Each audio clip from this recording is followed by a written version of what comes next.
everybody! Welcome. Good evening, Rodrixam. Good evening, Skrikey. Good evening, Aga. Good evening, Crocuta DDT. Good evening, Ruka Erika. Good evening, Warhead. Good evening, Waper. Good evening, Banley Bia. Good evening, Rodrixam. Good evening, Alturian. Good evening, Bluetchi. Good evening, Alzara. Good evening, Little Toothbrush. Good evening, Hempai. Good evening, Clueless Wanderer. Yeah, you guys, let's go in the That's right, Neg Nass is a bit earlier today. Good evening, Mossy. Good evening, Zippy Belfast. Good evening, Nosville. Neg Nass to be streamed to drow / paint over to. Yes, drow, yes. Absolutely dark elf. Damn it, as soon as I saw that comment in the waiting screen, I was like, oh, I'm gonna have a night elf joke to make about this one, and no. I couldn't come up with one. Good evening, Azu. Good evening, Aflorane. Good evening, Matt YN. Good evening, Trollius. Welcome. Good evening, Tiny Ass Pants. Oh, hope you get larger pants then. Good evening, Ignatoons. Thank you for the follow. Welcome. Good evening, Matt Pew. Good evening, Cockstopper. Good evening, Cockstopper. Oh, thank you for the resub, Cockstopper. Thank you. You're still waiting excitedly for the Misty Memory release. Bro, I'm really hoping that I get some time to work on my personal projects, because I'm gonna be honest, bro, I have been eating, sleeping, living, breathing my thesis, and I'm gonna be honest, bros. My head hurts. My head really hurts. And so I was actually considering. I was thinking, oh, am I awake enough to stream today? You know, because you get, I have eye fatigue. Okay, I have my eyes are fatigued from reading so much. Oh, Vanley Via. Oh, next time from Japan, you watch your songs on YouTube. You're surprised I sing songs. Thank you. Oh, thank you. Arigato ne. I'm glad that you like my singing. Yeah, guys, please, am I alright to concentrate on art? I think I should be able to, right? Because it's a really good switch up. It's a really good way for me to sort of switch my brain over from working on my thesis to doing something else, right? Because if I'm not gonna be drawing right now, I'm just gonna still be working. And I miss you guys, you know? I don't want to go for too long without a stream. Good evening, Torashii. Welcome. Speaking of which, Torashii, I received your message. I just forgot to get back to it. Also, let me just change the category over to art. Because I kind of want to get straight into it today. Do something else. Do you? I do. I even helped my mom make the eggs this morning for breakfast. I do eat eggs. I hope everybody is personally going well, though, because I want you guys to go out there and live life on my behalf. Okay? I want you guys to go out there and live life on my behalf, because oh my god, like it's been so long since I've had to think so hard, right? Like I'm used to doing a lot of work in one day, but this is but I don't know what it is. Just working on my thesis is a completely different level of just, I have to think, I have to be 100% all the time. You know what I mean? Because like for everything else, it's sort of like, oh yeah, you know, I'm doing work. Like it's sort of a given. Like there's some instructions that I have to follow, and some part of my brain is on autopilot, but for my thesis, it feels like, you know that conspiracy theorist picture? You know that conspiracy theorist picture where the guy is connecting all this red string on the wall and being like, oh, yeah, it's like that inside my brain all the time. It's and if I ever stop and if something ever goes wrong, then everything gets tangled and it's awful. How's the thesis going? Did I read many papers today? Bro, I read so many papers today. I read like 10 200 word papers today, and my brain is so fried. Yeah. Aliens. Also, Cogstopper, thank you for the gifts of Savanley Via. Thank you, Cogstopper.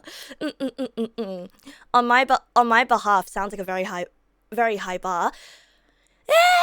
I mean, anything you guys do is gonna be more exciting than what I spent all day doing, right? Over the past 2 days. You know, it's really funny because when I get into those kinds of moods, it's almost like I forget how to talk to people. So, you being here and us being here is sort of me practicing how to speak to people again. You can't live life, you need to find a job. The job search is awful though. It makes you feel awful about yourself. It made you feel burnt out at the end, so you hope I don't end up as the same. Honestly, I am a little bit scared of burning out. I also spoke to my sister, and I was really proud of something like the research that I compiled for my thesis. And then she kind of made me feel bad about it a little bit, because she's kind of like, well, what is this? Essentially, right? And she's like, what do all these words mean? These words mean nothing. What are you actually researching? And I'm like, but these are concepts that other researchers have researched, have confirmed. And I just need to put these concepts together in a way that justifies my research. And yeah, and that made me feel a little bit bad. But it's a little bit of that sort of older sister, how do I put it? Older sister concern, I guess, phrased in a harsh and blunt way. Minato, good evening. Flippy, good evening. Welcome. Oh my god. You guys expect me to be 5 minutes late, so you come in at like 9:05. And immediately Neg nasu has already started. That's why I started stream earlier today. I cannot keep working on that thing anymore. It's good to be able to express things clearly, but it's also very hard to do. Right. The words, what do they mean? I don't know what they mean. Okay, so the thing that I'm researching, right? It's like the academics. They use like 5 different words to describe the same thing, but then there's also a bunch of nerds out there that are sort of like, actually, these 2 out of the 5 are not the same thing. But then there's also another bunch of nerds out there being like, actually, 2, 3, 4, and 5 are the same thing, but, 1 is not. and it just does my mind in, okay? It does my mind in. Because I had to read through all of these nerds arguing with each other, so then I can be a nerd that presents my own argument. Which one of them am I? Actually, they are all 6 instead.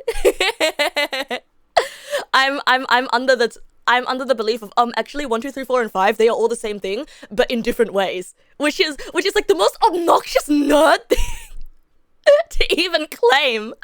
It's sort of like a, and I have to figure out all of this and then apply my engineering research on top of that. I mean, apply my engineer on top of that, right? You'll smack me with a toy hammer that makes a funny noise when it's used. Please smack me with a funny toy hammer with a funny noise. I want that. Can someone... Wait. What's it? What's... I want that. The hammer. Yeah, number 6, all of the above, except I am right.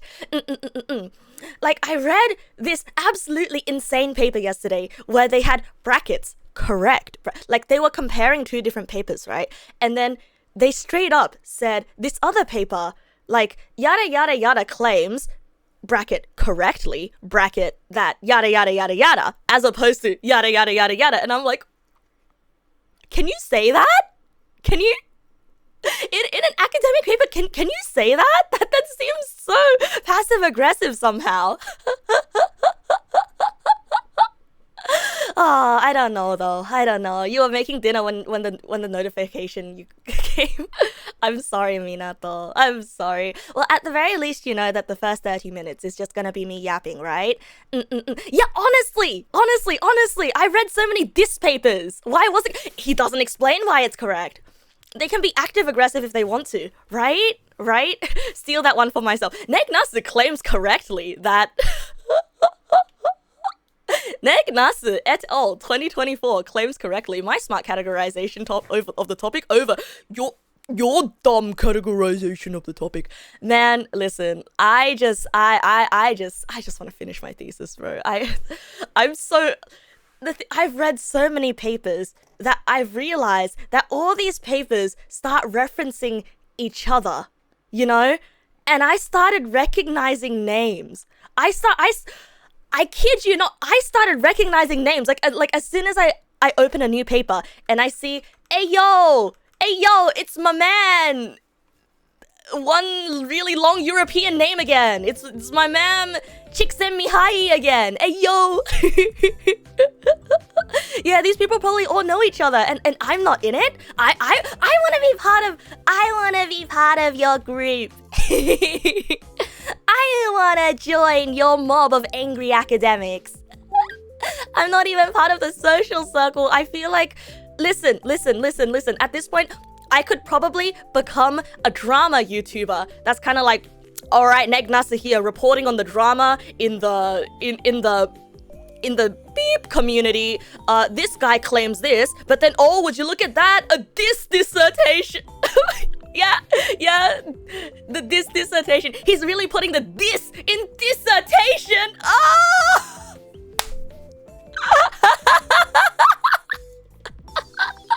Research? Yeah, why don't you research your ideas? Because your ideas suck. Whatchamacallit? Thesis? Thesis? I don't know, bro. The thesis.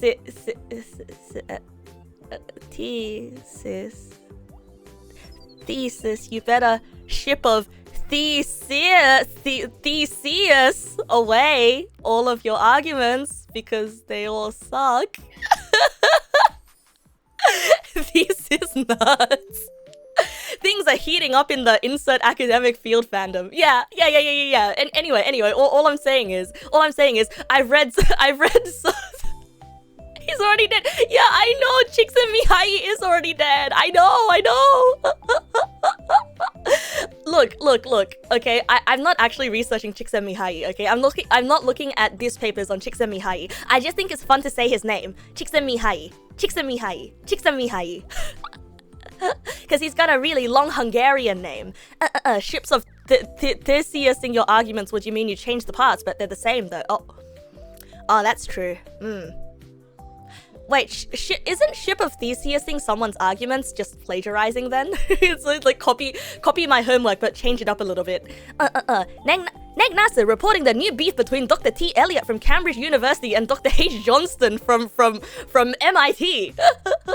Oh, I'll see you guys in another 2 years when Dr. Eliot releases his new dissertation. Dark academia ain't ready for me. Yeah, is this what you guys call dark academia? Hi Janet, good evening. Welcome. Well, yeah, essentially, this is what I've been up to all week. This is my brain hurts. Isn't dark academia a fashion style? It can be a lifestyle now too. There's plenty of people who say the same shit in 20 different ways. Yes, that's my problem. 20 people saying the same shit 20 different ways, giving it 20 different names. And that's what got me so confused, right? And that's what got me like buying all of these. Yeah, that's right, bros. I spent $45 USD to buy academic papers. I'm in deep. I'm in so deep. And it's not like it's not interesting, right? It's not like it's not interesting. I just hate the way that these guys write. I just genuinely hate the way that these guys write because can you just not write like a normal person? Do you have to use all of these large words? Because I swear to God, like I know what all of these words mean individually, but when you put them together like this, like it takes me like 5 minutes to be, not 5 minutes, but more like an entire minute to be like, now hold on a second, what? You hope my efforts end up making a good thesis? I hope so. But then there is, you feel that way about Martin Heidegger? I don't even know who that guy is, but he sounds like an academic, and therefore he writes like an asshole. Everything must be academic, proper, and hard to digest. It's gatekeeping. You know what it is? It's another different form of gatekeeping, and I don't like it. It's really nice when you find a paper that's actually written well. Right. These academics are posh as all hell and hide their ignorance behind big words. Right. So I'm doing a crossover on neuroscience, well, cognitive neuroscience and engineering, right? And like computer science, right? The cognitive neuroscience guys write like assholes. And the computer science engineers, they write like a different type of asshole. They all write like assholes. Like the cognitive neuroscience guys, they write like, suppose the locus of conscious thought insofar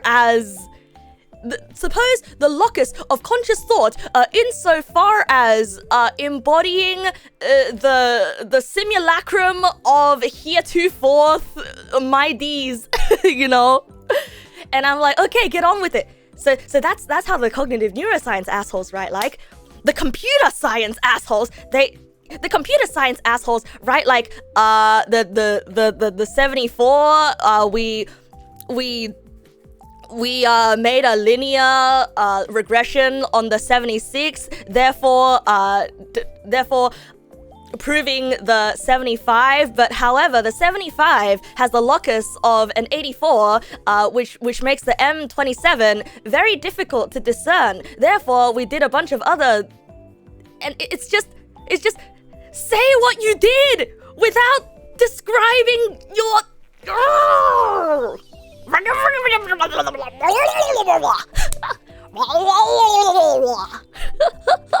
What did I just say? I don't know what I just said. That's what it sounds like to me. You want more paper written as if they're explaining things to a 5-year-old. Yeah, I do want that. Don't worry, keep this up and one day I'll master the asshole rhetoric too. No, I don't want to. Yeah, I've become a Murloc suddenly. Alturian, you got it. Hey, did you guys know that the Murloc sound from World of Warcraft was a guy gargling toothpaste? Fun fact. Now that I know the dark side of academia, what about having some macadamia? But I don't like macadamia nuts. Yeah, it was a mix of crazy day. Cognitive neuroscience be like, sir, you are a bad person. Computer engineers be like, I hate this field, I hate the world, I hate myself, I hate you. Okay, no, to be fair. Cognitive neurosciences, scientists, and computer engineers are both nerds in wildly different ways. And I feel like, listen. If I had to be wildly inappropriate, I would say cognitive neuroscientists and computer scientists would make a really great enemies to lovers ship.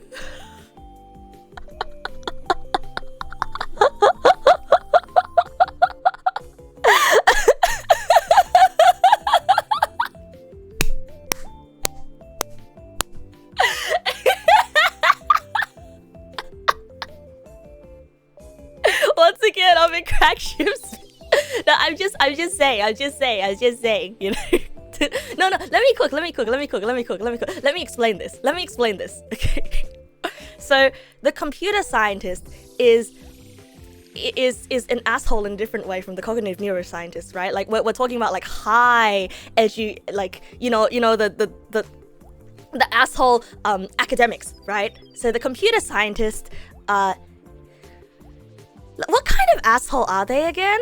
Let's see. Let me think. They are not a pompous asshole, but rather they are a dump information at you asshole. They are a I know more than you asshole, and they are a I can remember more things than you asshole. The cognitive neuroscience asshole is the pompous asshole, the pompous pretentious asshole that thinks that the computer scientist asshole is a know-it-all asshole and believes that he does not embody his true self, when in fact he himself is an asshole. And then when you put them together, they like realize that they are both assholes. You see, assholes are ponytail assholes. Wait, why ponytail assholes? I mean, I'm a CS asshole, right? Like that is not to say that I am not an asshole. Good morning, chicken fried corgi. Good morning. Oh, it's been a while. 6 a.m. You're up for a flight. Have a safe flight. How would you be an asshole with both studies? Oh, you would be Neg nasu. you would be Neg nasu. Neg nasu, the ultimate asshole.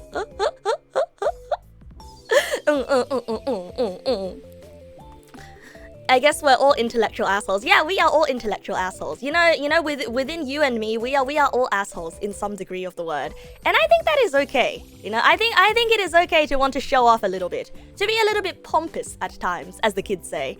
Murakune, good evening. Welcome. How am I doing? I'm an asshole, and so are you. We're all assholes. Oh my god, am I? Yeah, you are. I am too. Okay. How did we get here?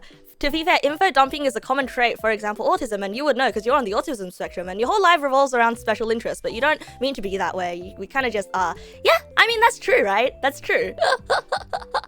I mean, like, I had to sort of force myself to not info dump because that kind of destroyed my social interactions as a kid.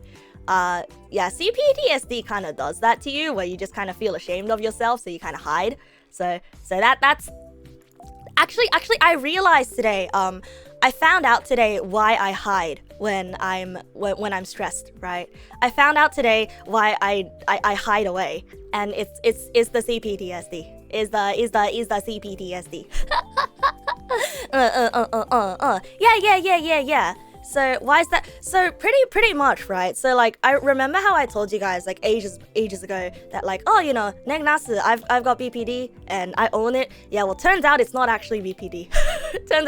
turns out it's not. Yeah, turns out it's not actually BPD. Turns out it was actually CPTSD. They are very similar. But the difference between BPD and CPTSD is that BPD, when they are stressed, they will cling on to people as hard as they can. And when they get really angry or when they get really upset, they will lash out outwardly. Whereas with CPTSD, when people with CPTSD get stressed, they hide. Yeah, they hide. Yeah, and instead of lashing out outwardly, they tend to like internalize everything and get mad on the inside. Yeah. So it turns out that's the difference. Yeah. And apparently it's so this is what I was told, right? But pretty much the thing with I think the main thing with BPD is abandonment, which I don't really have too much of a thing with. But with CPTSD, it's mostly shame, which makes you want to hide, which makes you want to correct yourself and clarify yourself a lot and over-explain yourself. Yeah, and second guess yourself and feel guilty. Yeah, CPTSD, complex post-traumatic stress disorder. Damn, then maybe you can relate to that. It's actually so CPTSD is actually very, very, very common. A lot more common than people think it is. Especially if you grow up in an environment where like you're used to being the one that sort of like keeps quiet while everything's burning around you. Yeah. And so that is probably where it came from for me. What if both? Both can happen at the same time. If both, I feel for you. I feel for you because that sounds like a really, really chaotic life, bro. But yeah. You used to have a habit of hiding after getting in trouble when you feel like you're in trouble. Yeah, if both, damn bro, I'm sorry. And just be aware if you do feel like you have CPTSD though, it is something that happens, the PTSD is something that happens to you in childhood, right? So complex PTSD happens because I think like when you are a child, you are put in an uncontrollable situation where you feel like you don't have any power, but like it is a really, really bad situation where like either you're getting verbally or physically abused and you kind of internalize and feel a lot of guilt and you feel ashamed because the environment makes you feel ashamed. And then once you grow up, even if you're out of the situation, unless you get treatment for it, it is very, very, very easy for you to be PTSD again. Either in your friend groups, so if you have a friend that kind of reminds you subconsciously of, you know, maybe your family or your school bullies as a kid, and for some reason you don't want to be the problem, so you stay friends with this person, but then you let yourself get kind of pushed around, then that's very, very common for people who have CPTSD.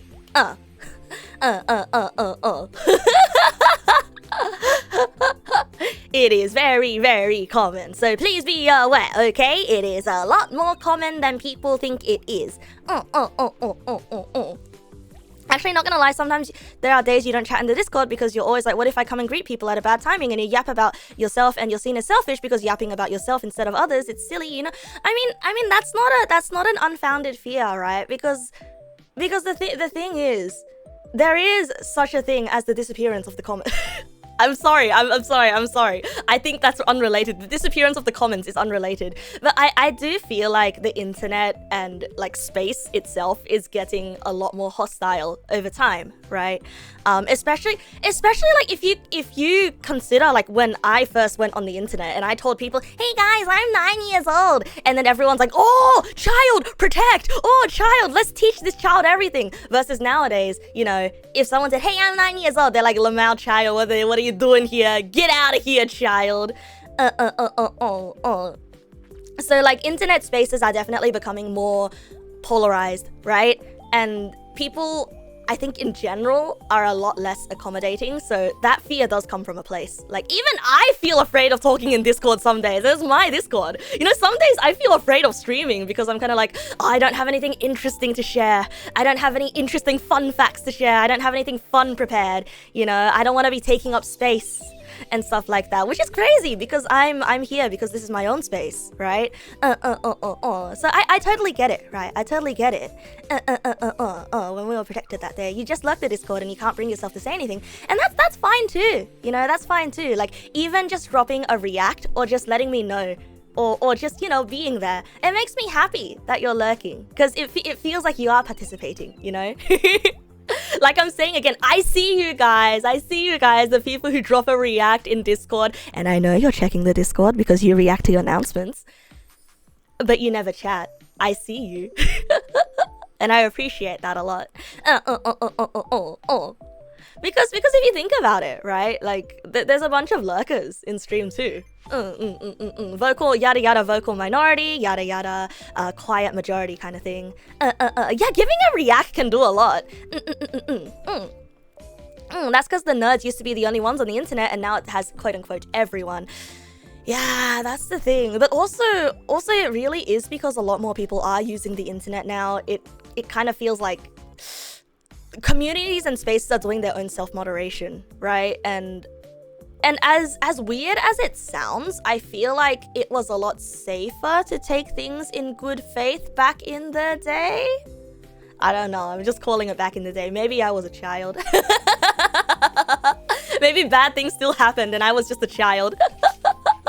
I'm not gonna overly romanticize the early days, right? To be fair, that's probably why the first thing you do in servers is spam the music channel for a few weeks before you say a word. Oh, it's like you're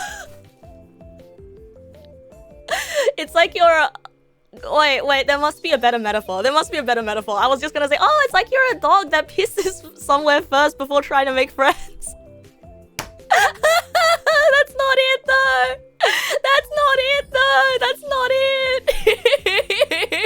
Maybe like a beaver over building a dam. Maybe because there's less dedicated websites for interests like forums, and now everyone just gathers around places like Twitter and Instagram, and then people mix. Yeah, actually, I feel like people have become lazy. People are getting lazy. Like, people aren't really seeking out specific forums for the things that they're interested in, right? And granted, I'm also getting lazy, right? Like, I find it very hard to check the news because what am I gonna do? Have like a list of websites that I check every single morning, or am I just gonna log on to something and then just scroll and see everything, right? Like, granted, that's the most extreme version. Like, I still check the news, okay? I still make an effort to check. That's what RSS is for. That is what RSS is for. But not a lot of people bother, right? Like, listen. I have bowls in my room, okay? I ate a fruit earlier today, and the bowl is still in my room, okay? That is the metaphor. That's all you need to know. No, not balls. Bowls. BOWL. A bowl. Thing that hold rice. Don't we all? Yeah, don't we all? See, don't we all? If you look in my room, actually, there should be a bowl on the table here. Hold on. Let's see. Where is it? There's a bowl. I swear there's a bowl somewhere. No, that's an Arduino. No, that's my lamp. What the? Did I clean up the bowl? Ah! Okay, yeah, no worry. Yeah, don't worry about it. Don't worry about it. Don't worry about it. Don't worry about it. Don't worry about it. You still have your bowl from this morning. Yeah.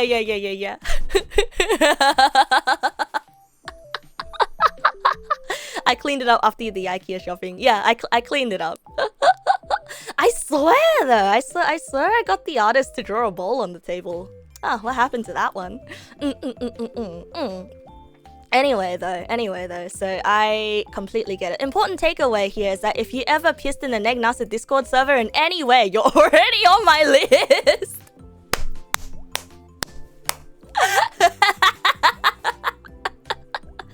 I mean, you know what they say, you know what they say.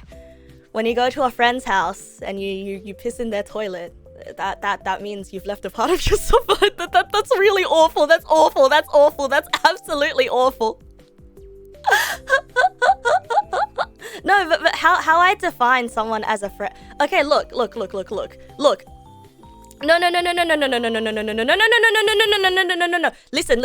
Listen. It's actually how I define someone as a friend, okay?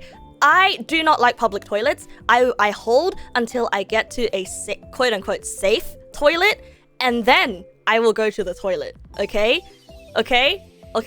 And so home toilet is safe toilet. If I go to a friend's house, then if I deem that toilet safe, then that is a friend toilet, you know? It's a checkpoint.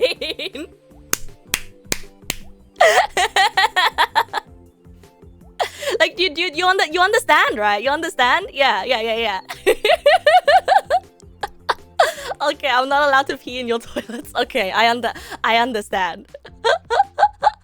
Do I get a bush then? Yeah, bonfire, but it's a toilet. Toilet flushed. You actually haven't shared music in the Discord for a while since you don't know if your taste is the same as the community. Well, I mean the music sharing channel is straight up for people to share music they've been listening to, right? Like, I know that when Argo shares his music taste doesn't even align with his own music taste.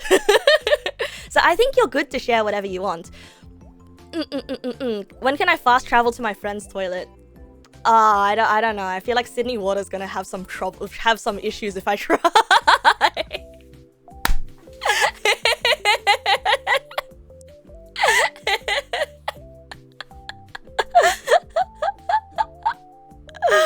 Oh my god, Tact Jokes, thank you for the follow. Welcome. Sounds like a funny game mechanic. Yeah, honestly it does. It's very, very whimsical. Very, very, very whimsical. I'm gonna put that in a Negpal game. You love my energy. Oh, thank you. Thank you, thank you, thank you. I don't know where my energy is coming from though. Anyhow, how did we get to this point? How did we get here? Wait, so bowl on the table. Oh yeah. Internet getting scary. Yeah, no more forums. Yada yada yada. Back in the day, people would take people at face value. Yada yada yada. Yeah. How to unstock the rabbit hole song? Oh, you just gotta wait for Deco Nina to release a new song, because Deco songs will always get stuck in your head. My energy has been bottled from my thesis.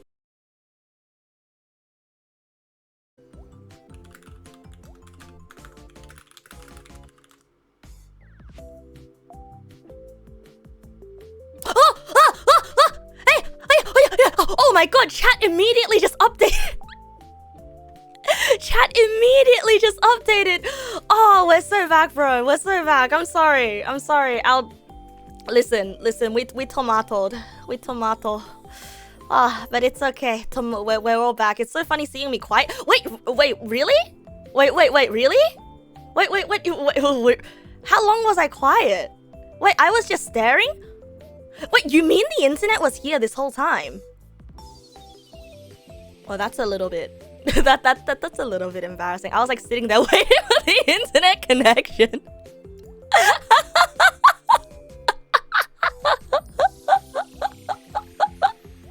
Just twiddling my thumbs.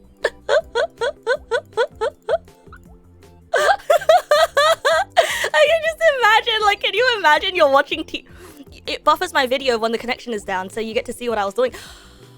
Oh, that's really funny. It's like you're watching can you imagine you're watching the news channel and then the news anchor is like, oh, and then he just sits there.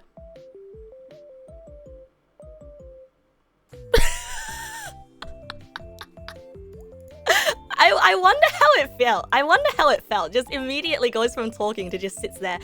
Like, I wish I had a toggle so I could like look at my watch. It's kind of like, Then do anything embarrassing while I wait for the internet. I won't. It's that weird pause. Before. Yes, hi. Thank you for passing over. It's almost uncanny, right?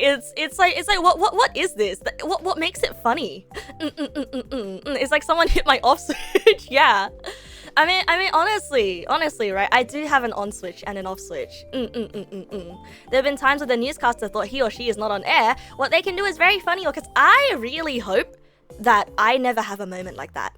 I think in all of my 3.5 years of streaming, I have never had a moment like that. Oh, I mean, if I did have a moment like that, no, wait, never mind. I did have a moment like that. No, I did have a moment like that because I forgot to end stream after I raided.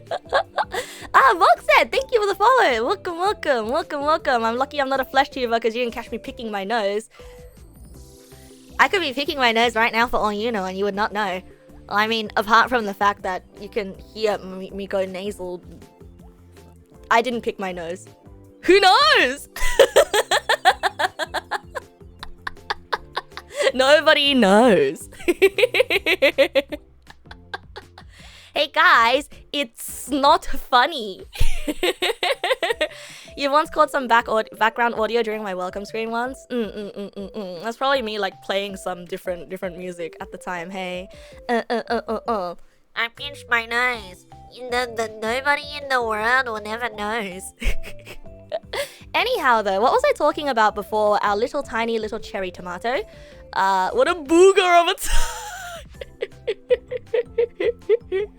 What was I talking about before the internet so rudely cut me off? Yeah. Speaking of which, internet scary place. Yes, something about cars? No, not something about cars. So, and also yada yada yada, you wish people to take it at face value, yada yada yada. I spoke to my sister the other day because I received a concerning email, right? And it threw me into a bit of a panic. I received a concerning email, and it's kind of like I got told that there is slander and rumors about me out there, and they were demanding information from me because isn't it a model? Yeah, it got emailed to me, right? And And so I was shocked, right? I was shocked because I'm kind of like, wait, slander and rumors, why? Right? Because I feel like I generally stick to myself. And so like that moment kind of like gave me like a blue screen of death moment. It was sort of like a, oh no, like, wait, the ordeal of being perceived. Because I always thought that our little corner of the internet was just our little corner of the internet, right? And if someone didn't like us, they could just click the X button and leave. But then, oh, Shio! Welcome, Shio! Are you not drawing today, Shio? Hello, welcome. Yeah. I had a light flashing in front of my eyes moment, and like I went to my sister, right? And I talked to my sister about it, and it's sort of, she's like, well, what's the main thing that bothers you about this? Because she's sort of like, well, Neg, you're a VTuber. You're a streamer. And that means that people will not like you. And I'm like, yeah, I understand that people will not like me, but it's sort of the idea that people would talk about the fact that they don't like me and quote unquote slander and rumors, but why? Right? And so I just told her that, like, oh, you know, I think the main thing that bothered me and the main thing that was upsetting to me was the fact that because I try to be as straightforward and as honest as I can with you guys, right? And that I'm always really, really open. And that I'm always really, really open to sort of answering any questions that you might have within my power, right? And that, like, I've always told you guys, like, you can message me at any time if you're concerned about something, and if you wanted to say something, right? Because I want to meet you at eye level as much as possible, because we are all people. We are all vibing. And you know what my sister told me after that? What my sister told me after I told her that it felt a little bit like I'd been betrayed, like my trust was broken.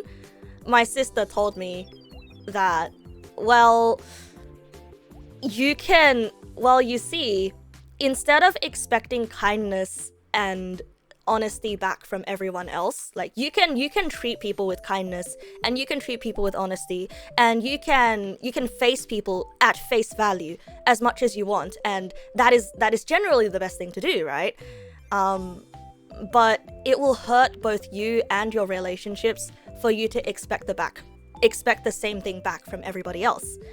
And you don't have to change the way that you behave towards other people, but you have to change your own expectations so that you don't get hurt, and so that your expectations don't hurt anyone else either. It is a weird balance in life. And then I straight up told her, like, well, that sucks, because I want to get the same kind of forthrightness back, right? And then she says, well, it does suck, but if you do continue to treat people within your values, right, to be honest with them and to be straightforward with them, you know, you're gonna get people like us, right? Like you guys, the regulars and the people who do, you know, engage with me in good faith. You're gonna get these people, right? And you don't doubt them, but you will have these people regardless. It's just that you're more emotionally guarded against the other people. Be willing to assume that the other party will reciprocate, but you can't safely assume that they will. Exactly. It's sort of like you don't owe someone being nice to you anything. And on the contrary, you don't owe someone being mean to you anything either. And like, you don't owe me anything. So therefore, I shouldn't expect you to give me something, because then, like, you don't owe me kindness, so I shouldn't expect kindness from you. But if I do receive it from you, then that is a wonderful gift that I will hold on to and cherish. Is essentially the philosophy, right? Like, she said it in a lot less romantic of a way. She said it in a lot more of like a straightforward, concrete way that sounds a little bit scary. You know how my sister is, right? But like, I chose to interpret it in the poetic way. So yeah, I was a little bit worried, and well, not worried per se, but I was a little bit bothered and a little bit upset, because I'm like, oh no, there's an imposter among us. out, right? I was kind of like, oh no, imposter among us. That makes me feel bad, right? It's kind of like, oh, all these people that I had a good time with, there's an imposter. but then it turns out it's kind of like, no, it's not an imposter. Because it could have probably been like literally any random person that clicked on the stream and decided, I don't like this Neg Nasu person. I'm gonna vibe check them as hard as I can. And I think that happens on the internet so much. You know, it's just randomly someone coming to pick fights with you. I remember the first time I got blocked on Twitter, actually. Who's that Neg Nasu person? I remember the first time I got blocked on Twitter. What did I do? I drew a picture of toes interlocking. I drew a picture of toes interlocking. Not in the weird fetish way, okay? But in the, aha, we can hold hands like this. Like, I was like drawing that picture with my friend, right? With my friend in it, and then a random person came by and got very offended by it. They were very upset, and they were like, no, that's not normal. No, that's not normal. And I thought they were joking around. So I'm kind of like, hee. It's so normal though. It's very normal. And then they got mad at me. They were like, no, that's so not normal. I can't believe you would try to peddle this, right? And then they blocked me.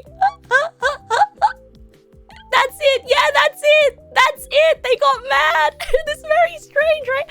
This was like years ago, right? And I thought I was making a funny joke, and then for a moment I felt really bad because I was like, oh, this person on the internet was actually upset at me. Oh. And I think like once again going back to that whole like cycle of shame and guilt thing that I grew up with, right? Like I think I still feel personally responsible and personally guilty if someone doesn't like me for a particular reason, because it's sort of like oh no, I must have hurt them in some way, or oh no, you know, then you probably shouldn't have done this or shouldn't have done that.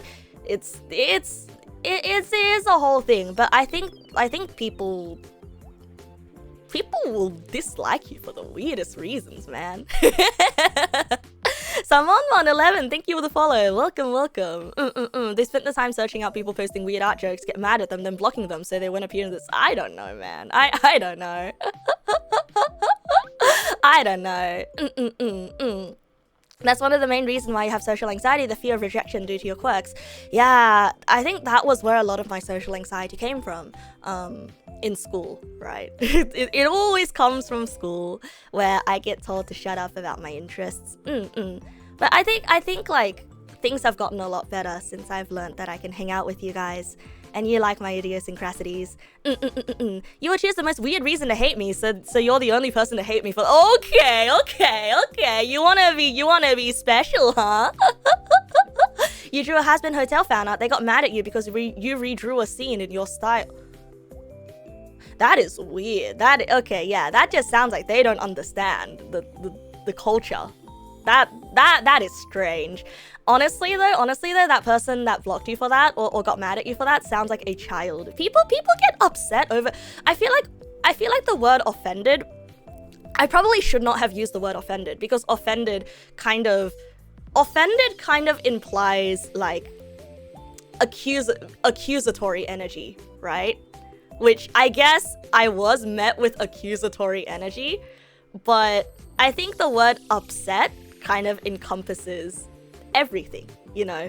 Like, people get upset at the weirdest things, and I think it's fine to be upset at things, but it's kind of like to the point where you take it out on other people, right? Has-Been Hotel fans can be kind. Yeah, honestly, I don't know what's going on with Has-Been Hotel. I don't know what's going on with Has-Been Hotel. Wait, earthquake! Oh my god, are you okay, Trollius? Wait, are the neck pals in Taiwan okay? Are you guys okay? Oh my god, what is going on? What is going on with Taiwan lately?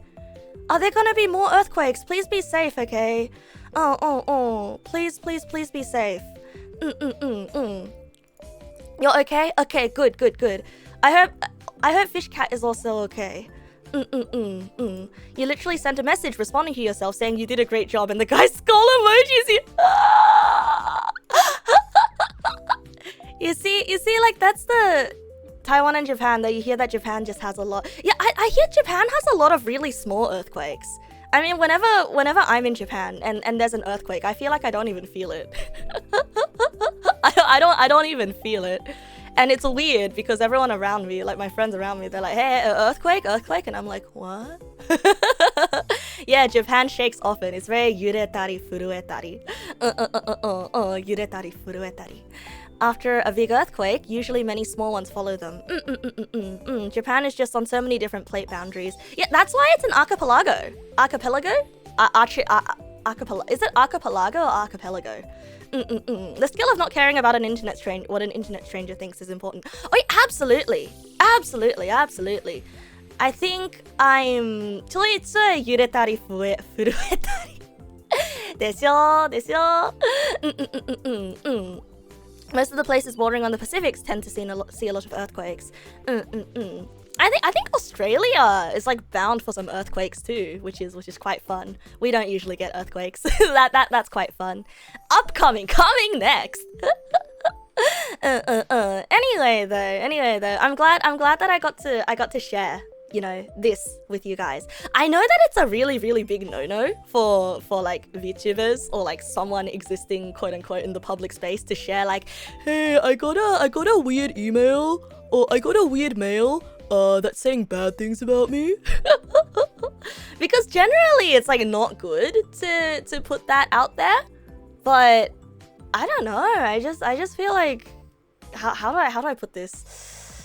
I feel like if I let you guys know, you know, maybe the person who sent it, maybe if they are sending it to me in good faith, they can feel sort of more comfortable approaching me directly, right? And being like, oh, hey, sorry, you know.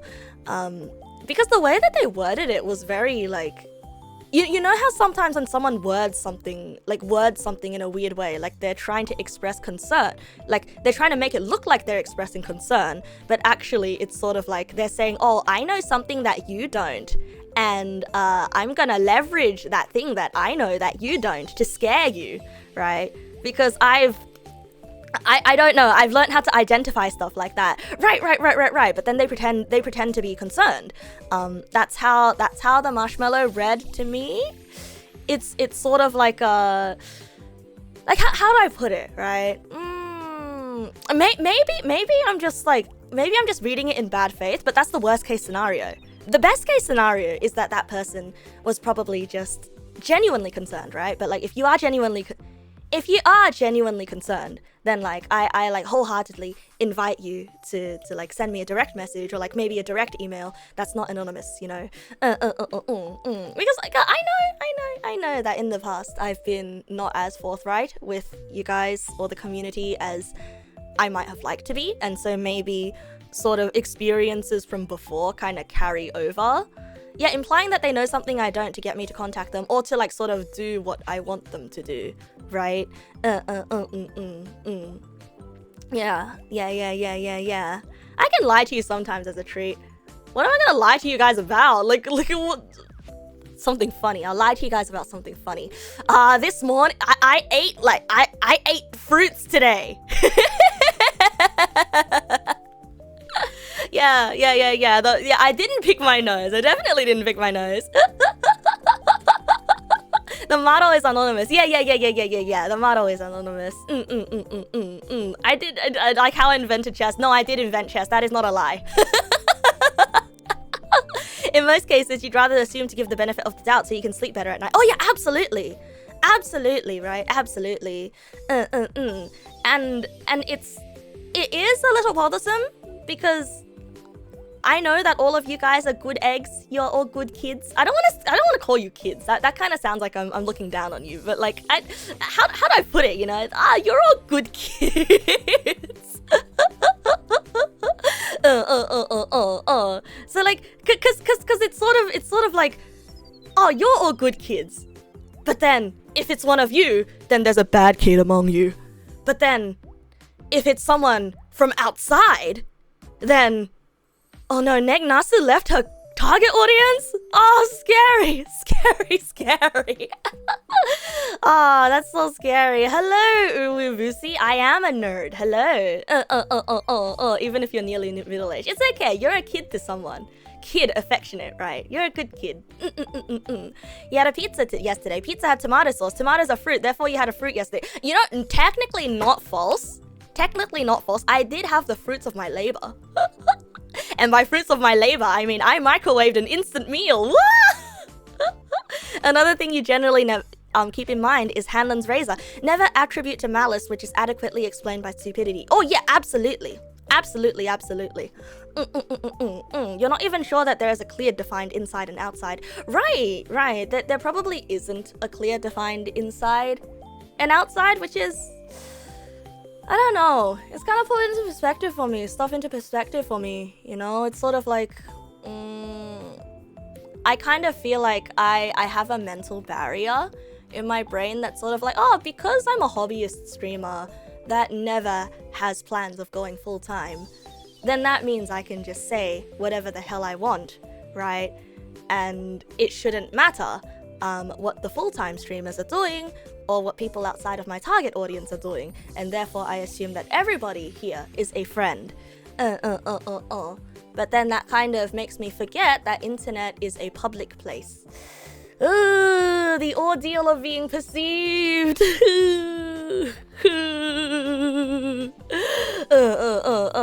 Culinary terms. Tomato is regarded as a vegetable, botanically as a berry. I mean, okay.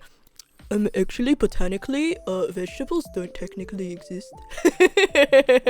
Please don't doubt when a person that stated their human nature, scammers reveal their dishonesty past to build trust that they break later. Fair enough. But also, I don't really like that, right? I don't really like that because I do believe that people can change. Yeah, I don't think vegetables are real. Vegetables are purely a cooking thing. You know, botanically, you've only got fruits, right? Cats are liquid. Oh yes, absolutely, cats are liquid. Wahoo! Wahoo! Explain. I don't know how to explain. I don't know how to explain though. I don't know how to explain. Tomato is not vegetable is like, okay, vegetable is not a scientific categorization of a thing, right? Vegetables are just a category of ingredient used in cooking.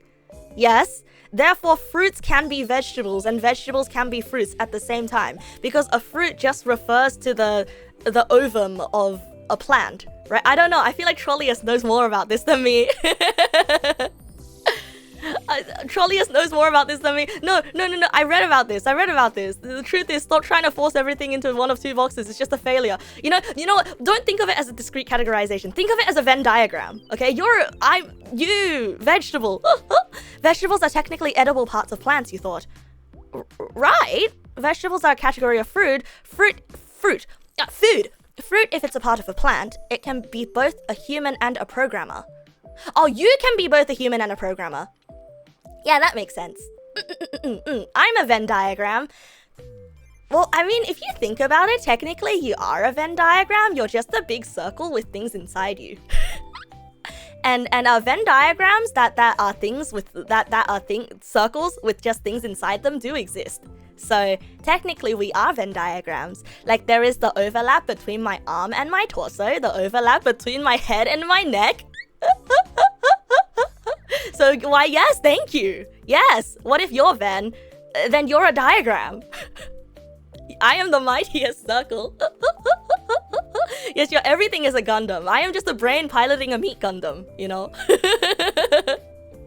We're made up of Venn diagrams. Oh, that's so true though. You gotta tell your mom and you gotta call your mom and tell her you're a Venn diagram. I'm sorry. Mom, Dad, I'm a Venn diagram. What? We didn't raise you like this. We raised you to be just one thing and one thing only. I knew it. I knew I shouldn't have sent you to mechanical engineering school and art school at the same time. There are two wolves inside you. They're both drawing Venn diagrams, and they both are Venn diagrams. And none of my wolves are drawing at the moment, even though I said I'd be drawing. I'm on the wrong category on Twitch. Yeah, everything you do is technically based on an internal flowchart. So what you're saying is very, very, very extreme nested if-else statements with switches on the inside of brain. That doesn't sound right. I mean, that sounds right, but that doesn't sound right. I don't like that. Good ending. Oh, sweetie, we've known for a long time you're a Venn diagram. Don't worry about it. Anyway, that's how you code too. That's not good though. At least I don't think nested if-elses are good. Aren't I always on the wrong category within the first hour of stream? Yes, I am. I think I've almost used up my hour quota. Okay, so guys, raise your hand if you are here for the overpainting stream. And raise your, something else. Wait, raise your, do not raise anything, actually, if you are here just to hang out. So just so I can have a gauge on how bad I have to feel for stalling the stream for so long. Normally you don't pay attention to tags, but your eyes glanced down as you picked up your mug and you read tangents. I mean, hey look, I have to make it part of my identity, right? I take what I can get. Trollius has responded. There's no clear boundary between vegetables and fruits though, so you think debates like this are always pointless, but funny to be served with a nice cup of tea. I agree. The biologist, the botanist has spoken. You're here for overpainting, but you stayed because... Oh, you like my... Oh, thank you. I'm glad that you like it when I talk. That's not what the kids at school said. But I'm happy that we've grown beyond that. You raise your hand for the cursed football. The cursed football? Words are literally social construct. Communication comes first before scientific meaning. Look, I get to unga bunga whenever I want, alright? We're not kids at school, as far as you know. I mean, yeah, I've left school for so long, but sometimes I still get flashbacks, okay? Linguists apparently don't even know how to define words or syllables. So back when I was doing linguistics, there is one golden rule of linguistics. And that golden rule is linguistics always is descriptive and not prescriptive. Prescriptive meaning you prescribe a meaning to something, right? And sort of like that is the meaning that it has to take forever. Descriptive being you are just simply describing what is happening. And trying to make sense of it and where it came from.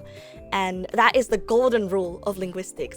So trying to define words and syllables, it is a fool's errand. But I do believe that syllables can be defined, because I do know that there's machine learning out there that has kind of cracked syllables, like with language processing. The first rule of linguistics, the first rule of linguistics, all you do is talk about linguistics. There's a whole category of arguments about categorization where both parties know that there's nothing at stake but are deeply committed to their position. Hey, just like the academic papers that I'm combing through. Hey, that is literally my problem right now. Syllables are when I clap my hands for every syllable in a word. You are so true for this. Linguistics, more like yapguistics, am I right? I thought you were gonna go for the linguini approach. Linguistics, more like feta cheese sticks. Oh, feta cheese sticks. Oh, yummy.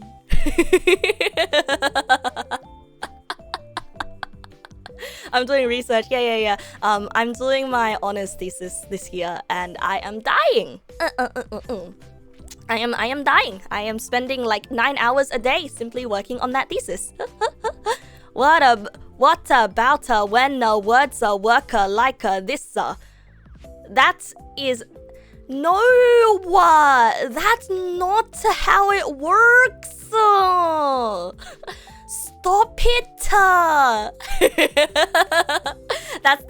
That's what it makes me feel like. Like I don't get it. Like, what is that called? There must be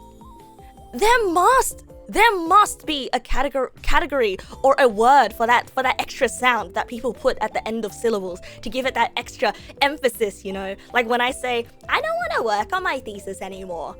It's boring. Like what is that sound?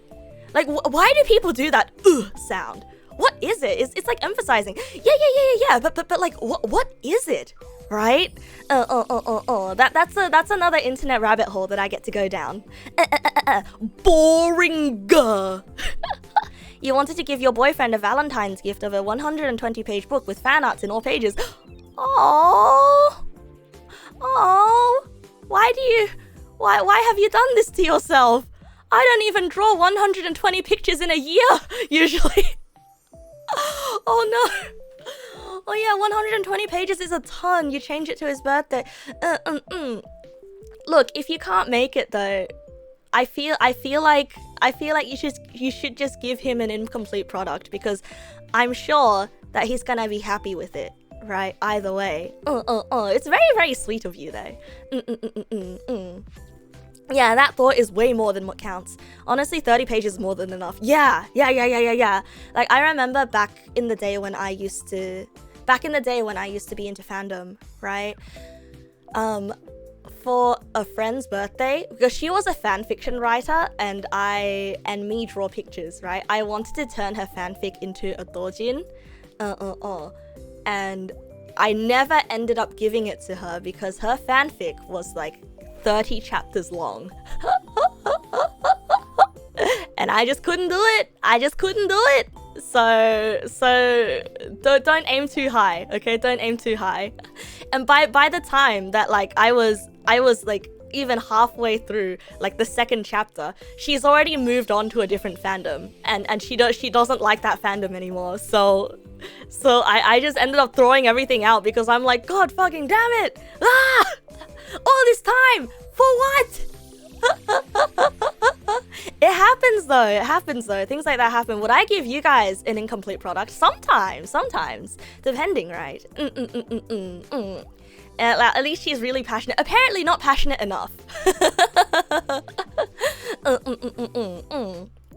Sounds exhausting. I mean, drawing it was part of the fun, right? Like I drew it because I wanted to, and it was fun. Because it's not like it was a commission or it was work or anything. Anyhow, are you guys ready? When's the April Fool's covers then? It got eaten up by my thesis, okay? I started freaking out about my thesis at the start of the semester. I was like, oh yeah, no, I got my thesis in the bag, and now I'm like working on my thesis. The thesis is a hungry beast. It's like 8 hours a day, not including breaks. 8 hours a day, not including breaks, and I'm still. I'm the fool. I'm Booby the fool. I didn't even do anything for April Fools. You know what I would have done for April Fools? I would have unnasu'd your neg. I would have unnegged your nasu. give me those like brown eyes, black hair. Take away my ears. It's probably good that I freaked out early rather than putting it off. Absolutely, right? Absolutely. Didn't I post that on Twitter? Yeah, I was gonna do a whole stream where I tried to act as normal as possible. As normal as I possibly can. But I don't know, maybe that'll be boring, right? Because me being normal is just me sitting in silence like, how would I act normal? I would be like, stop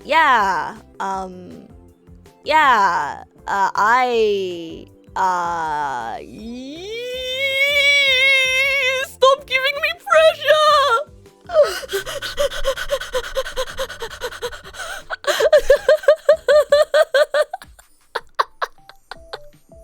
Normal Nasu wouldn't even have a stream. I mean, okay, I was thinking of it in terms of normal Nasu. Like, you would ask her questions and then she would give you like the most like detached normal person response, right? I would talk about thesis. My thesis in a calm demeanor without ever freaking out.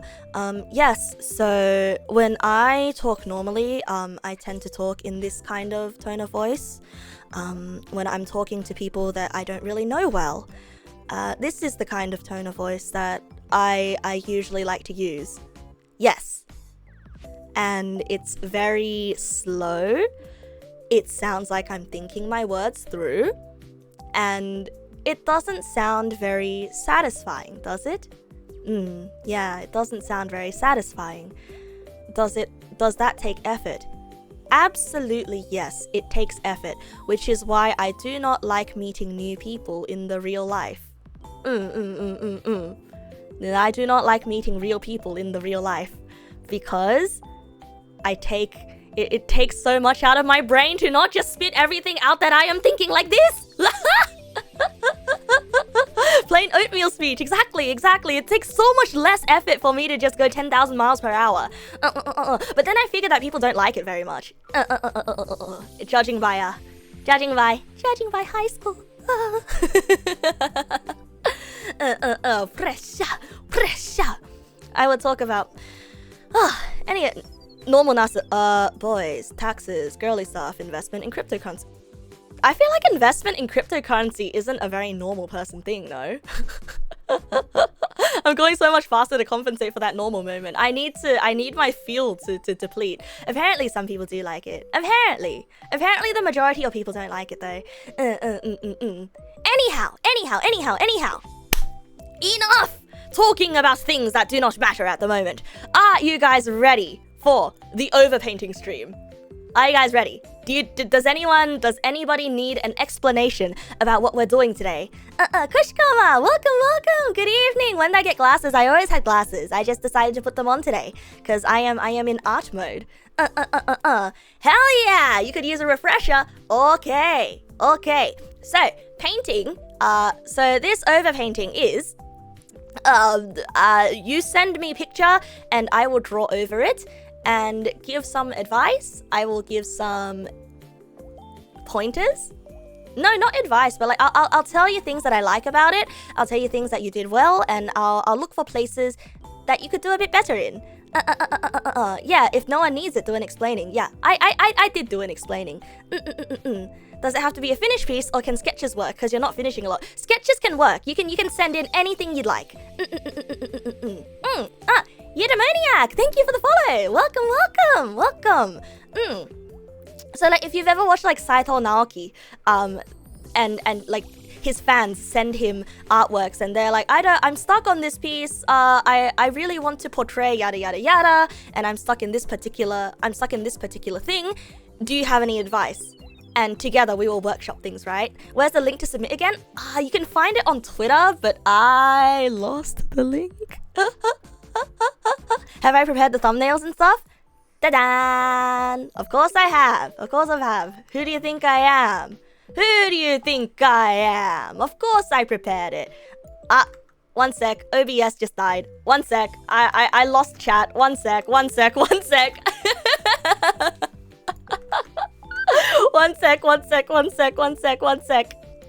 Okay, done. Okay. You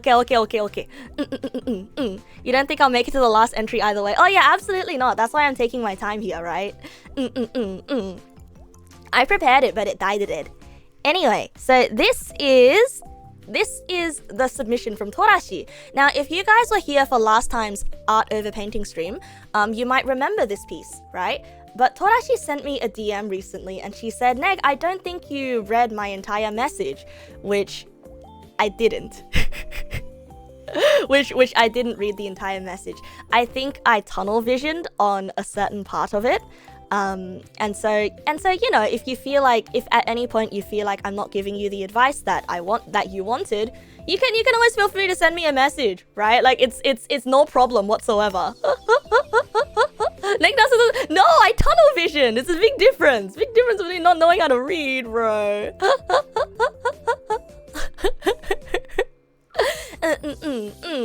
So this particular part, she said, thoughts on the art style as well. I've basically had this style for as long as I can remember, and I've always wanted to draw less chibi and less cartoony and more serious, with more realistic bodies but having an anime style. But I always come back to this style where it's comfy.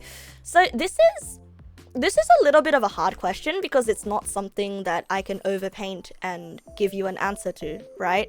So you do mention that this style is comfy, and I can show you an example of where I'm comfy as well.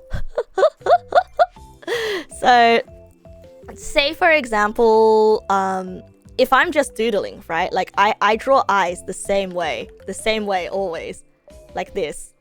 And I always draw this mouth and everything. And the thing is, my process is always the same because that's what muscle memory it makes me feel comfortable with, right? Like it's so fast for me to draw something like this. But I think it's very, very possible. Yeah, no.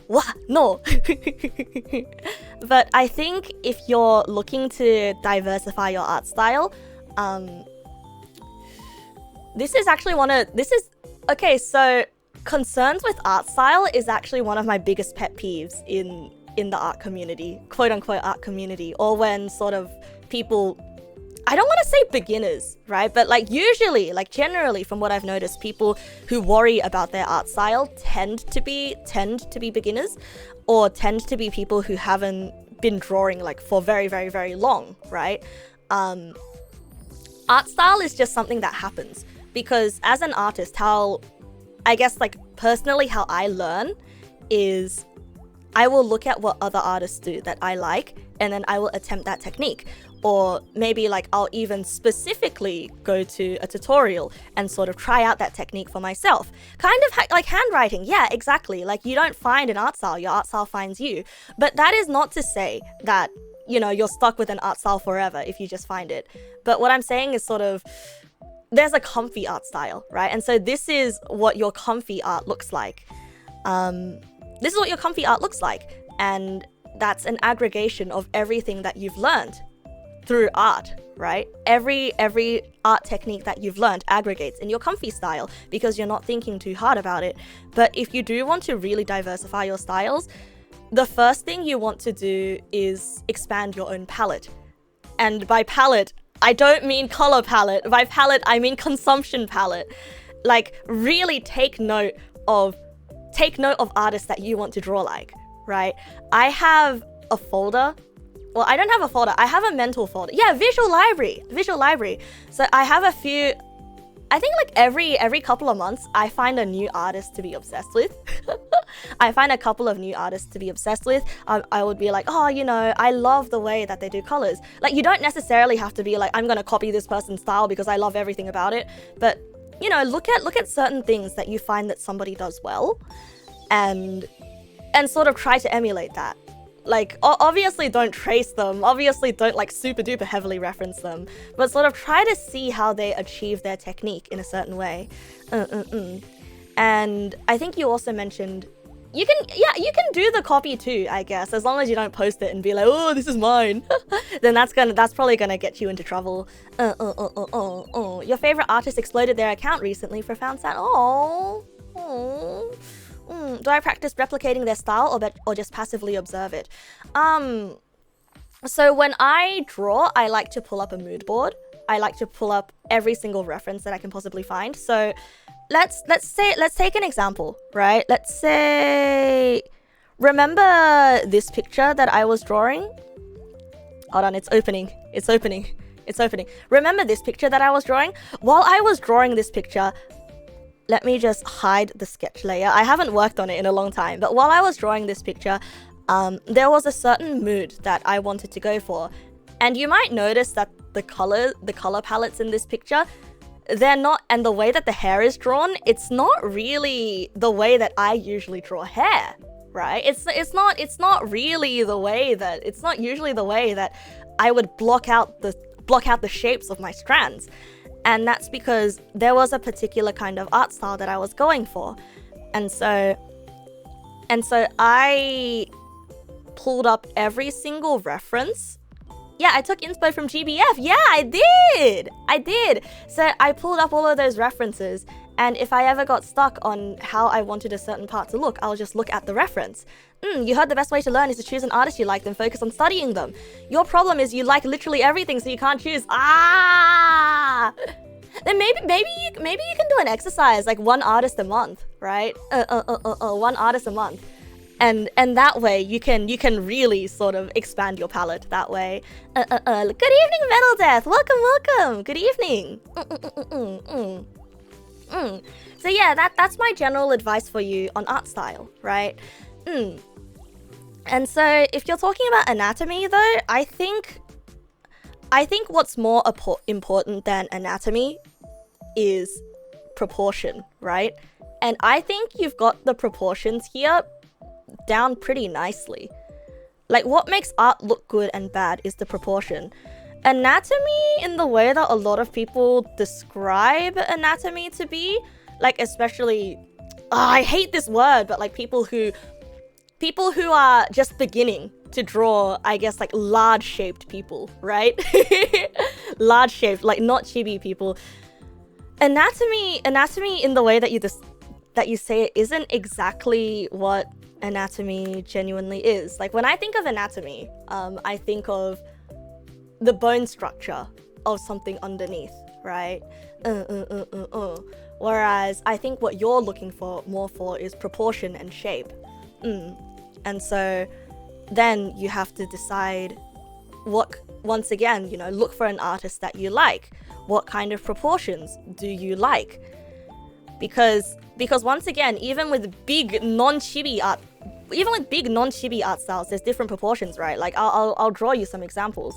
Like, say for example, if I were to redraw this picture just over here on the side very quickly in like a large person way, here I'll generally carve out the head like this, and then the body like this. Usually I separate the neck as a cylinder like that, and then everything comes out here. I have a torso. Like, generally this is the large person proportion that I generally go for.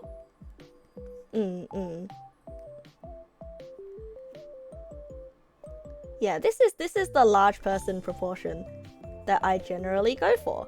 And also, just be aware that vibes also change drastically.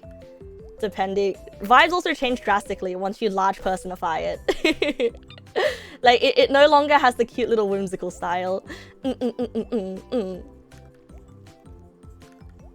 So yeah, so like, a proportion like this is going to be drastically different.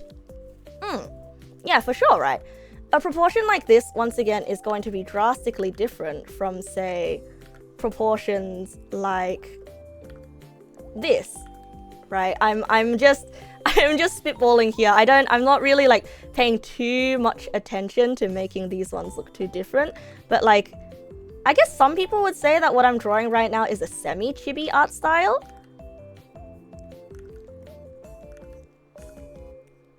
But like, do you understand what I mean? Do you understand what I mean?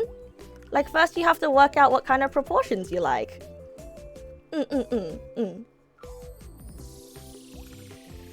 Like, one of them is a lot squishier and smaller, right? Because the head is larger, the shoulders are narrower. Yeah, proportions change vibes. So once again, if you're talking about art style and anatomy, consider first, instead of art style and anatomy, consider what kind of proportion you like the most. Because I do know that, like, I also fell into an issue before when I was trying to like pick artists to learn from, right? There are some artists that I'm like, man, I really like their art, but then halfway through studying them, I realized I liked looking at their art, but I don't want to draw like them.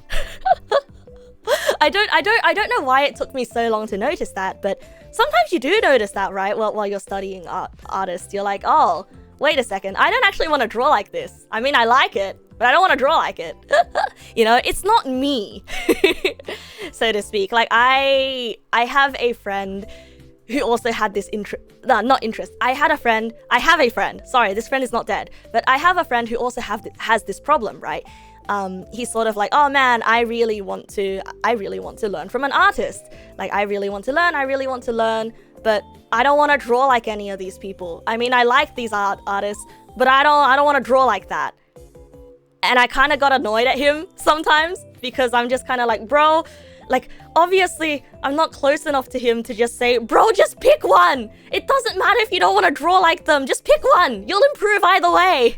Just don't learn everything from them, you know? But like, I will say that it probably does pay off to be a little bit picky.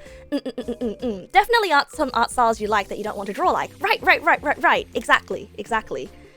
And you, once again, back to the proportions thing, like you can even see how like these two examples that I drew on the side, these are the same art style, right? But the proportions are different. Like these two characters could feasibly exist in the same world. Well, could they? I don't know, right? Like some people usually conflate different proportions with a different art style, so I don't know, right? So yeah, here's your homework, Torashii. I want you to compile a folder and a collection full of artists and artworks that you like, and you know, maybe we might do a stream where like I study and I break down the individual bits and pieces of artists, right? Maybe we'll do a stream where we do an artist study. I don't know how that'll work though. I don't know how that works though, because I feel like that's a little bit disrespectful unless I ask for permission or something. So I don't know how that's gonna work. Maybe like if you give me like a game franchise or a really popular manga or something like that. Yeah, like when a character becomes their funny version. Yeah, between these two characters. I don't know. Like, I do know that, like, once again, right, I generally draw shoulders a lot sharper than some people like. Like, a lot of people like rounder shoulders, so to each their own, right? But I like drawing shoulders like this because you can see the boniness, and I think boniness is handsome. Anyway, I hope this answers your question, Torashii. Even though this wasn't an overpaint, I did feel a little bit bad that I kind of almost half ignored the second half of your question. So I hope this answers it. Collarbones are nice. Yeah, I like collarbones. Do I use PureRef? I do use PureRef. I always forget to save my PureRef file though. PureRef is very, very good because it's so lightweight, right? And a tackle from those shoulders are more effective. I mean, hey, look, my shoulders aren't bony like that. My shoulders. I am unfortunately not skinny, not chubby either. Gave you a lot of things to think about.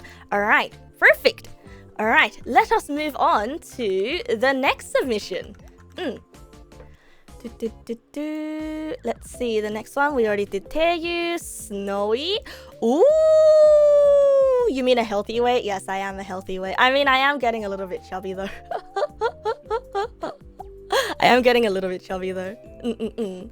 All right, is this one downloading? Yes, okay, good. It downloaded.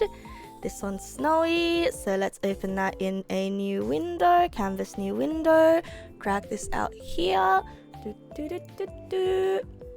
zoom out a little bit so the thumbnail is visible, there we go, and copy, create new from clipboard.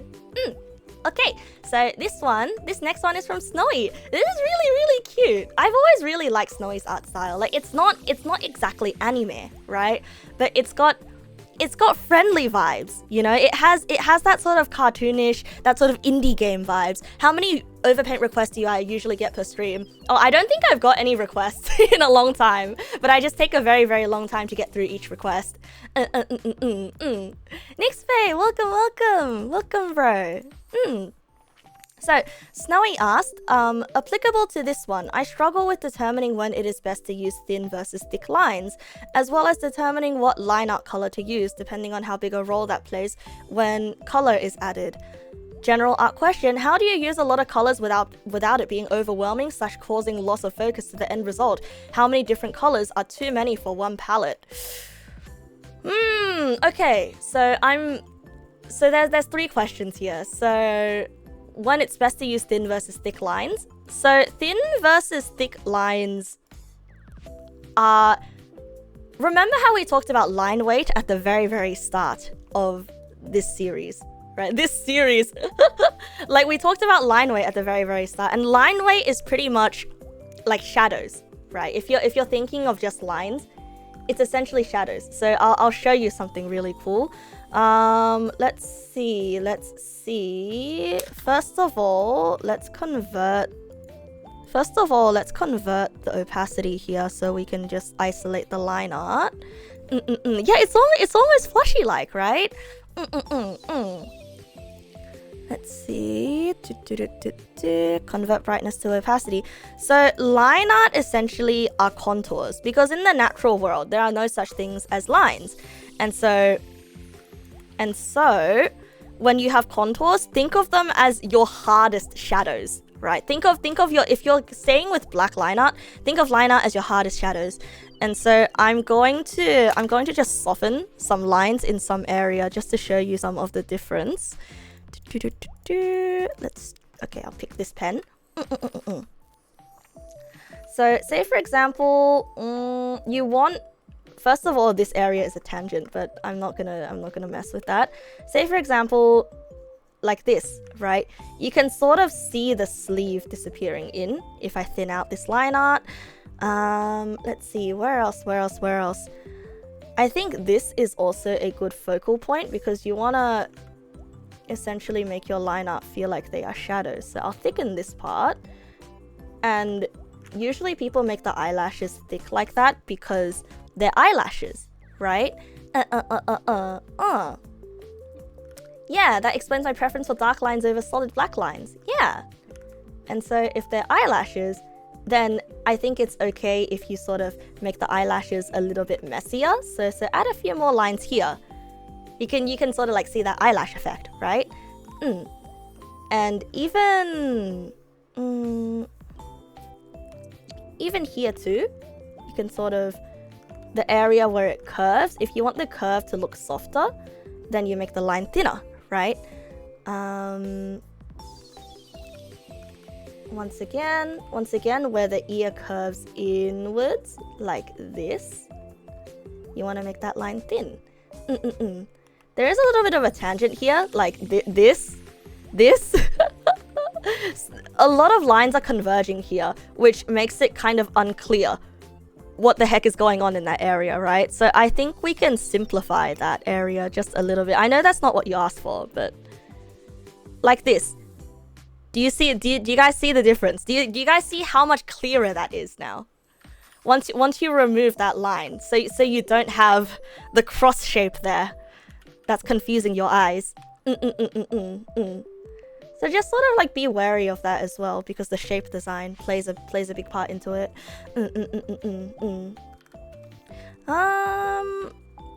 Where else? Too subtle for your brain. Yeah, honestly, like with line weights, right? It really is a person by person basis, because once again, it's about how you want your art to come across. And some people really like the thick line art look, whereas some people, personally, I don't use line art. Personally, I don't use line art very often, so it is a little bit difficult for me to answer this question. But hopefully that answer was okay. And also this heart here, right? If we're just purely going off line art, because this heart, I'm assuming, is a graphic on the t-shirt, you don't want it to be as prominent as the laces. The hoodie laces, yeah, the hoodie laces in front. So I would also thin the line art on the heart as well. Yeah, I would thin that line art just a little bit. So it's sort of like you're pushing it back in terms of the composition, right? So now the hoodie strings kind of look like they're more in front of the heart as opposed to sitting on the same layer. Do you know what I mean? Is there a way to download the overpainting VODs? I was meaning to upload the VODs. I was meaning to upload the VODs eventually. But yeah, there is a way to download them for me, but not for you. I mean, I can absolutely publish it unlisted for now if you simply just want the link to look over. So yeah, as you can see, thinning the line art on the heart pushes it back. Why so mean? No, I'm not being mean. I'm not being mean. It's just not released yet. Because I own my channel, right? Like generally though, I think Snowy, you did a really good job with the line weights on this picture, so there's not much that I can change without completely changing the whole picture. You need heavier lines in certain spots, you think? Maybe to show the layer underneath? If it was a cutout. Oh yeah, absolutely, absolutely. Like if it was a cutout, like you would absolutely do something like this, right? And then that changes the vibe completely. Because once again, essentially what you're doing with your line art is it's a contour. See? Like just very quickly like that, it gives it dimension. It makes it look like a flat prism. it makes it look like a cardboard cutout. Oh, that's so wonderful. Look at how it's magic. Hold on a second. I have to close this picture because it's eating up a lot of RAM. There we go. Magic. See? Cardboard cutout? Not cardboard cutout. Cardboard cutout? Not cardboard cutout. Yeah, you can always do it afterwards if you want the effect and you don't want to commit to it on the line art layer. Yeah. So now do you understand now? Do you understand now that line art is simply just a contour? Line art is your hardest shadow, right? Do you? I do. You understand cardboard? Yes, you do now. Okay. And so the next question that Snowy asked is determining what line art color to use depending on how big a role that plays when color is added. Yes. Determining the color of line art absolutely matters when color is added. Because this black line art, it is going to trick you into thinking that the picture is more complete than it actually is. So there is a night and day difference between if you color with black line art and if you color with other line art. So I'll show you, right? Yeah, the same cardboard element can be placed on other parts of the drawing to give that effect. Absolutely. Yeah, exactly. You don't have to organize your layers if you need to overpaint something you don't like. You don't have to do it in the same layer. Just delete the one you had before. Or delete the... Yeah, you just do it on top, on a new layer. So, if I remember correctly, what does Snowy's character look like? I was going to give Snowy an example of what I mean by how much line art color matters, right? Nade Arts, welcome! Good evening! Oh, hello! I hope you're doing well. All right, so I'm going to color this character. Yeah, this character using just black line art, okay? And I'm going to reference the colors from Snowy's profile picture. So it's all about color perception, right? So that black, if you keep the line art black, you're going to go into it with the sort of perception that this black color is the darkest color on your page, right? And so let's just color according to Snowy's profile picture. So Snowy's hair, the character's hair is this color of pink, this shade of pink. Goes here. And Snowy's character's skin color is also pink, but it's a slightly darker pink shade.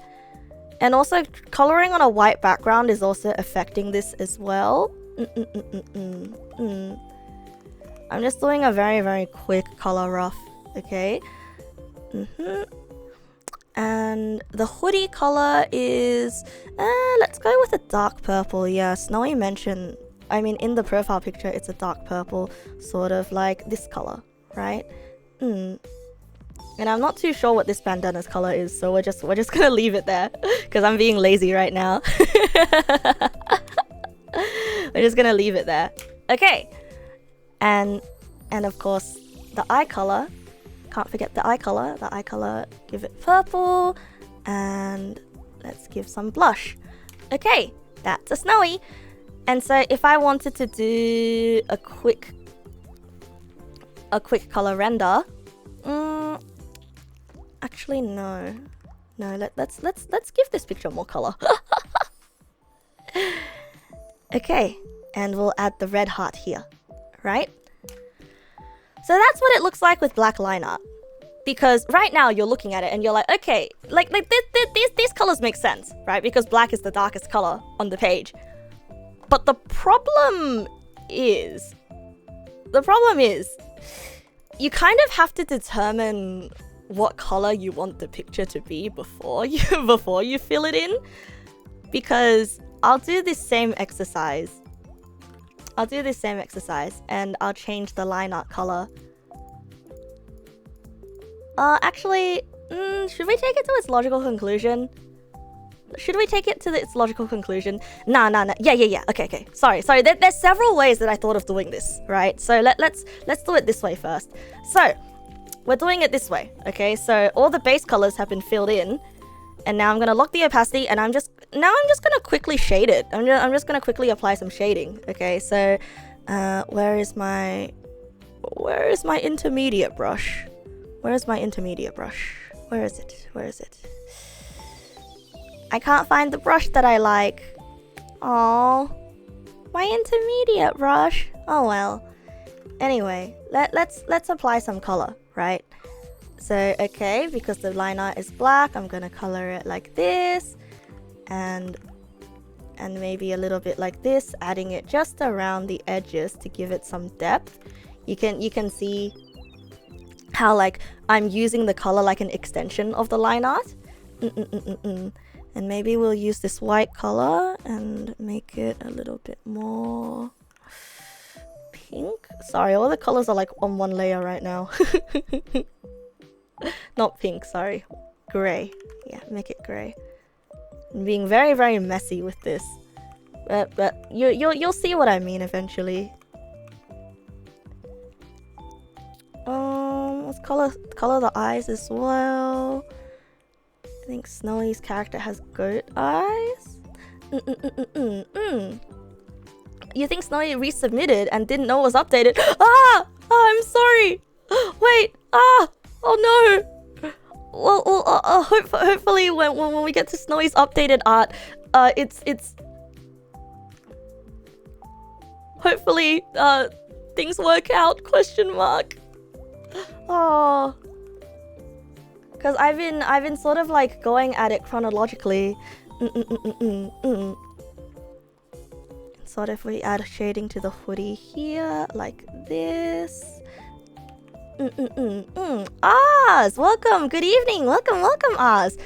I just realized, Oz, I have a DM from you that I forgot to reply to on Twitter.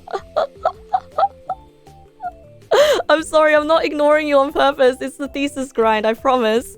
Good evening, Oz. Welcome.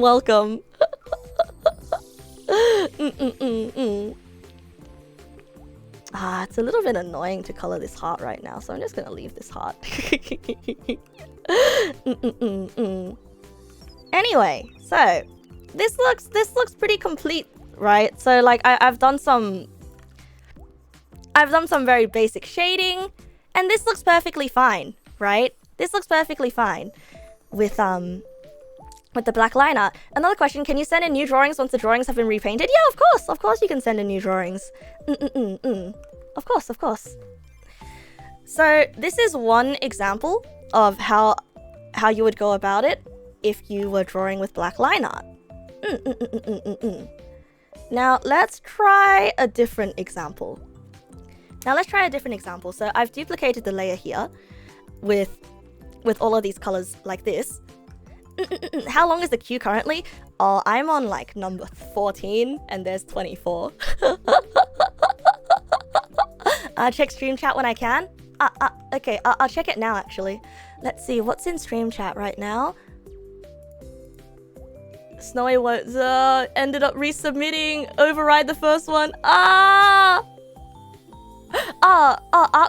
question. Uncolored PSD. PSD was colored. Oh, it's okay. It's okay. Oh, it's okay. No worries then. No worries. No worries. If the questions are the same, then that's not a problem. Okay. So So this is a very, very quick color with the black line art, right? Very, very quick color with the black line art. And it's fine as it is, I think, if you want black line art. But how I usually color is, so I don't use line art, but I like to fill in my flat colors. And then I like to turn the opacity of the line art down. Yeah. And you might be wondering, like, Neg, what does that do? That just kind of kills the line art. And I'm like, yeah, that does kill the line art. But it drastically changes my perception of the picture, right?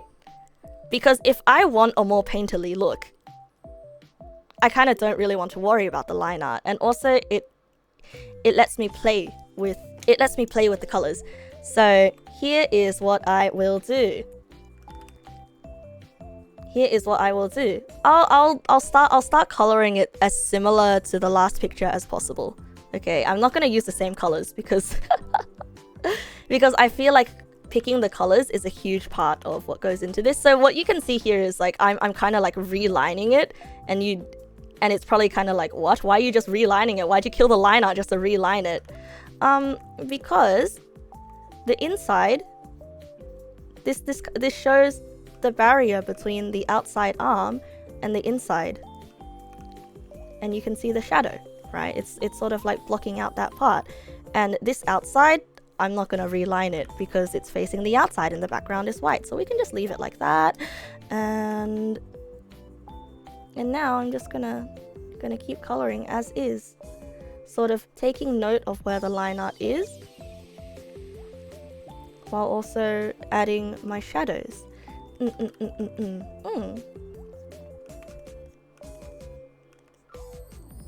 There we go. It kind of lets me almost ignore the line art in a certain way.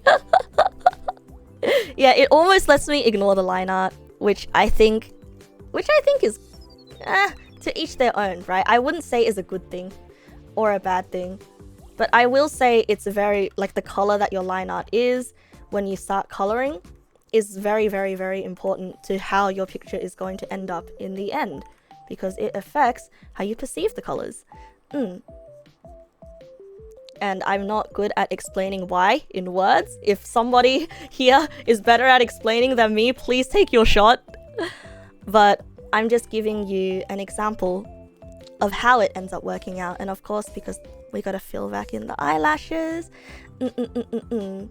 What would my sister say? Good thing or bad thing? I mean, sometimes I disagree with my sister's take, okay? I think she is... I don't want to pick fights with my sister right now, but I think she's a little bit too elitist sometimes. But I think she plays up the elitism angle because, one, I'm her little sister and she wants to be cool. And two, she thinks being an elitist is funny, right? Especially when she's an elitist with you guys. Like, it's funny because she's playing into the Onesan character.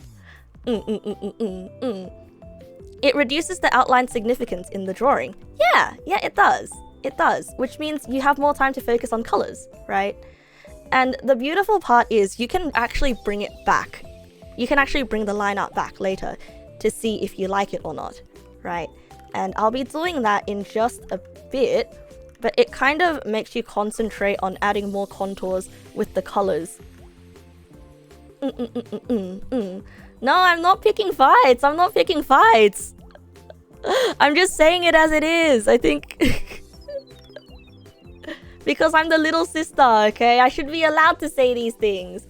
It's silly to be elitist about things that don't matter. I mean, there's a difference between a career artist and a hobbyist artist, right? So maybe like my sister's sort of a little bit harsher going into it because she's a career artist and I'm a hobbyist. Like I think it's fundamentally different viewpoints. But I think the thing that we both would agree with is that like if you're not having fun drawing, then what's the point? Just do something else. Okay, so compare colors between the one with liner and without. So the way that I picked my colors became drastically different because the one with the line art, I was looking at the black and being like, okay, what colors match well with the black? The one with the dimmed line art, I'm thinking, okay, which colors match well with the base colors that I put down? The shadows changed a lot, yeah. And if I bring back the line art even, you can kind of tell that my approach is different, right? You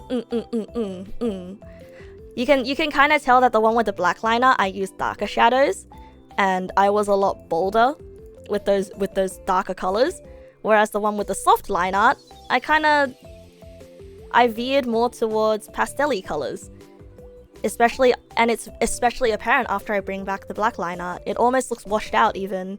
And so that, my good sirs, is the importance of choosing the color of your line art before you go into color.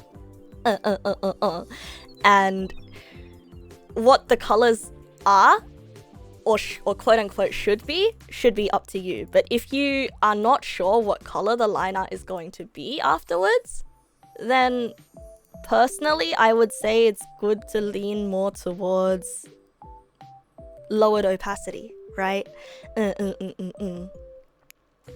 Anyway, that's just my example here. Hopefully it was okay. And also I think my flux just turned on. Oh no, how do I turn off my flux? Exit flux. Oh my god, I just got flashbanged. Ah! Ah!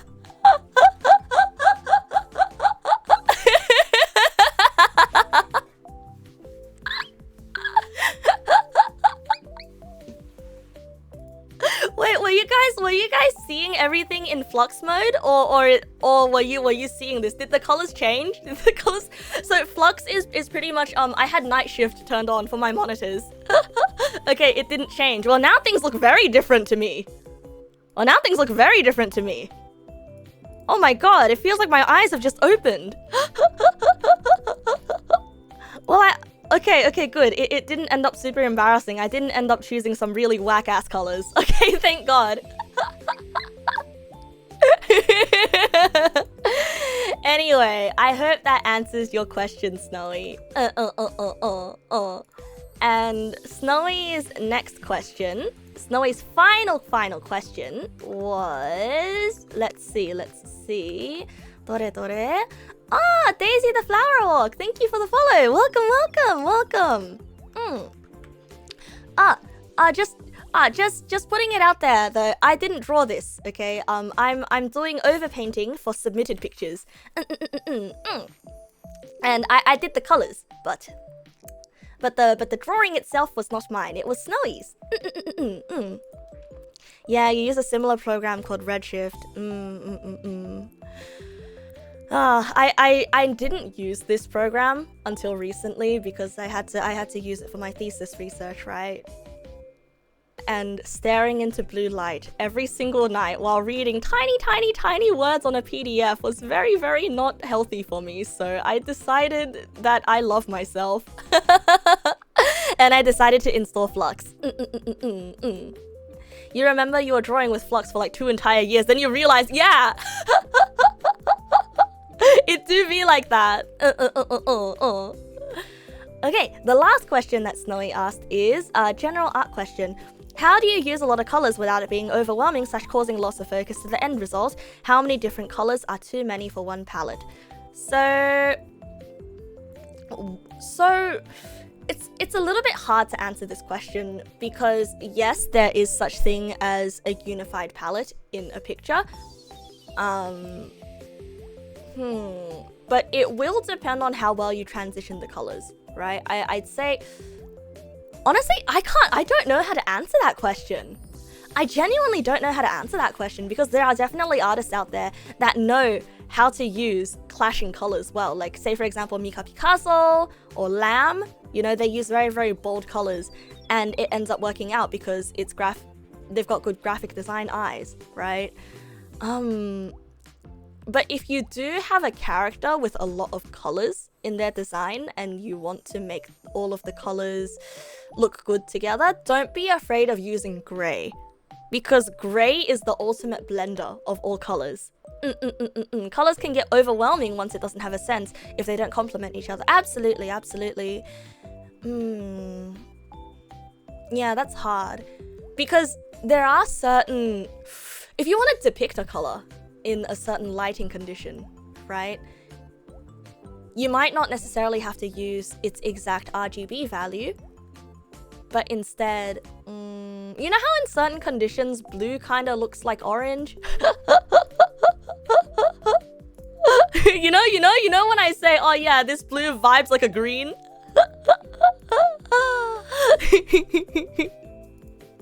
Like, I wish I could give you an example right now, but my brain is like absolutely fried, right? So, all right, I'll try my best to give an example. How about we go back to my picture? Yeah, how about we go back to the picture that I drew, right? Blue doesn't look like orange, but God, yeah, blue doesn't look like orange. Yes, so coming back to this picture, right? If you look at the way that the sun is, hold on a second, I need to take away the sketch layer. Okay, so tell me, what color are the palm trees? So the palm tree leaves in this picture, they kind of have a green vibe, right? They kind of vibe like green because it's in the context of an orangey pinky sky. Yeah. But if you actually hover it, if you actually get the RGB value, it's brown. Like if you zoom into this, it's brown. Like it's just straight up brown. Yeah. But in this color context, in the context of the rest of the picture, it looks green, right? So there are always ways to depict additional colors in a scene if you get the lighting conditions right. Yeah, color is an illusion. So you don't want to go for straight green. You could turn down the colors and check your values. As long as the value of the color you want to put in isn't too different from the one on the canvas, it could fit. It could. And that's how Mika Picasso makes things work, right? Backgrounds can be complementary from a character to show the focal point, but that depends. Right. I hope that answers Snowy's question. I'm very sorry. I feel like I'm not being very articulate about my answers today. Just because my brain is so fried from Thesis. I'm sorry, my thesis is always my excuse. In conclusion, regarding Snowy's question, IDK, bro. Because you'd have to be more specific with your question. Alright, next submission is from Droopy. Oh, one of your favorite color fact is that brown is not a real color hue. It is actually just dark orange, which is why there aren't brown LEDs. Yeah, actually brown isn't like a real hue. Like if you make the brown really saturated, it just becomes either orange or red. Well, I guess like brown maroon is just maroon. When the thesis is over, I'll have to be more creative with the excuses. Hey, listen. Usually before these streams, I do a lot of drawing practice, okay? And I read up on my theory, but it's just lately I haven't been able to. Fiend Shinobi, welcome. Wait, no, sorry, not Fiend Shinobi. Peak Italian, welcome, but also Fiend Shinobi, welcome. Good evening. I've got Thesis Brainrot, please be nice to me. It can also help to mess around with different blending modes on a mask layer if you can't get the color looking right by eye. Absolutely. Like say for example, you've got let's use the most egregious combination of colors, shall we? Hell yeah, let's use the most egregious color combination. Palm tree. Whoa.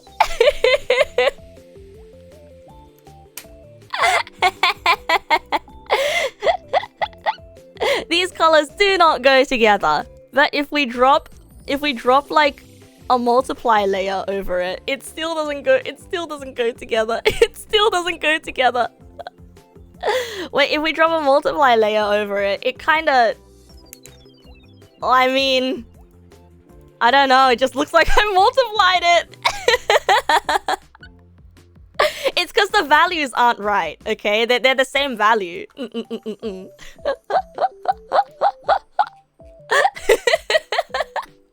You did a driving lesson today, you did good, but you need more practice? I'm proud of you, bro. I should get back to doing driving lessons too. No, Finchinobi, you are welcome. You are welcome. Welcome. Welcome. You're welcome. You're so welcome. Don't be sad. Don't cry. Don't cry. Don't you dare fucking cry. Yeah, the orange made it slightly better. Okay, next picture. Next picture. Oh, before we get lost in the sauce, as the kids say. I will save this. Ooh. Ooh. Ooh. Ooh, I like this. I like this. Man, can I just say, I remember when Snowy showed... Not Snowy, sorry. I remember when Droopy showed up for the very first time in the server, and they were a beginner artist. I'm very proud of how much they have improved. Very, very proud of it. This looks really, really nice. Alright, let's create new from clipboard here. Okay. Oh, Jenkins! Oh, Jenkins! Thank you for the resub, bro! Thank you for the prime! Good evening, Jenkins! Welcome! Welcome! No, you don't have to sit in the dirty filth corner! No, come back! Woohoo! It's been a while. Haven't been able to catch the late night streams, huh? Alright, let's see what Droopy's question was. Droopy's question is, I'm having a hard time enjoying my line art with color. It feels so bland to me, and I was thinking maybe if someone else did the line art and colored the drawing, it would give me an idea on how not to be so bland. Okay. I see. So essentially, it's the same question that was asked by Snowy, huh? About how... So you feel like... So by bland, what do you mean by bland, right? Because I don't feel like this picture is bland. I feel like the saturation, like, it really pops out at you. I feel like it's vivid, in fact. Hello, the unfortunate fool. Good evening, welcome. Thank you for the follow. What makes you so unfortunate? But like... Yeah, I don't understand what you like about this. What you don't like about this picture, actually. Probably the flat colors. Maybe. We'll see. We'll see what we can do. All right, we'll see what we can do. So you want me to color this picture? So why am I outlining it with a mouse when I could just do it like this? So what I'm gonna do first is I'm gonna cut this out. Okay, now that it's cut out, I'm going to edit and change brightness to opacity. Change brightness to opacity. Wait, what? What? Does this... What? Well, alright. Well, alright. The big selection kind of looked like a real dog. The real dog Brainrot. Yeah, I know. The real dog Brainrot is so real for you. Man, if only I remember where I put my favorite brush. Where is my favorite brush? Where is my intermediate brush? Let me look for it, okay? I lose my brushes all the time. It's not here. Is it this one? Not here. No, that's not the one. Nope. Not this one, not this one. Oh, maybe it's here. Nope, that's not it. Nyeh. I feel like I might have accidentally deleted my brush. I don't even know how that happens. Sometimes my brushes just leave me. They always leave me. You ate it. Why? Alright, so first thing that I'm going to do is I'm going to do the flat colors exactly the same way that Droopy did them. Exactly the same way that Droopy did them, except I guess like the lowered opacity on the line art is already working out for me here, and I'm just gonna do this on one layer because I typically don't like doing many things on different layers. God, I really like these teeth pants. This is a very, very nice character design. It's been a while since you've looked at this drawing, but your main issue wasn't you didn't feel like the drawing wasn't as good till there were colors inside.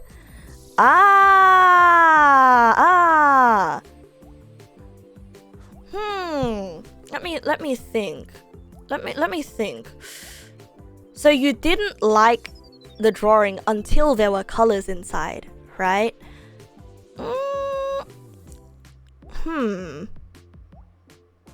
I'm trying to think of a way to sort of address that kind of concern, because I think I kind of know what you mean, but also the fact is that you do like the drawing now that there are colors inside, you know? And I think the main reason why you might not have liked the drawing without the colors is the fact that all of the line art feels like it's on the same layer. You know what I mean? It's the issue of the line weights that we were talking about before. Like, it feels like with the color you can kind of see that the hand is in front of the face and that it's in perspective, right? But without the colors you can kind of you can't tell. And so a good trick here is literally just to do what we did before, right? By thickening the line art around the fingers here. By thickening the line art around the fingers here, you can kind of push it forward just to show that it's sort of more prominent. But I guess like you don't really, if you don't want to do it like that, you know what I mean? Now it looks like there's more depth in that area, because this area is very, very, very confusing because all of the line weights here are the same, right? So there's no sense of foreground, background. Whereas if you wanted to label your hierarchies, the hand is in front, this is behind, and this is behind. But once again, it's very, very hard to tell. Yet another reason why I like the color blocking method. Also, the close of the teeth thing in this is a world full of monsters, and demons' teeth are seen as a symbol of power. I like that. I really, really like this. I really, really like these pants. I enjoy this character design a lot, Droopy. So that's one way that you can approach it. Another way that you can approach it, which I am not too big of a fan of, is by sort of erasing the line art here. Erasing the line art here to sort of like give an almost outline effect to the hand. Yeah, the direction the tail flows is really, really nice. The way that the tail sort of like wraps around and sort of draws your eye. Like you can really tell that the tail is in front of the body. It reads incredibly nicely. Let's see. Good evening, Last Lothric Knight. Welcome. But yeah, I think that's probably one of the things contributing to why you might not have liked this picture as much without the colors. Another thing contributing could also be the fact that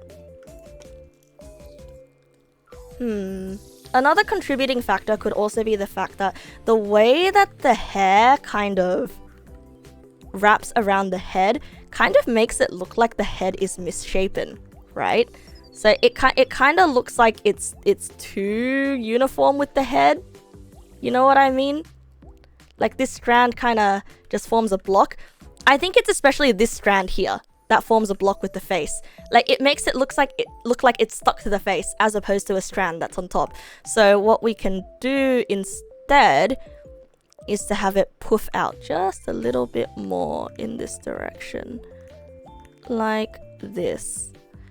And now you can kind of tell that it's hair instead of... You can tell that it's hair instead of something that's stuck to her face. And now suddenly you don't have the illusion of like a misshapen head, right? And I think this works IRL with haircuts as well. There are some haircuts that just make your face look weird.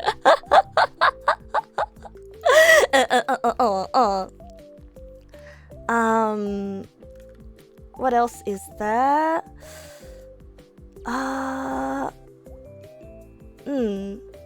Yeah, you're trying to give the hairstyle a teeth motif. Okay, I see. Yeah, I think it's just the style of hair, the way that the hair was like that. It kind of, it didn't read as hair. So I would like to say that the teeth motif did not quite come across. How's my bowl cut, by the way? What do you mean my bowl cut? My bowl cut is fine. I don't have a bowl cut, actually. Hey. And so what other things you can do with this hairstyle is you can also try to make it more clear that it's hair. Make it more clear that it's hair, because you can have the teeth motif, right? Yeah, it's a wolf cut. It's not a bowl cut.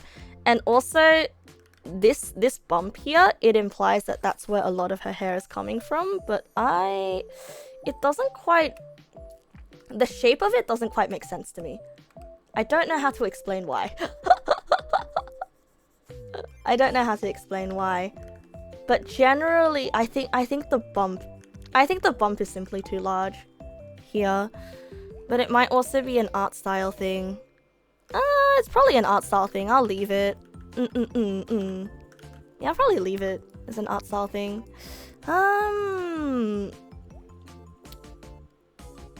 You didn't like it until there were colors, huh?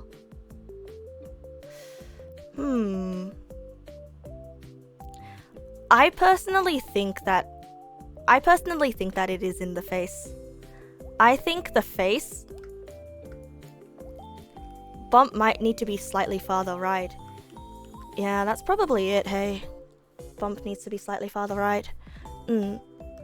So, like, probably somewhere here. Yeah, the bump kind of makes things look a bit like a ponytail. But I think what Droopy was going for here is that the bump was supposed to kind of look like a tooth, right? The tooth bump.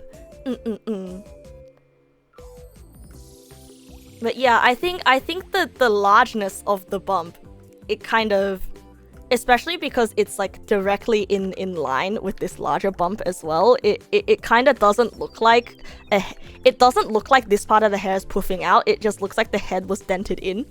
So if you want to make it look like the hair was puffing out, you want to make this part larger. You want to make this side larger if you want that puffy look, right? But once again, it's also like an art style thing as well, so I genuinely don't know how much of this critique is valid.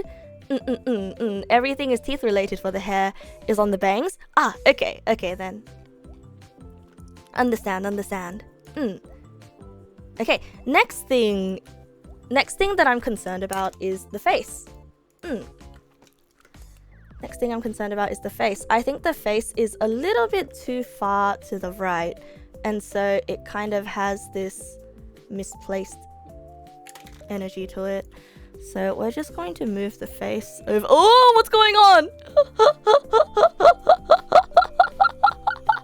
Why is it duplicating? Why is it duplicating? Oh! Hold on. I think I know why it's duplicating. Get rid of this. Oh, okay, that makes so much more sense now. There was another layer underneath. Okay, there we go. There we go. And just duplicate this one a bit more. Alright. Alright, we good. A nerd character would have front strands a little bit bigger, would they? Where does that assertion come from? So let's move the face over a little bit. Yeah. So you can tell immediately, like when you flip the picture, that the face kind of... So the way that you've drawn the face here, it kind of implies that the face is... It kind of implies that the face is concave. You know what I mean? The shape of the skull is a little bit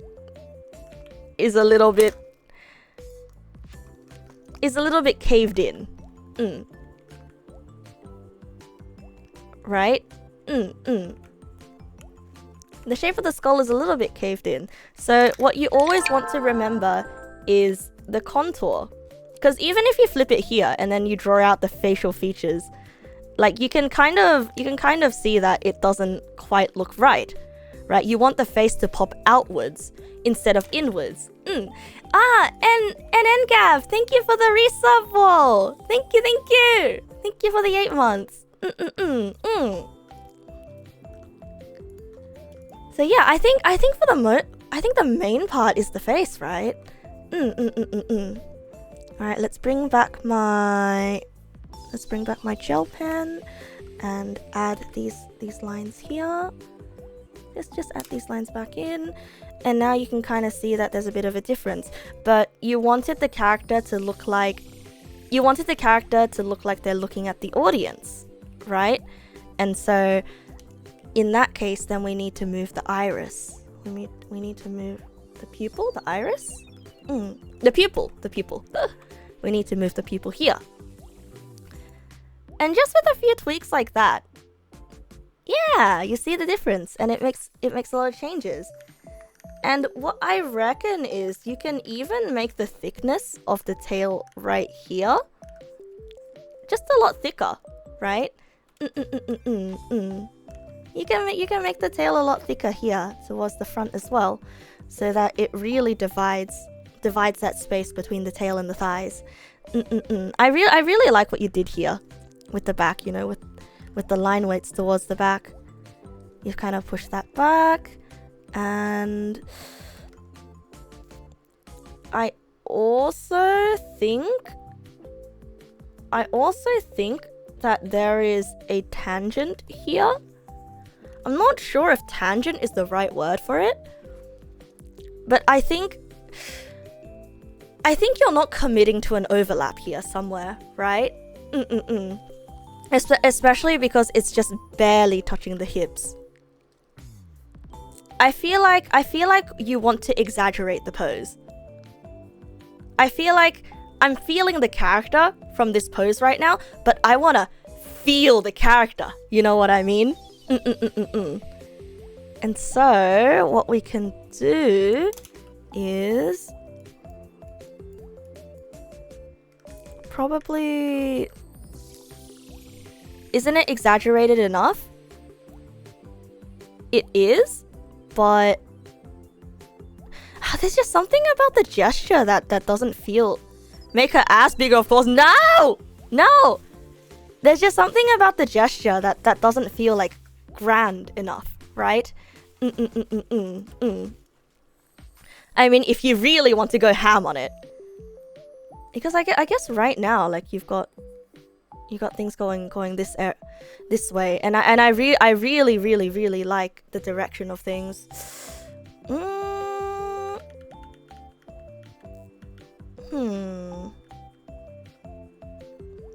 No, I think the gesture is fine.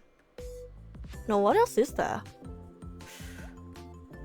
It's just this area that I'm a little bit concerned about, right?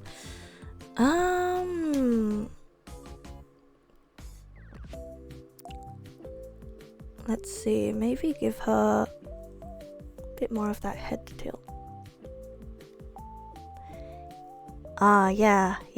Exaggerate the motion. Yeah.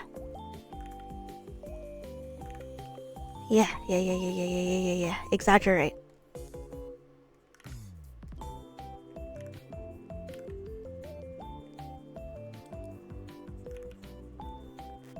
tilted her head just a little bit more, just so she's like leaning into this sort of I am almighty and powerful kind of pose. What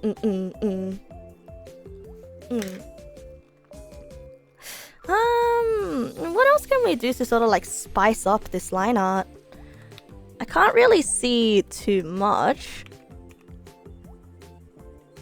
because I guess I'm more of a spice things up via color kind of person.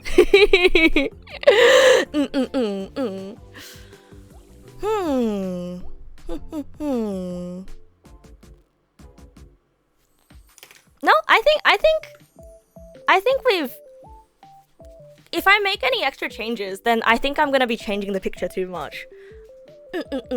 Yeah, I feel like I'll be changing the picture too much, but I think like does the difference here make more sense now? Does the difference in like gesture and everything here make more sense? Just very slight tweaks. Like repositioning the face, and then we made the lines on the hand a little bit more prominent. It's a bit messy because we're just doing overpaints here. And I leaned the head a little bit more to the side to make it look like she's leaning into the pose more. So we're really getting this sort of motion from her, you know? Like this is the motion that her torso is following, whereas her hips are twisting this way. Yeah, just very, very slight things.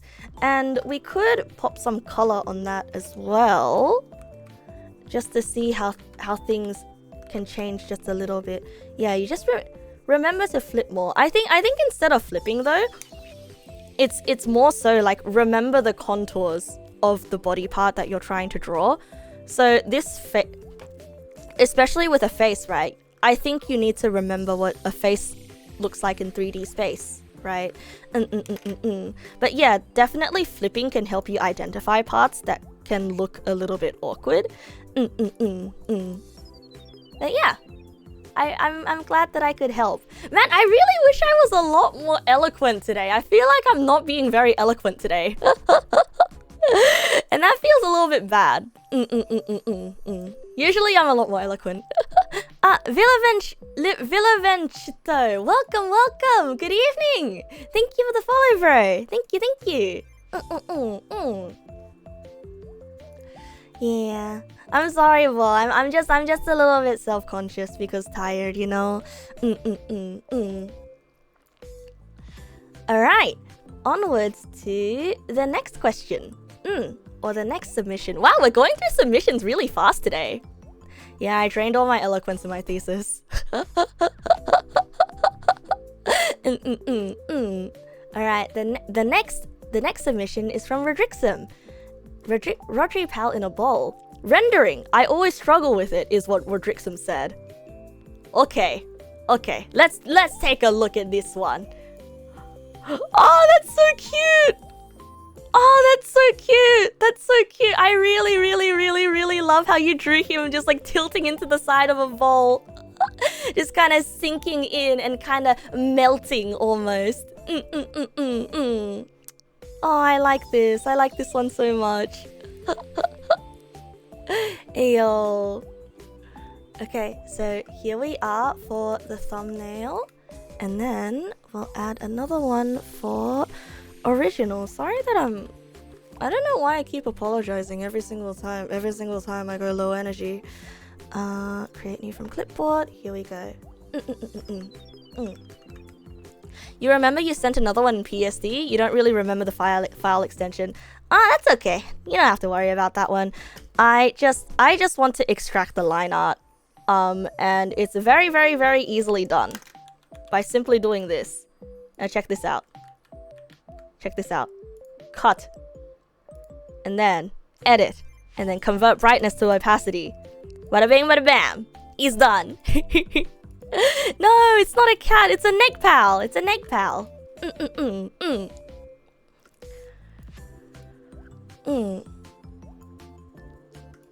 Alright, okay, so your question is rendering. Please change the colors how you find them better, but they should vibe similar, you know? Stem, tail, and body. Okay, color reference. So, bowl design is up to me. I get to design the bowl as well? Oh, okay. So you have no idea how to render. Well, buddy, I don't know how to teach you how to render. but let's take a look. Right, let's see what we can do. Just a little bowl design as a treat.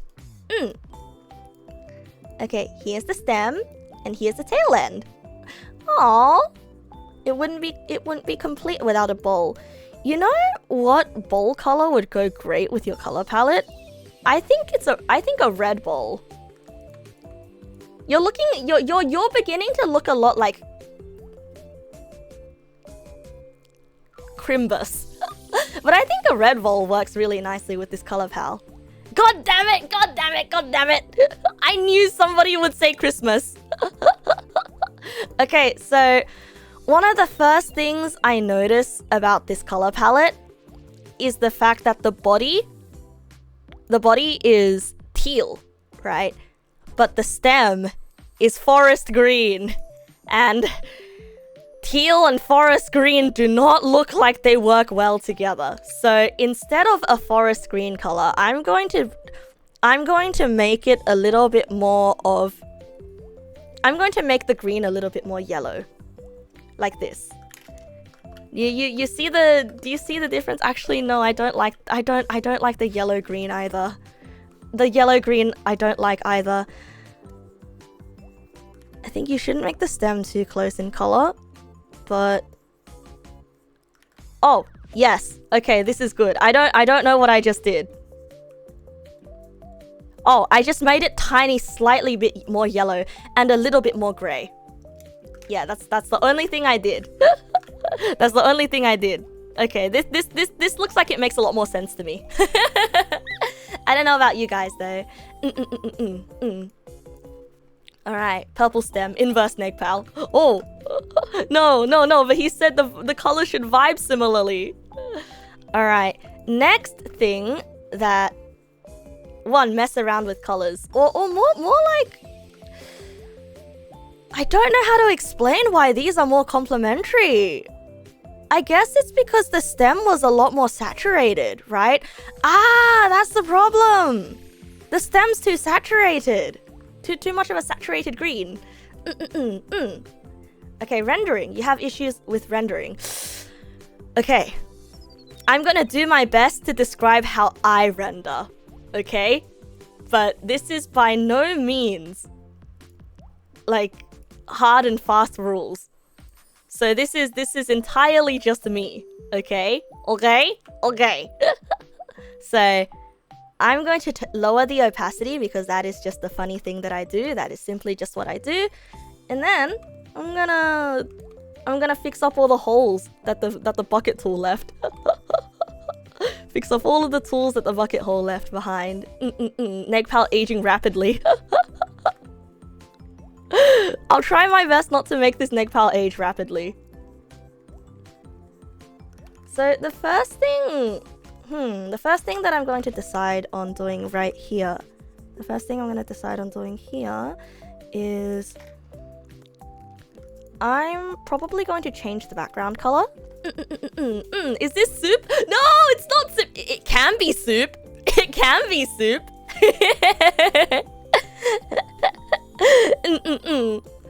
I'm gonna change the background color to...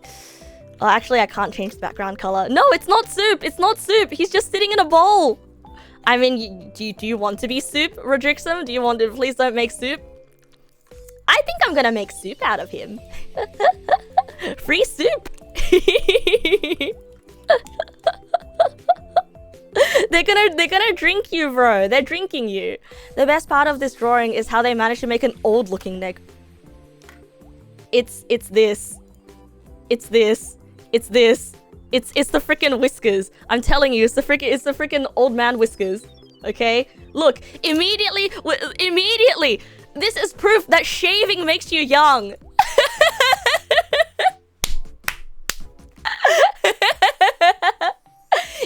Immediately young. You like your whiskers, that's not gonna change. No, that's good. That's okay.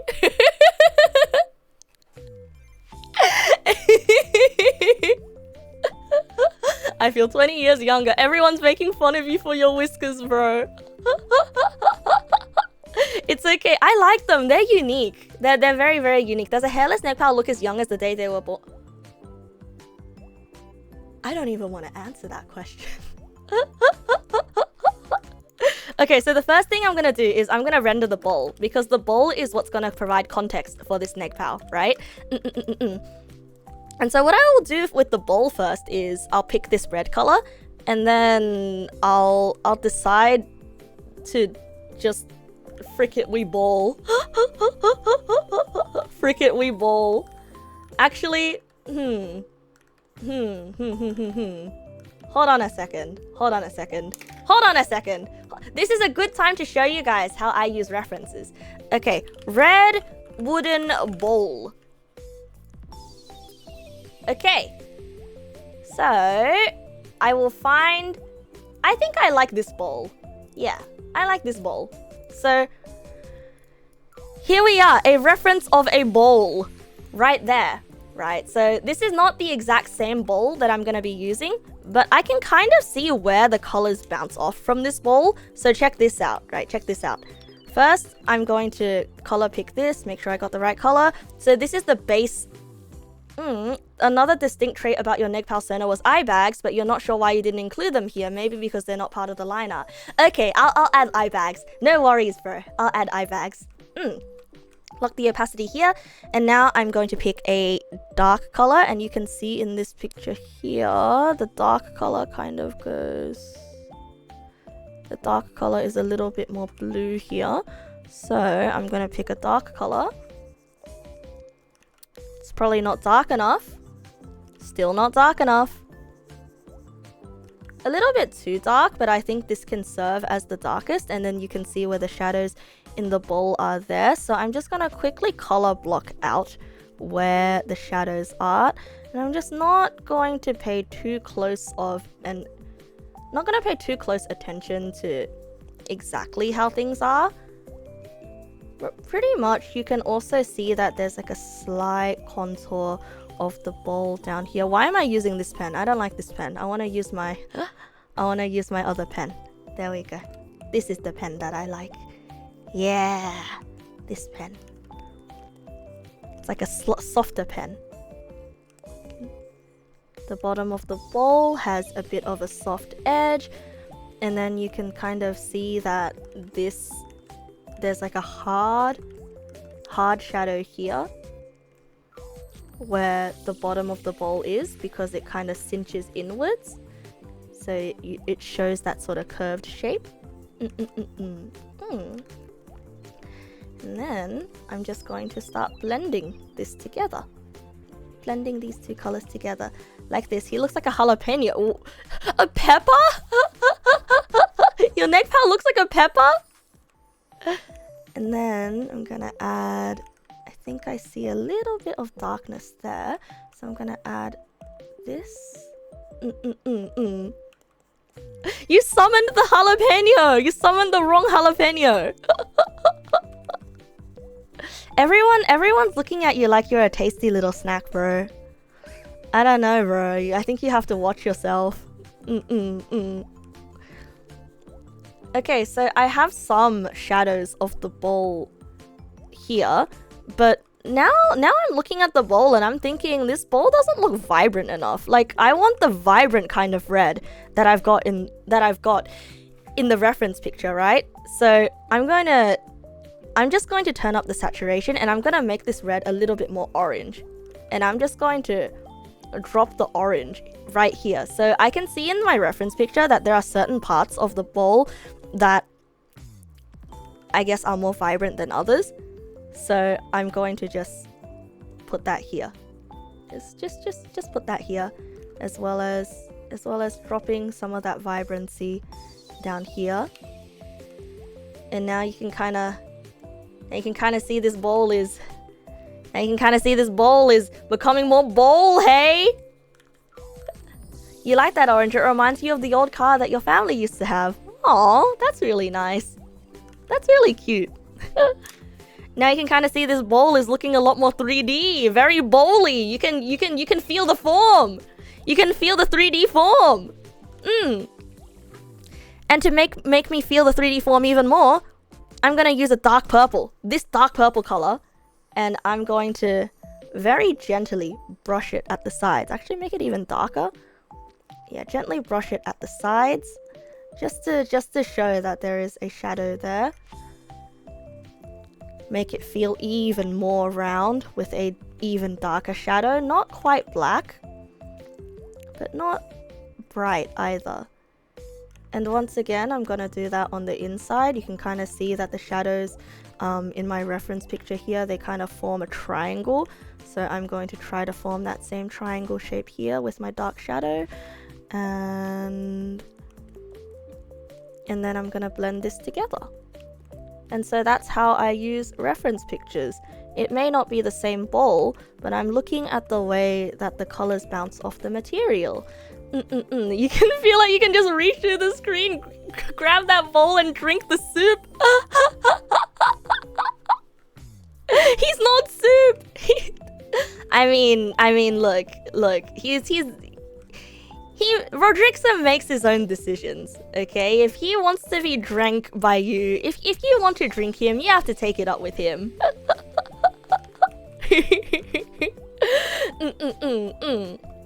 Veggie soup. And also you can see there's a little bit of vibrancy on the inside, so I'm going to drop a little bit of that orange there. Just very, very tiny amounts of it.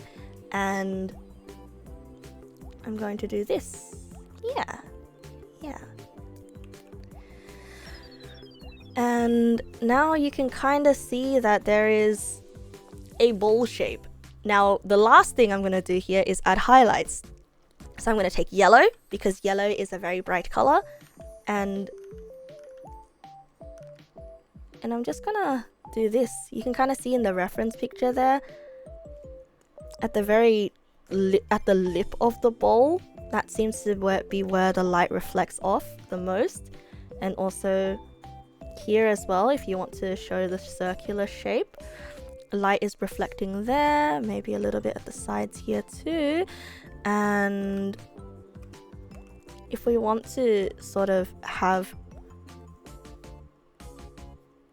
we don't want this to sort of look 2D, so we'll have some light reflecting off the rim here as well. And of course, make this part dark. And one last thing that I think would be nice to do is, because Rodrixam is green, we can add some bounce light of green in the bowl as well. It's very, very, very slight bounce light, just to show that the bowl knows that Rodrixam is in it. just to show that, you know, there is vegetable in the soup. Silver Dragon Sunset, welcome. He looks like an NPC that'll give you wisdom in an indie game. Oh, that's really cute. Actually, I thought of it that way as well. It's the beard. I swear it's the mustache. It's the wise man mustache. And there you have it. That is how to draw a bowl. That is how I render a bowl.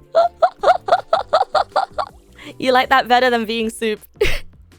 I'm sorry, you asked me how to render a neg pal, and instead I show you how to render a bowl. But do you understand the process though? Like, generally, if I wanted to complete this picture, I would go even more in depth looking at the reference. But this is sort of how I sort of like blob the colors out with a reference. Now, onwards to the neg pal. So now that I've drawn the setting, right? I've drawn the setting. I can take away this bowl now, thank God. No, not that bowl! This bowl! Yeah, fur is going to be different. Rendering depends on the material. So, because this is a neg pal and neg pals don't actually exist, I can't pull up a reference. I mean, I could pull up a reference for how to draw fur, but generally stylized fur is gonna look different from real life fur. So I'm just gonna draw it stylized, like clumps of anime hair, right? Looking at reference for how shadows and lightings work for a material. Like, generally I like to draw the background first before I draw the character, which is why I did the bowl first. They don't exist. No, neg pals do. Neg pals do exist. Neg pals do exist. You are neg pal. This is like getting over it, but instead of a human in a cauldron, it's a neg pal in a bowl. Getting over it with Rodrixam foddy. Here's your here's your pickaxe.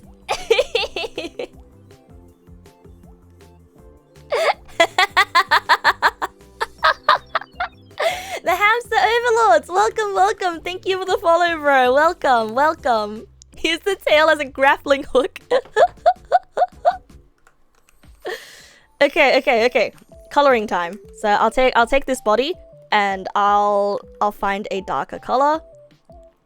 And I'll just kind of, first of all, I'll take the easy wins, right? And find where the shadows are. You can see that for the shadows, I went a little bit more cyan because that is generally how I do my shadows, right? Because you can see how the bowl is red. And for the shadows, I made things cooler. So the shadows in this picture are going to be cool shadows, right? Cool colors, warm colors. And so I'll take the easy wins here. Take this, because there's going to be a shadow cast underneath the ear. We'll put a shadow under there. And of course, there's going to be some sort of puckering towards the stem. So we're just going to add that.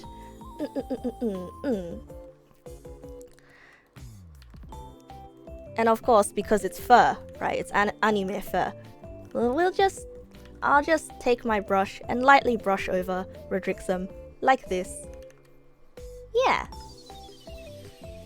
Sometimes brushes do matter, right?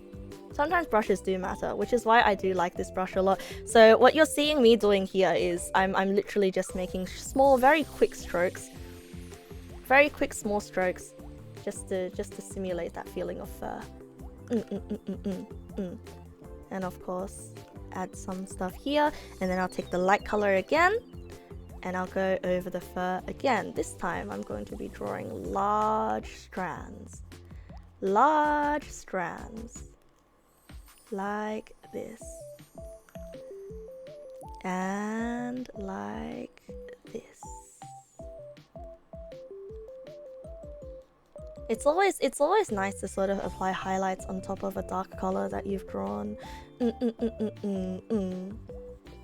actually don't like what I've done here. It kind of closes that area off, so I'm gonna get rid of that. There's basic wins that we can take. Okay, so new Rodrixam Neg Palsona looking pretty sick. Yeah, it's cute, isn't it? Now I'm going to move on to the stem, and with the stem I'm also going to do the same thing using a cooler color. Using a cooler and a darker color, I'm going to add the easy shadows. Easy shadows, slightly cooler, slightly darker, and assuming that like the light source is coming in this way, we'll add the shadows here. So there's going to be a sharp shadow like that, whereas when it comes towards the stem and the light sort of disperses downwards, because the shape of the stem is kind of like splayed out like a hand. It's splayed out. And so you can kind of see where kind of the stem cinches in a little bit here, and then it puffs back out, which means there's more surface area for the light to diffuse on. Oh, thank you. Or should Rodrixam be saying thank you for the color scheming? Don't the lighting in the stem contradict the lighting in the bowl? The lighting on the stem contradict the lighting on the bowl? Not quite, because the bowl is a naturally reflective object, right? And so it's gonna be bouncy. But I don't think the lighting on the stem contradicts it. Personally. I guess in that sense you could kind of have it face here, right? And then we'll add a slight highlight to the stem. Because you are a fruit after all. You are freshly, you are picked fresh. Oh, actually, yeah, actually. Okay, I'm gonna grab grapes. I'm gonna use grapes as a reference picture. You might think this is weird, but hear me out, okay? Open image in new tab, copy image, paste. Are you a vegetable or a fruit? You're a grape. You're doing grape? I'm gonna use a grape as a reference image. Okay. Snack time. Yummy, yummy. So you can, because like I want a similar texture to a grape, okay? Because I like how the grape skin looks, and so you can see kind of the grape is a little bit translucent.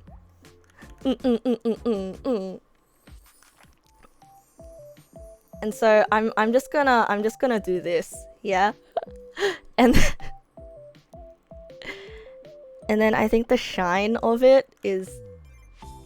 It's a little bit, grapes are a little bit dull, but the shine of the grape, you kind of like pick a big part of the round object, and then you kind of diffuse the shininess outways.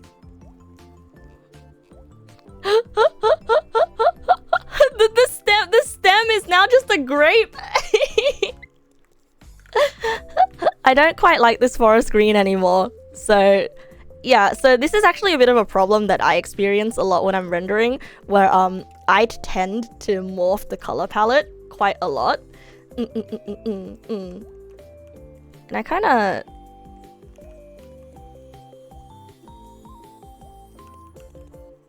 Also, I have to make sure that this color palette makes sense. Oh yeah, no, it does not make sense. It does not make sense at all. How, if we ferment this neg pal, will we get wine? No, we won't. No, we won't. Don't ferment him. It's just, I'm looking at grapes because these grapes have that like freshly sprayed look, okay?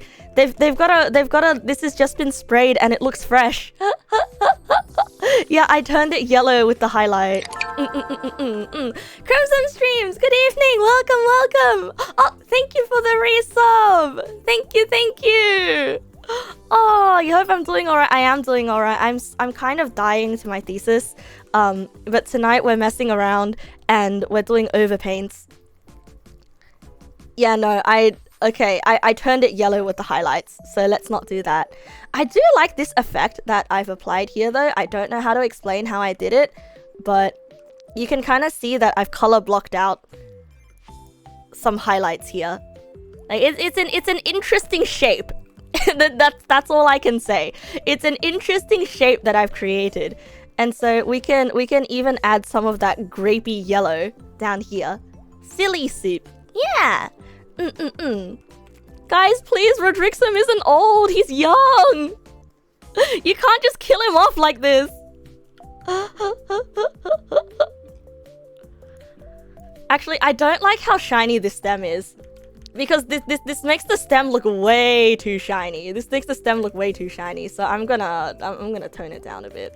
Yeah, let's tone it down a bit.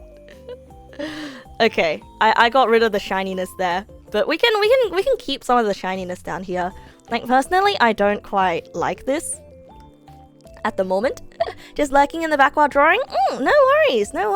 Feel free to lurk all you want, Cronky. Thank you for coming along today. Yeah, diffuse it a bit more.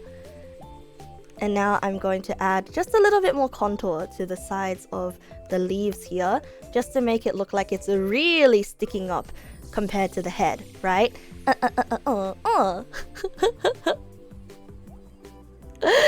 I didn't kill you. Hey,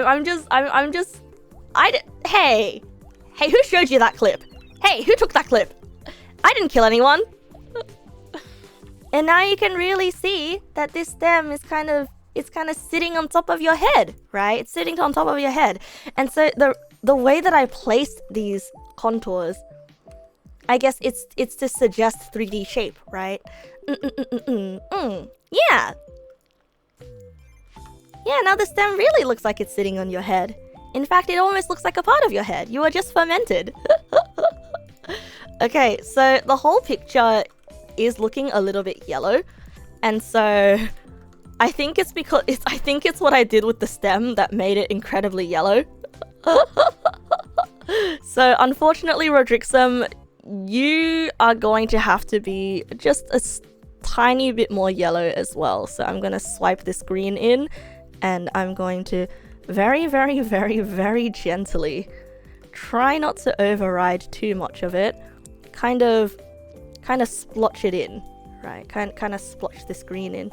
So you still look teal like you usually do, but now the parts of your face that are highlighted are a little bit more yellow. You see? See? It makes it look warmer. Yeah! Yellow's your neg, pal. No, don't say pissify. Pissify your neg, pal. Yeah. You still look like you're the original color, but it's just the highlights that are yellow. And now, to give your tail a little bit more fluffy, I'm gonna do this. You see what I'm doing? I'm taking the dark colors and I'm kind of brushing in. Just remember to make your strokes go in the same direction, okay? Brushing in some little strands of hair that go in the same direction. Little strands of fur that go in the same direction. Like so. We can do it on the ear as well. Okay, and now let's get to your face. Yeah, let's handle your face. Look, good evening, welcome. How am I doing? I am dying to my thesis, but tonight we're drawing. Let's get to your face. So your old man whiskers. I'll add some contouring here to your old man whiskers. Oh, Mossy, are you gonna head to bed? No worries, Mossy. Thank you for dropping by tonight, and thank you for hanging out with me. Thank you even though you're away on a trip to your parents, thank you for coming by. Have a good night, and hopefully tomorrow goes well. Sleep well, Mossy. And I've made your whiskers even more prominent. And don't forget, because they're whiskers and they're sitting on top, we gotta give them their own highlight. We gotta highlight the whiskers. Ah, yuck!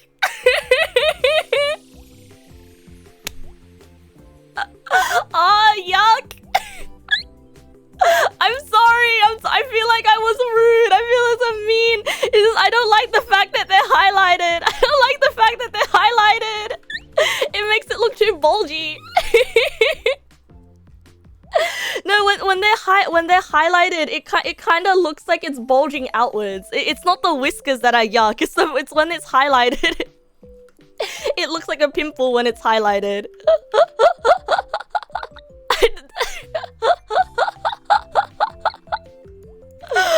Oh god. Okay. Let's get to the eyes now. Yeah, you see it, bro. You see the pimples. Good morning, Paulie. Welcome. It is a creature. It's Rodrixam. Makes you think of those people with the nose studs that look like a giant pimple on their nose. Hey, don't be mean to those people. They made a choice. They made that choice. So I'm taking. Okay, so you know how I lowered the opacity of the liner? I'm taking a blue color, and I'm just going underneath the eye here, and instead of, doing it like in a hard color block, I'm doing it in streaks. And so it's sort of like I'm not trying to perfectly color underneath the eyes, but doing it in streaks kind of implies that there is more texture, there is more depth to the eyelashes, right? And so by doing this, you kind of get his eyelashes, but one eye is a little bit larger than the other. So now we've pretty much like rendered the basics of this. We've basically rendered this picture. Now what I'm gonna do is, I'm gonna make a layer on top, because I like overpainting. If you cover the eyes with your hands, it looks like the whiskers are the eyes. Oh, it does! Oh, it so does, bro. It so does.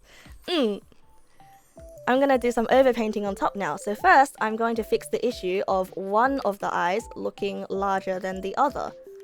So, like this. Wait, what? Did I not put the layer on top of the line art? Okay, there we go. Yeah, so this layer is on top of the line art. So we're gonna make both of these eyes the same size. Like this. Yeah!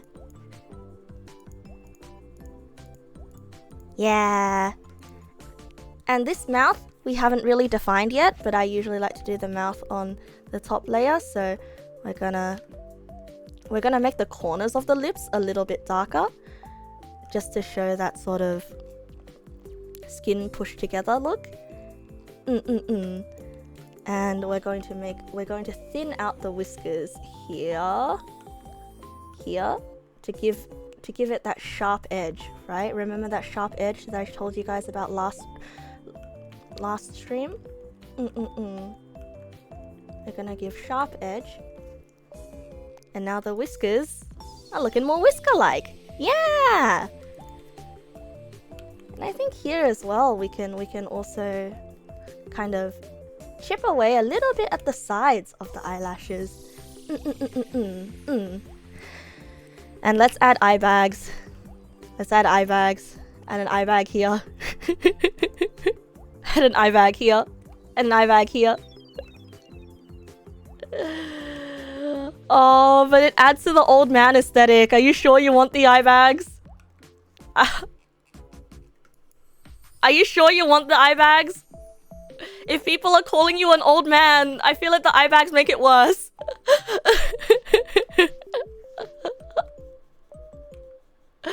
Speaking of eye bags, it's nearing time o'clock. Aww, can we draw until 2 o'clock today? I want to draw... Wait, what do you mean it's nearing time o'clock? It's only 12 o'clock.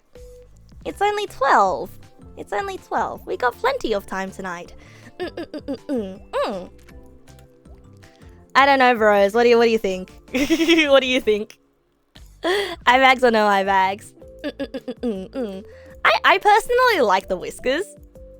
Like, personally, I really like the whiskers. Did my clocks change too now? Huh? Huh? What do you mean my clocks changed too? Huh? Huh? Your wife... Huh? Wait, it's... How long have I been streaming? Huh? It's only been 3 hours, so... Yeah! It's only been 3 hours. Yeah, clock changes tomorrow. Yeah. No, that's fine. Yeah, it's not time o'clock. Ivax, give him that tired wise man look. Wait, Rodrixam, I'm sorry. I feel like we're being a little bit too mean to you. Let me know if it's too mean, okay? Because I don't want to be like, hee, you old man. Yeah, it's a rare pal, and Rodrixam wanted advice on painting. You said wise. Okay, good. In 2 minutes time, does it become 11 PM again? Who knows?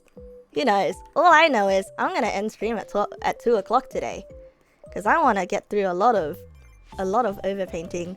From lonely Rodrixam to old Rodrixam, no! Okay, another thing that I'm going to do here is I don't like the shape that this stem is making on the head. It makes no sense. So I am going to do this. Well, it's not like it makes no sense, but it kind of looks a little bit flat right now. And so what I want to do is I want to change the shape to something like, because if you look at these parts as overlapping, right? I want to change the shape to something more like this. And so I'm gonna paint on top and make the shape a little bit more like that. May you have a taste of soup. I don't know, man. You gotta ask the man lying in the soup. You gotta ask the soup man himself. Yeah. So you wanna put the thing on top.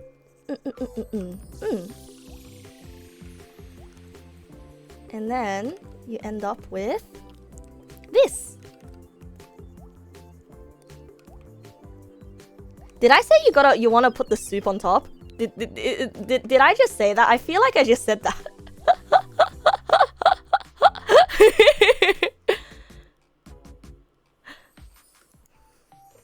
Did I say soup or did I say stem? I said stem, right? I said soup? Ah, Shinu! Shinu! Welcome, Shinu! Good evening!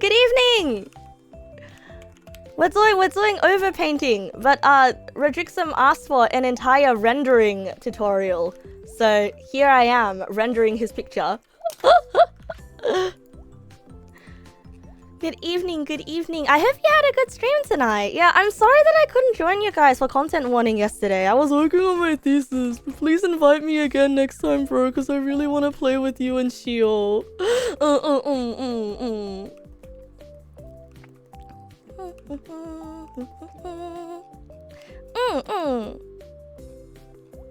Pour the soup on top of Rodri when it's boiling. No! Why do you guys want to enact violence on your fellow Neg pals? I'd rather you enact violence on me instead of each other, okay? Hui.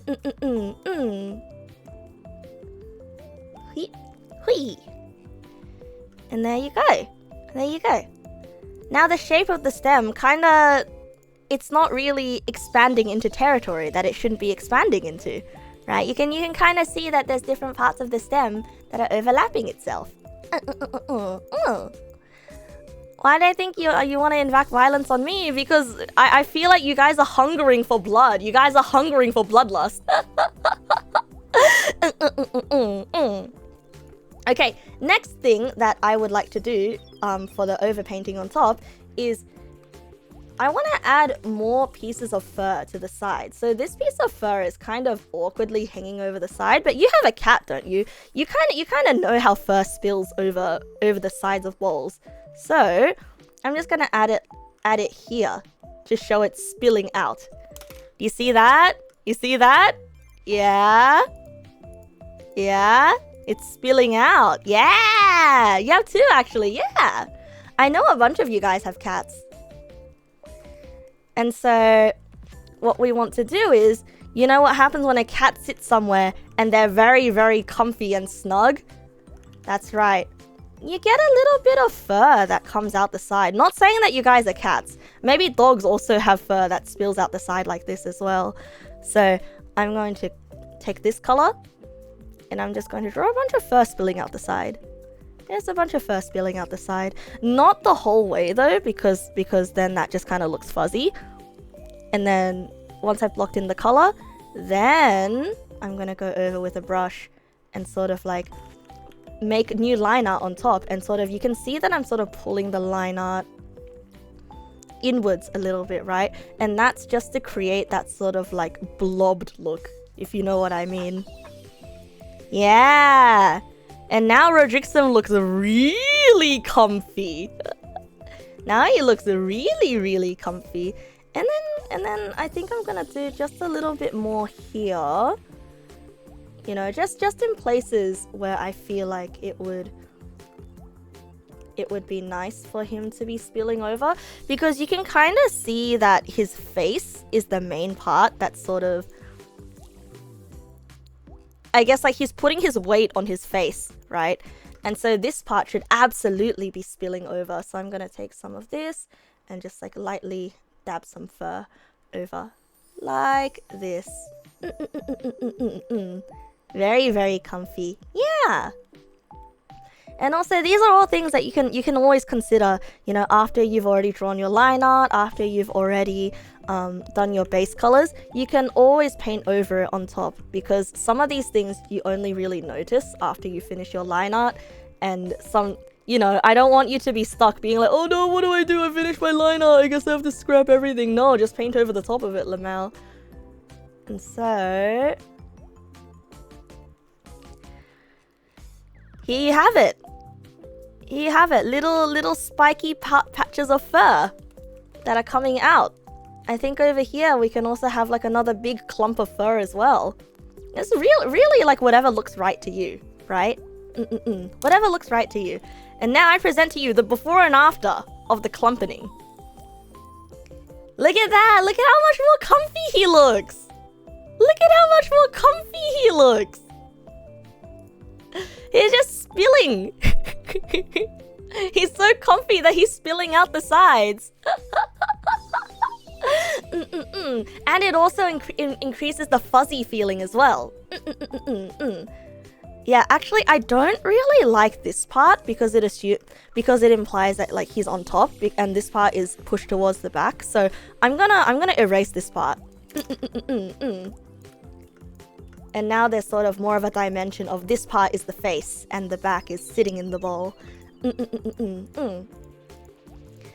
And I think for the most part, we're kind of done here. What we can also do is, because Rodrixam is like spilling over, we can once again add just a tiny bit more bounce light here of Rodrixam's green onto the bowl. Just be very, very careful when you're adding bounce light like this. You don't want to recolor the whole thing, but I think it does help with sort of palette unification, and it also helps with the shiny material of the bowl, just to show that like there's some of the light from Rodrixam's green that's pouring through. Like that. Yeah, you see it? Yeah, you can really feel the gravity now. And isn't that satisfying? Now there's some other stuff that we can do, which is sort of separate the tail into the background even more. So I'm taking the dark color that I used for Rodrixam's eyelashes and sort of outlining this area just a little bit more. So you can kind of see that there's more of a separation between foreground and background. And I'm just going to very, very, very lightly do that same sort of brushing trick here.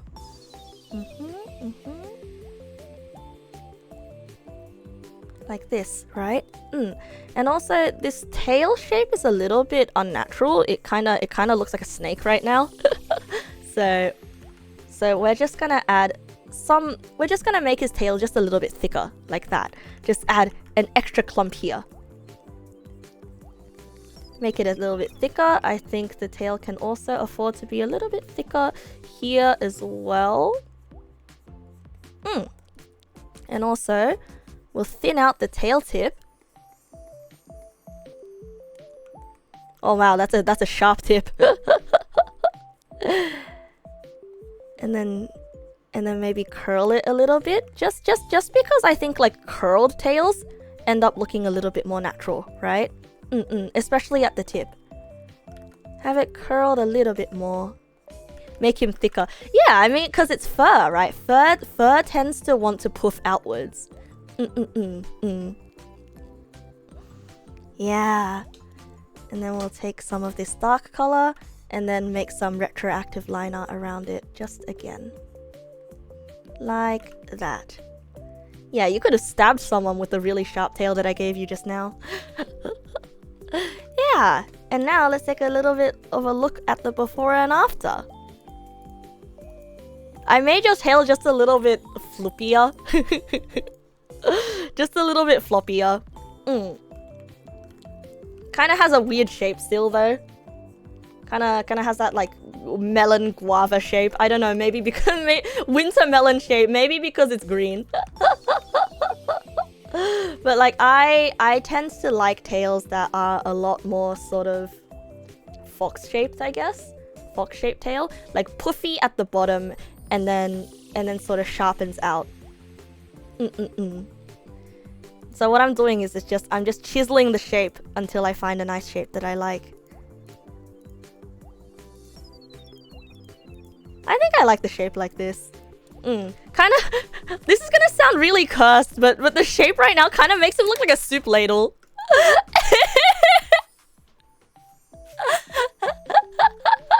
Kind of looks like a soup ladle. It makes me just want to grab this tail like this.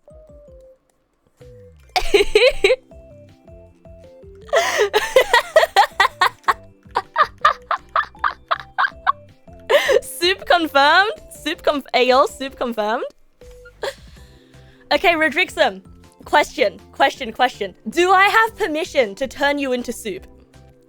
Do I have permission to put soup water in here?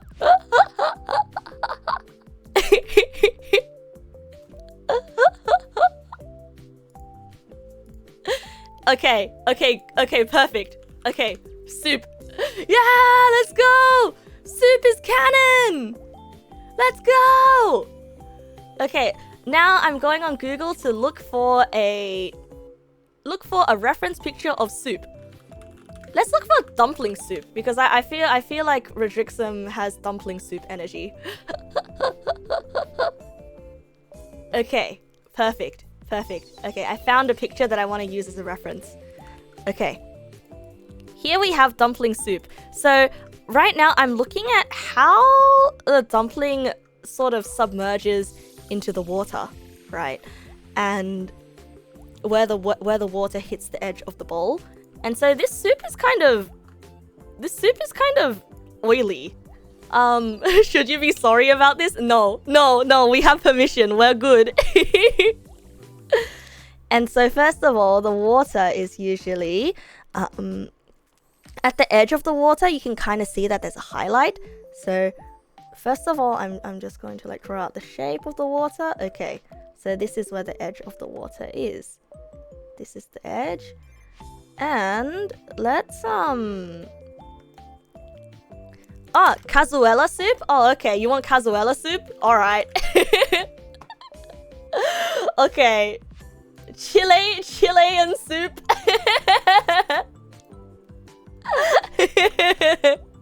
Is this a you are from Chile moment?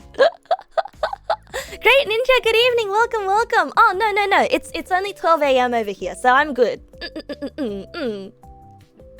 It's only 12 AM. Oh, it's green soup. Ew. I like this color though. I like this color. I'm sorry. I don't know why I said ooh. I'm sorry. That seemed a little bit rude. I didn't mean it that way, bro. I promise. Yeah. Oh, okay. Thank God. That okay. Thank God. The picture itself didn't look yummy. It's not supposed to look green. Oh, is it supposed to look like this? Is this what it's supposed to look like? Oh, it's supposed to look olive. Yeah, we're going soup. He wants soup. So we're making soup. Okay, so it's yellow soup. Okay, understand. Okay. Understand. All right. Let's make soup. So I genuinely don't know how to draw soup very well. So this is going to be an experience for me as well, okay? So once again, I'm going to add all this, and I think this area here is going to be covered up. I think this area here is going to be submerged. So well, I'm just going to draw some water around here, some soupy water around here, and when things go down into soup, I think the color ends up getting darker. Yeah. And once again, water tends to refract, right? So we're going to have some of his green color kind of be like floating upwards around here in the soup somewhere. It kind of looks like he's a soup ingredient. Yeah, so you can see even the soup water is reflecting the green color. And so that's kind of how environments interact with each other. And now it's time for me to add some more highlights, right? So I'm gonna add this color as a highlight because soupy water is watery, right? And generally where the soup hits the surface, there is a little bit of a highlight here as well, where his fur gets submerged into the soup.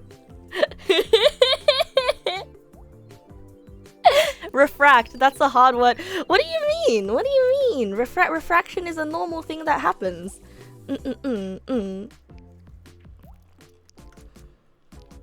Oh, he's so soup, bro. He's so soup. He's so soup. I'm sorry. I'm gonna take this and make it a little bit darker, and then around the areas where he gets submerged. He's so soup.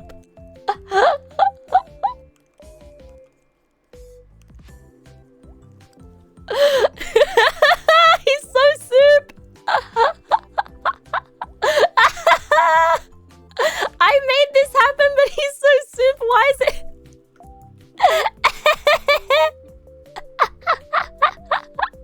He looks so relaxed, even though he doesn't know. He doesn't know. He doesn't know. Should I add a little carrot next to him? Maybe. Hold on. I need to make the edge of the bowl just a little bit sharper here, like this. Bro got cooked on a Sunday morning, on a Saturday morning. Oh, oops. Oops, I drew that on the wrong layer. Oops. Cut. There we go. What else can we put in the soup? I don't want to draw corn. I don't want to draw the corn. Maybe I'll draw a carrot. Yeah, we'll put a carrot in the soup. Why not? Yeah, let's put a little piece of carrot here. Oh, I guess we have to put corn in because it's part of the soup. So let's. But there's no room for the corn. There's no room. Okay, so I'll blob in a yellow like this, and then maybe we'll put some more green, just sprinkled throughout. There's no room. There's no room. You're taking up too much room. And then I'll add a little bit of darkness here. And then add the highlight of the carrot here.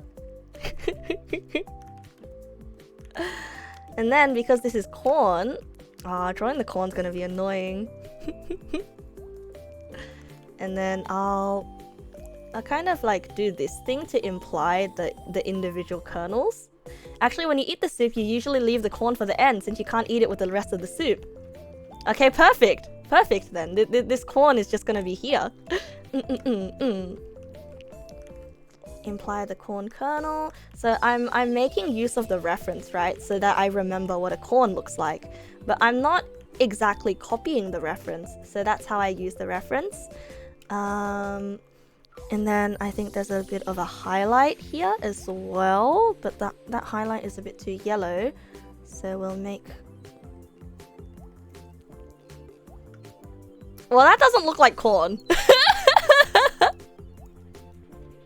Well, that doesn't look like corn. I don't know what that is. But it looks like it fits. So let's run with it, right? Because I can't be bothered to draw corn. It's corn adjacent. I don't know. It doesn't look as corny as I would like it to look. Oh, maybe. Oh, giving it that outline actually helps the corn look. Okay. Yeah, it's just potato. Oh god. Oh no. Did I draw it on the wrong layer? Oh no. Oh no. Oh no. Okay. That's okay. I'll just cut this out. Okay, that's perfect. And then I'll cut this out. Perfecto. And here you have it. Rodrixam is soup.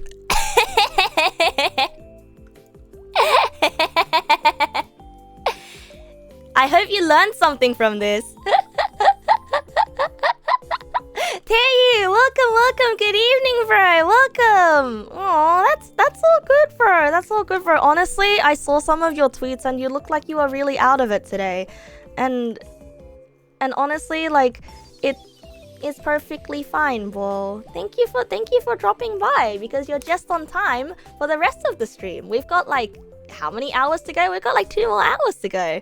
You learned today that Rodri is soup. Did you guys learn at the very least how to observe reference pictures? Did you learn anything from that? Well, was anything of value gained? Rodrixam is not an ingredient, he's a soup. Good. Good. If you learned plenty, then that's perfect. You observe the soupening. Okay. Now there's one more thing that I have to do before I'm done with this picture. Okay, so... Oh god, what? Oh god, what? What? What? What? What? Hold on. This can't be part of it. Okay. What? Hold on, 1 second. Remove this. Oh, okay, good. Where are my ingredients? Where's my soup ingredients? Okay, my soup ingredients here. Sorry, I'm chucking everything into the same layer. Okay, perfect. What? What? Okay, so as you can see, the bowl is a little bit tilted, isn't it? The bowl is a little bit tilted, isn't it? So I'm just going to... I put everything into the same layer, and so I'm just gonna skew the shape just a little bit. Like this. Like this, and then press OK. Just a little bit of a shape transform. And now the bowl is a little bit less tilted, and it is a little bit less upset at losing the game. Yeah. Because when you flip things, and also the bowl seems a little bit unbalanced as well. So I'm just once again going to correct the shape just a little bit, like this.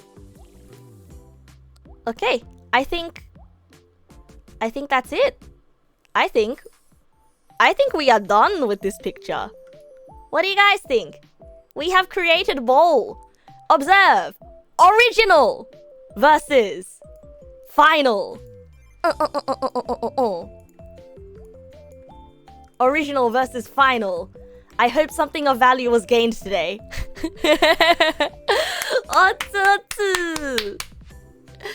I will send you... You wouldn't eat it, but looks good to you. Hell yeah! I cooked 10 out of soup! Woohoo!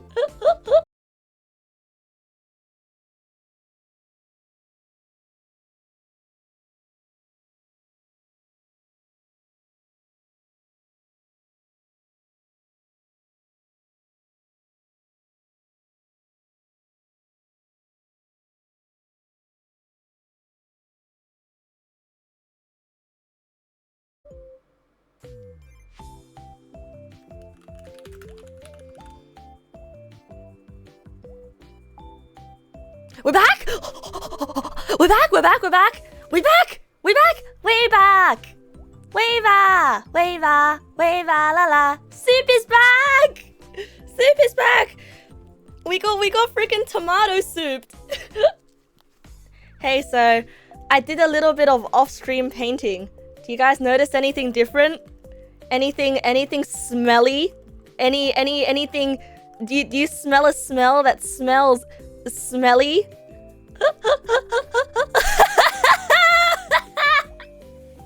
The soup smell. we added soup smell. Hey, don't be mean. He didn't fart. It's just soup smell.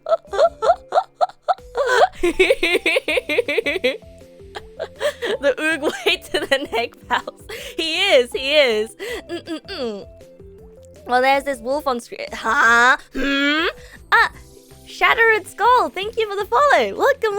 Welcome. And also, there was an offline follow as well. 9C something, thank you for the follow. Welcome. You can't fart, not when you're in the soup. Well, if you farted in the soup, then it's gonna look like this. It's gonna...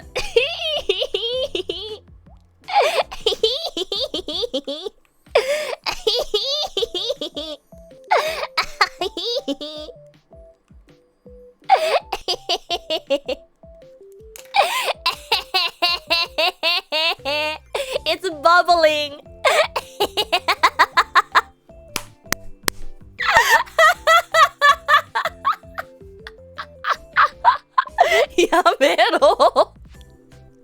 You don't want it anymore.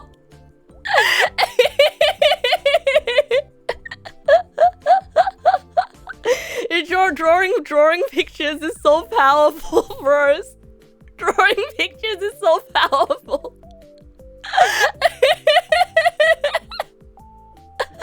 Some hot boiling. Yeah, what do you mean? It's just boiling.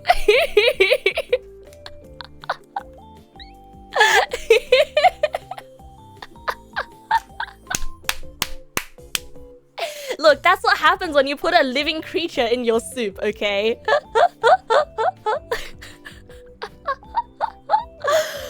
Oh man, I had so much fun with this. I had so much fun with this picture. I almost don't want to move on to the next one, bros. I honestly almost don't want to move on to the next one because this one was so fun. This one was such a fun exercise.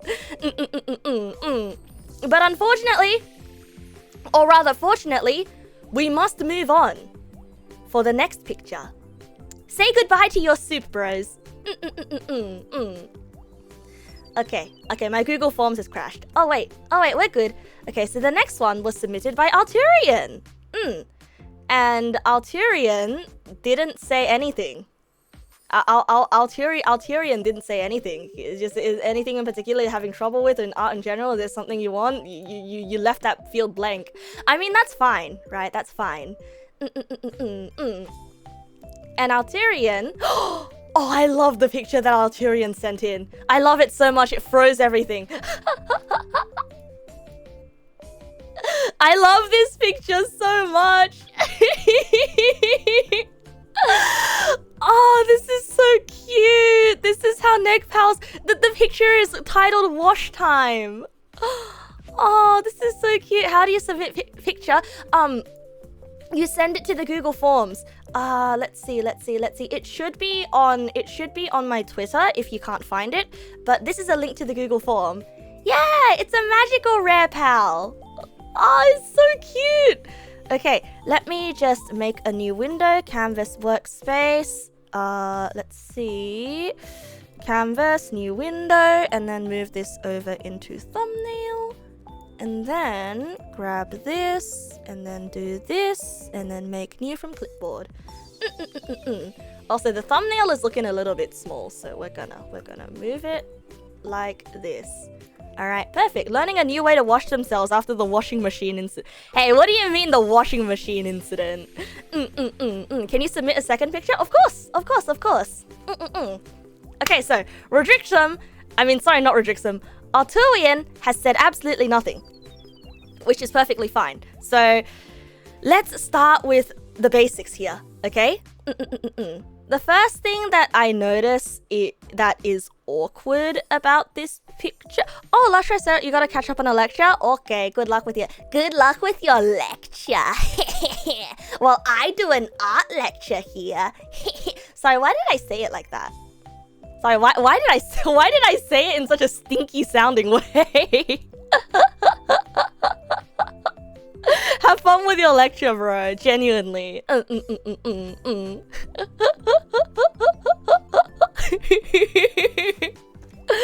Okay. So one of the first things that I noticed is that, like, you did a really, really good job at conveying space. I'm not the best at perspective, all right, but it does look like you did do the perspective quite well. Now the next thing, one of the thing is something that I am concerned about with this picture though is this line here. I don't know why the grass is so hilly, right? So what we're going to do is first we're going to flatten out this lawn because clearly somebody did not terraform their garden first before they... Someone did not terraform their garden first before they moved in, which is perfectly fine. So I'm going to use a straight line tool to draw a straight line, and I'm just going to erase around this line now as well, just to make sure that none of the Negpal details are lost. Oop, get the ears here, And I'm just gonna bring the grass line down a little bit. Yeah, terraform your planet before moving in. Yeah, like you have to terraform Mars. I don't like that board game, by the way. It's my least favorite board game. And so I think I'm gonna make this entire part. I don't like. Honestly, it's a very superficial reason. I just think it's ugly.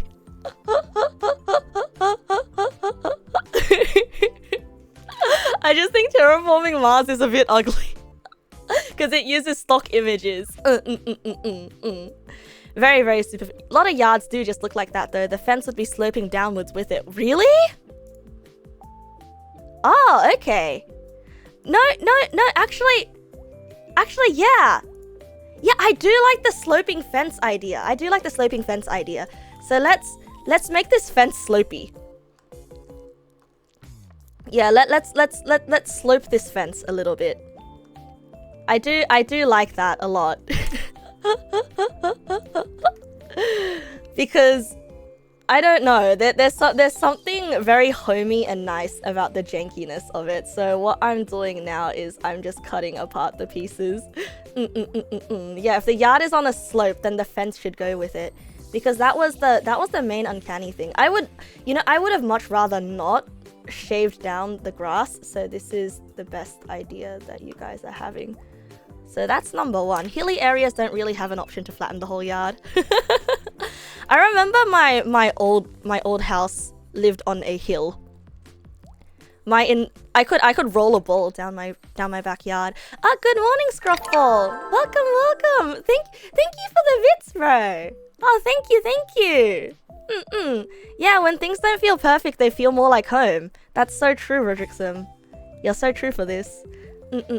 My house lived. Sorry, I lived, not my house lived. Oh god. One part of the fence kind of looks strange. It's like teeth. It's like serrated teeth. Let's bring that down as well. Okay, so it looks like I am a little bit afraid of bringing this whole thing down because I don't want to cover the rain cloud, but I feel like I might have to just redo the rain cloud.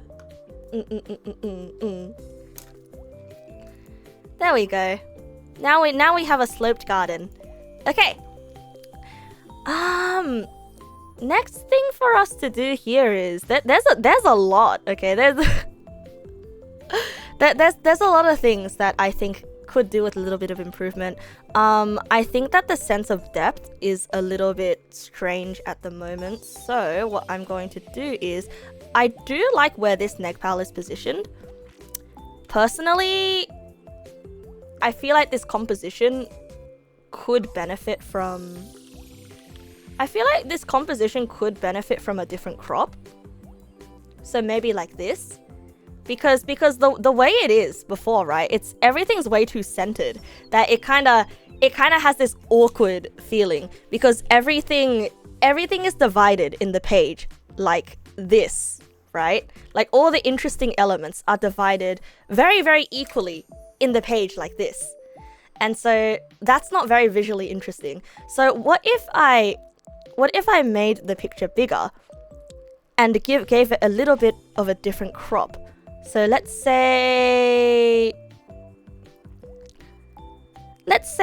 crop it this way. So the focus of the picture is on Alturian, right? Alturian the wizard. He's washing the neg pal. He's washing the neg pal, and you can see the new neg pal coming in, and you can it kind of tells the story a little bit more, you know. I feel like this crop, like this composition, it tells the story a little bit more because as you can see, now the most prominent feature on the screen is this, right? And then a little bit of storytelling of this neg pal waiting in line. The fact that he's cut off just a little bit shows, and it implies that there's a whole line of neg pals lining up. It's about what it implies, right? Maybe a little bit higher, rule of thirds. Yeah, maybe we can crop it a little bit higher, but like I personally like it if the I would enjoy it if the sky was a little bit more visible, but I guess we can move it up further, right? Just I don't want to leave out too much of the sky. Personally. Do we like it better with this?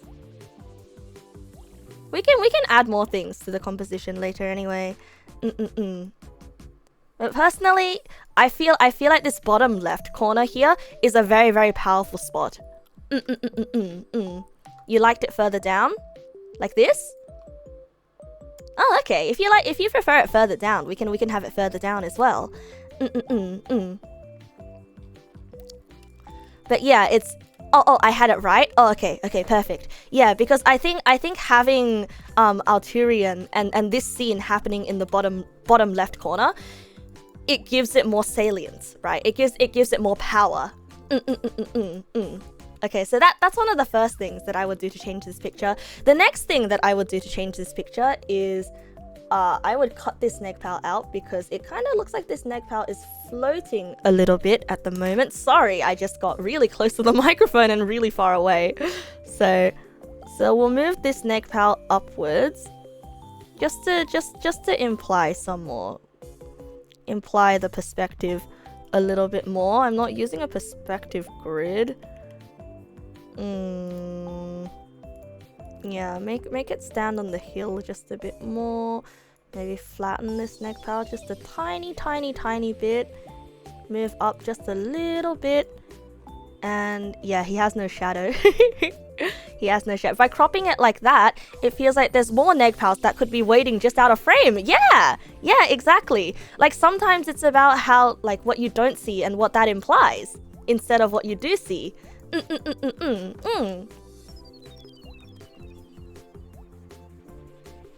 And so we'll fill in the grass again, and then add, and then do surgery and give him back his little bits. Okay, so that's one of the first things that I would do. The second thing that I would do here is, yeah, imagination is very, very strong. It's like, it's even the little things that we take for granted, right? Because like, generally, when you look at a picture like this, you wouldn't even think that, like, oh yeah, you know, cropping it like that made me think this way, etc., etc. But it's these little things that our brains do that we take for granted, and isn't that neat? I think that's super duper neat. So let's give this neg pal a little bit of a shadow.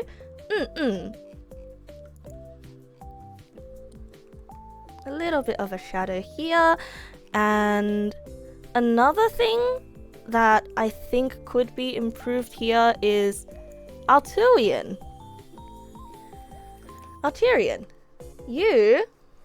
Your neg pal is positioned a little bit wonkily. So I'll also cut out Alturian's neg pal here. Oop. Remember to take the wand as well as the wizard hat. I really like this rare pal design, by the way. And make Alturian. Nope, don't apply that. Merge this. Okay, good. And now, sort of move him further in front. Yeah. Move him in front just a little bit more. Cut that out. Make him a little bit bigger. Move him in front. And now there's sort of like a sense of... There's more of a sense of depth, right?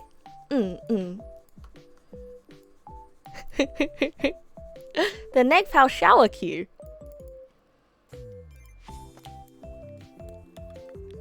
And so we can erase around here just to make sure that some of the details underneath are not lost.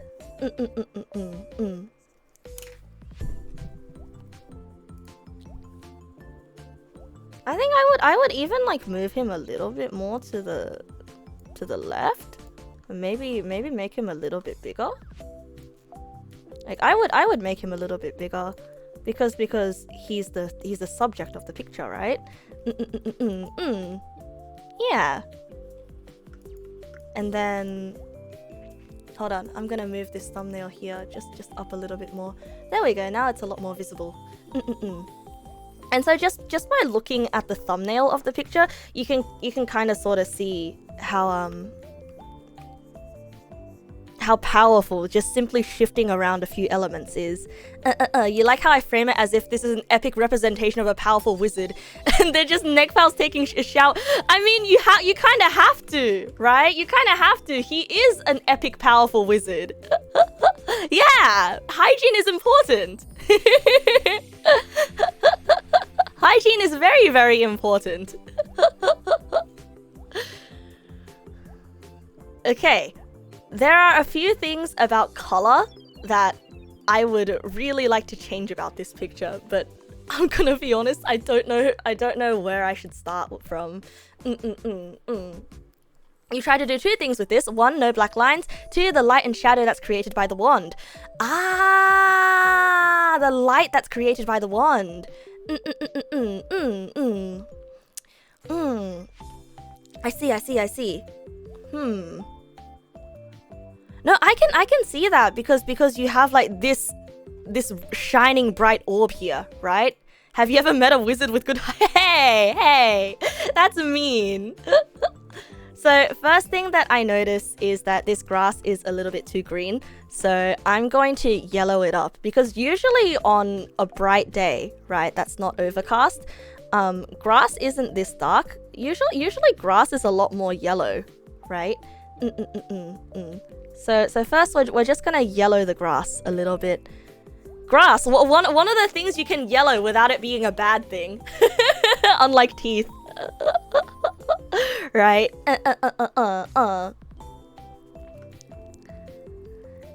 Yeah, we'll get to the sky eventually. But it's sort of the grass closer towards us should be a little bit darker just because of the perspective, right? Too lazy for these blades of grass. You use the preset brush. Bro, I feel you. I feel you. I'm just painting on top of the grass right now. So I'm being a little bit more careful than I would otherwise be. Just making it yellow. Have I visited my dentist recently? I have to visit my dentist once every 6 months because I have bosses.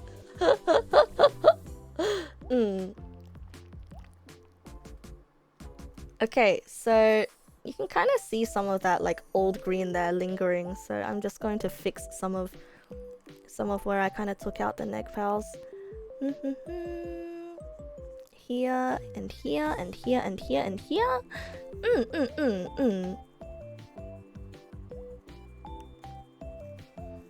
Okay. And now there's that wet patch. That wet patch here where this neg pal took his bath. And so this green is a little bit green. Generally, I don't like green. So I'm going to make this green a little bit more blue. So I'm applying some more blue to this green, to the grass here, right? Just very, very lightly brushing over it. Very, very lightly brushing over it, just so we have grass that's not just simply forest green, right? A little bit over here, a little bit over here, and we can add some blades of grass here as well, just to bring those blades of grass that Alturian drew back.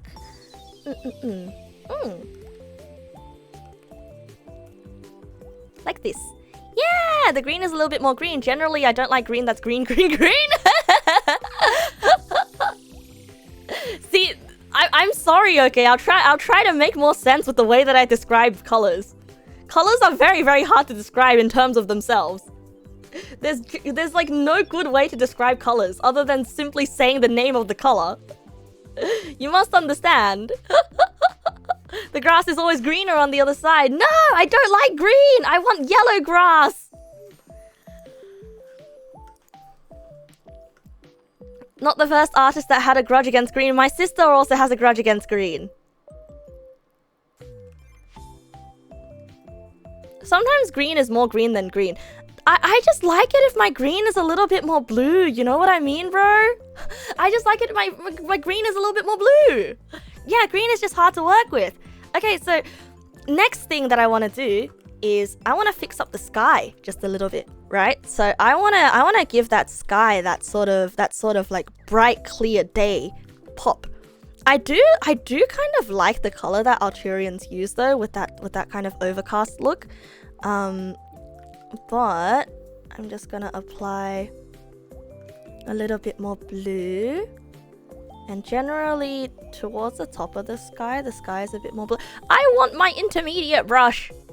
Hold on, I think I know where to find my brush. 1 second. It's in my downloads folder. Hold on just a minute. I've got it. Yes. Okay. Intermediate brush. Give me my intermediate brush. Where's my intermediate brush? Show in folder. Okay, perfect. File cannot be registered. Why?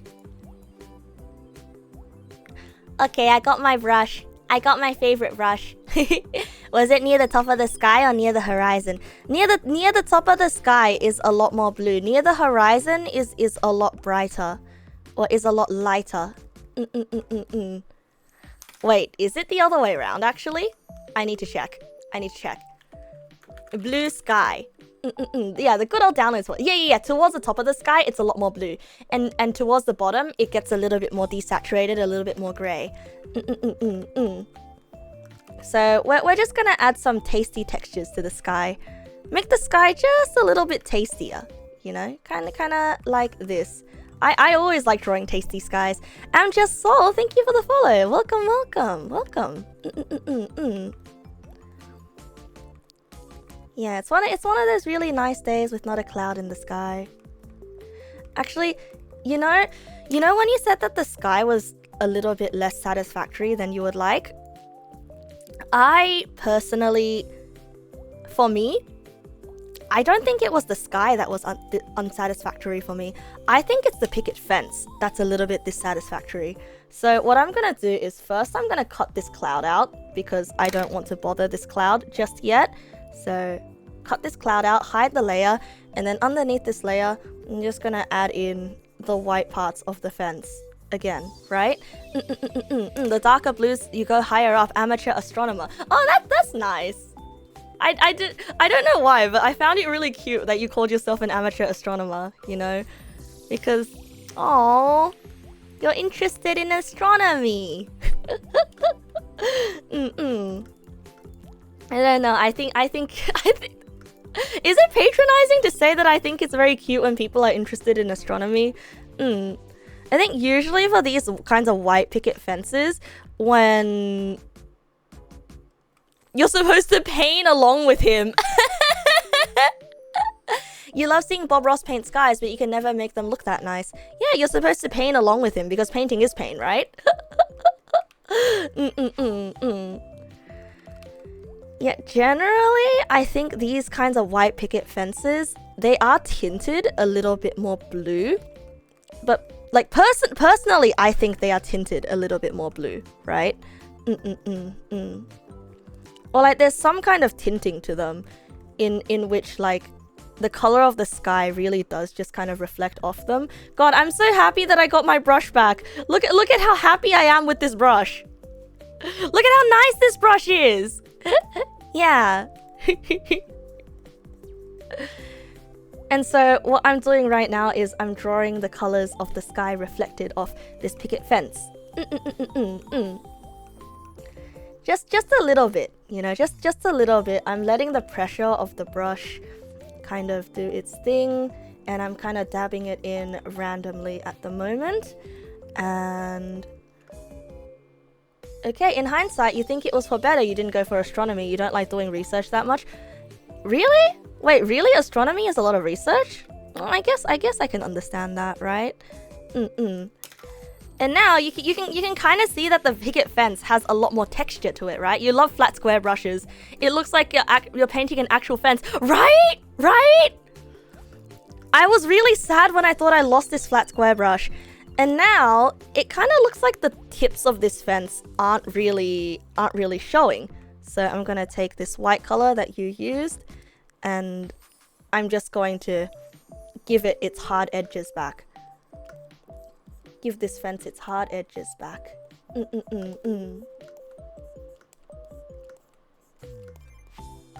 Honestly, I want to make my own like flat brush, because these flat brushes, I can't believe this is the only flat brush that I have. Right? I feel like the picket fence does need to be darker as well. And so I'm gonna cheat a little, and because this is not like painting, but I'm gonna use a multiply layer. I'm gonna use a multiply layer, and oh, that is not right. That is not right. Oh, that is so not right. Oh, that is not right either. Nope, it's not supposed to be darker. You gotta go eat breakfast? Oh, good luck on your bonsais. Can you tell them I said hi? Oh, I love it when you post your bonsai pictures. Have a great meal, Luak. I'm gonna take a dark blue color, and I'm going to outline the outsides of these fences, of this fence. Now, you might be a little bit worried that I'm making this fence a little bit too blue. Do not worry, I will bring back the brown color. I will bring back the brown color eventually. See, remember the thing that I said earlier today about, I think the thing that was mentioned earlier today on today's stream about the cardboard cutout edges, right? That's exactly what I'm doing here. That is exactly what I'm doing here with painting these parts of the fence. This part of the fence darker. And also I'm gonna run this part down just a little bit. Actually, I'll leave this here. I do like what you did with the brown in the fence here, so I'm gonna make the brown a little bit more aggressive and sort of bring it down here. So you can see that as it gets closer to the ground, the more brown it gets, right? Yeah, trust the process. Trust the process. And so I'm just gonna add all this to the serrated teeth looking ass fence. Okay, I like that. And I'm gonna bring the brown here as well, just to make sure that the fence doesn't lose its shape. Now with fences like these, I actually like it a little bit if it's got kind of some green in it as well. So I'm gonna take like this green color, because like you can expect the fence to get a bit mossy, right? Because it's on the outside, right? And so with all that weathering that's happening, I'm just gonna add a little bit of green down at the bottom here as well. Yeah, mossy, like a grey slope. You can expect them to get kind of mossy towards the bottom. Yeah. And so we're adding this sort of green color, and it also kind of like serves to sort of unify this fence with the grass, because you can kind of read it like bounce light, or you can kind of read it as weathering, right? Either way. I'm just gonna make strokes like this all the way around this fence. Like this. And now the bottom of the fence is like that. We'll bring some of that. I think it's a little bit too aggressively blue towards the top, so I'm gonna bring some of that green here to sort of mitigate that blue. And now you can see it's got this really, really nice earthy vibe to it. Yeah, the fence has a really nice earthy vibe now. And I can even see that like the blue that I put at the top of the fence is a little bit aggressive. Yeah, it's a little bit aggressive, the blue at the top. So we've kind of destroyed the individuality of the picket fence. So let's bring it back. Yeah, let's separate these planks of wood again from each other.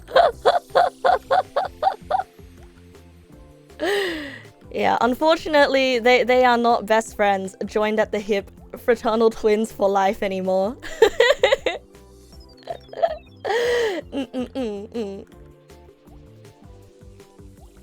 There we go.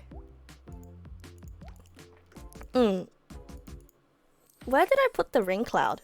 Okay, we bring the ring cloud back. And there it is. Okay,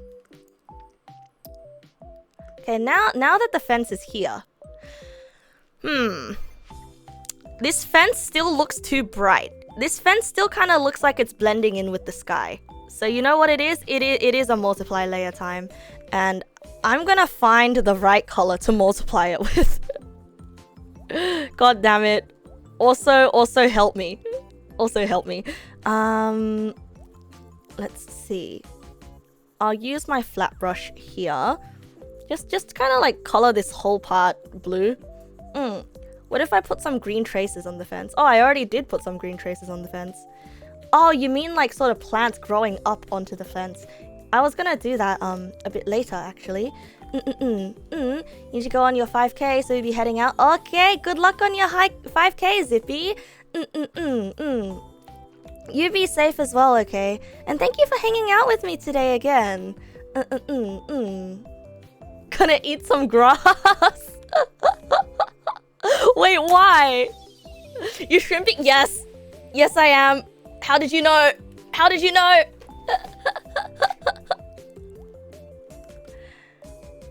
So that was the multiply layer at work with the blue. I don't think I like it with the blue very much. So let's try it with a different color. I'm gonna take my airbrush and I'm going to let's make it red. Ooh. I don't like that. What about yellow? Ooh, I also don't like that. What if we gradiented the color upwards? Like this. Ooh, I don't like that. I think the blue... Yeah, like if the blue mask was in the shadow, it would have been really, really nice. Yeah, if the blue mask is in the shadow, it would be nice. But I think for the top, we need a different color mask. So maybe on top we'll have green, and then we kind of diffuse it like this. Yeah, we'll diffuse it like that, and I think what we can do is we just like paint it in. Looks like mountains. Yeah, they do look like mountains a bit, don't they?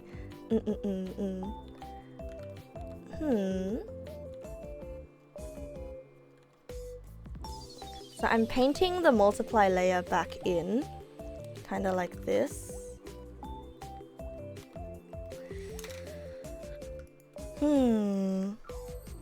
And then I'm going to blend. I'm gonna blend where it goes from blue to yellow.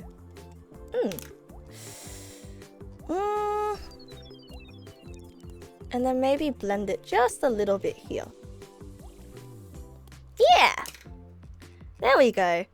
And now it kind of looks like there are shadows happening here. The sky is still a little bit unsatisfactory, so what I'm going to do is, because the fence, the lightest thing in the fence is white, what I'm gonna do is I'm probably going to add a little bit of an airbrushed glow here.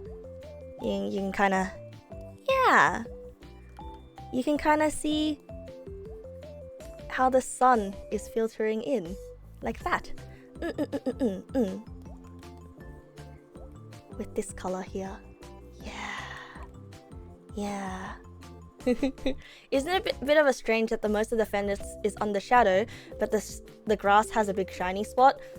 Yes, actually. I was about to attend to that. I was about to attend to that. So the fence is kind of because I made the fence in shadow, mostly because it was a bit too bright compared to the sky, right? But I think Alturian had the right idea with making the sky so pale. Like, personally, I think the pale sky was the right idea. But I guess this will do for now. We'll just kind of like leave it here and sort of like blotch out some of the shapes in the sky there. And as for the grass, we'll add some darker spots to the grass here then. Darker spots with this teal color. Yeah. And then we can fix everything because like all the colors are like colors are all relative, right? And also like the fence should probably be drawing a shadow on the grass anyway. At least putting some sort of a shadow on the grass. Yeah, they're all family. All colors are family. And I think this sort of like bright daytime sort of vibe, it's all an illusion, Exile. This sort of bright daytime vibe is something that I personally really like. And so I look at it a lot. And so I'm a little bit more confident playing around with the colors here. So I'm adding some blues here, you know, just to really accentuate the area of the shadow. Because shadows tend to be blue, right? Shadows tend to be more blue, especially if it's on green grass. And so I'm adding some blue shadows here, especially because it's further away as well. Sorry that I'm quite quiet. I'm just sort of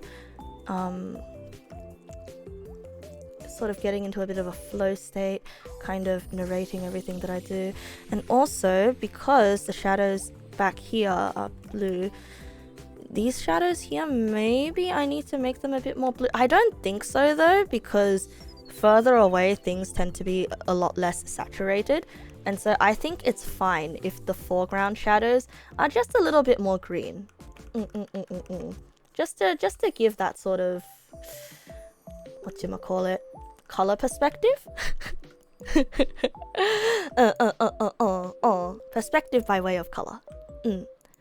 And of course, I am still a little bit dissatisfied with the separation of the fences. So what I'm going to do is I'm going to take a dark blue and I'm going to once again draw the borders in between these fences here. It's not perfect, but then again, have you ever met a picket fence that was perfect? I don't think so. Low energy is nice too, it's making you sleepy. I'm sorry for making you sleepy. I mean you mentioned that it was nice, so I don't know why I'm sorry, but I don't know. I just feel sorry. Shadows being more blue is why ninjas historically wore dark blue when they were doing stealth missions. Yeah, precisely. Am I okay staying up late? I'm okay staying up late tonight. I mean, tomorrow I do have to wake up at 10 o'clock because I'm going out to do some painting. Tomorrow I'm taking a break from my thesis to go out to do some painting. I'm gonna go to a beach tomorrow, actually. It's near my area. It's just a... Oh wait, I shouldn't say anything. I was just gonna say I'm gonna take a bus ride. but then again, like, Sydney is like a beachside city though. So like, yeah. It's just gonna be me tomorrow. It's just gonna be me tomorrow. So I'm gonna go to the beach. It's a very, very small beach, okay? I'm taking... It's okay, it's less like a beach. It's more like a coastline, okay? It's more like a coastline. I'm not actually gonna go into the water, but I'm gonna like sit down and I'm gonna draw. It's just gonna be me tomorrow because I figured I desperately need to go touch some grass. The first ever drawing you made, you included a slime. You only did it with the airbrush. It also included green hills and a bright yellow brick road. The yellow brick road like Dorothy. Remember, I tried to also keep my city under this loud secret state. Yes. I don't have a city. I didn't leave. I don't live in a city. I don't live anywhere. Sorry. I don't live anywhere. I don't live anywhere. Sorry. I'm going somewhere with a place tomorrow that I don't live near, that I'm not anywhere going to. I live in England. I'm going to a beach in England. Yippee!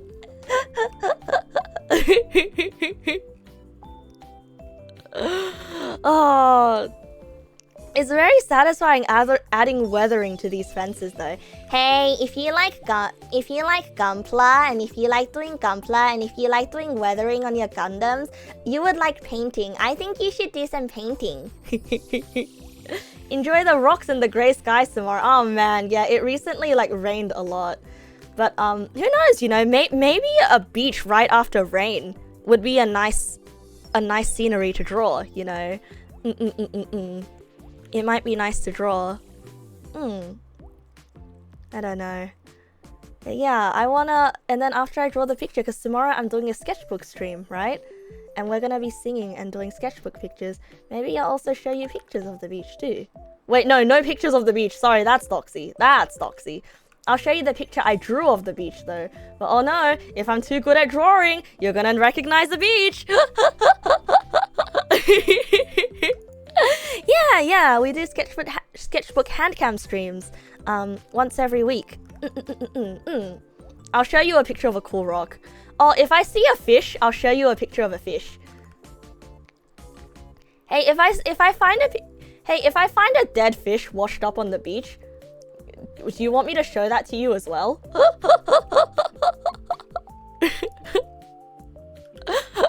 How about a man of war? No. Oh, okay. Okay, understand. Am I gonna swim? No, I'm not gonna swim. I'm bringing my art supplies. Okay, technically it's just me, but I did ask my IRL friends if any of them wanted to come along with me. Because I will get lonely, and I hope that they say yes. I hope someone says yes. Like I sent it in the group chat as like a very casual thing, like, hey, does anyone want to come? So hopefully I'm not alone, right? Hopefully I don't go there alone. But it's mostly just for me, because I'm like, I desperately need to get away from my computer. Do I like going to aquariums? Yes, I do like going to aquariums. Aquariums are one of my favorite places. Okay, I don't like how deep blue this blue is, so I'm gonna replace this blue with teal. I've just sort of been like repainting this fence over and over again. Just like real life, actually. People repaint their fences all the time. You've never been to an aquarium. You should go to an aquarium. There's so many cool fish there. So many cool fish. I love fish. I want to go to an aquarium and draw the fish.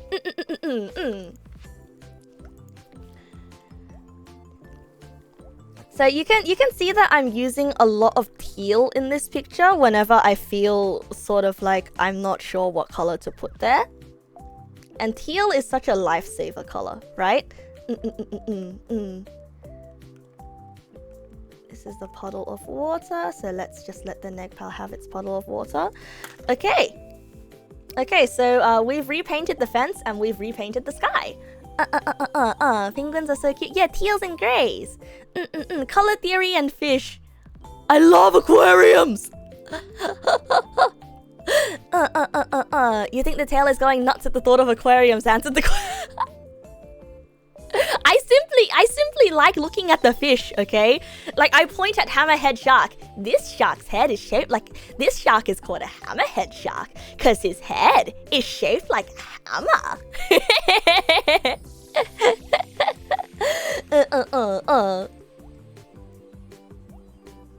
And I'm adding all these little parts again. No, I'm dog. No way! Yeah, I bet you didn't know that.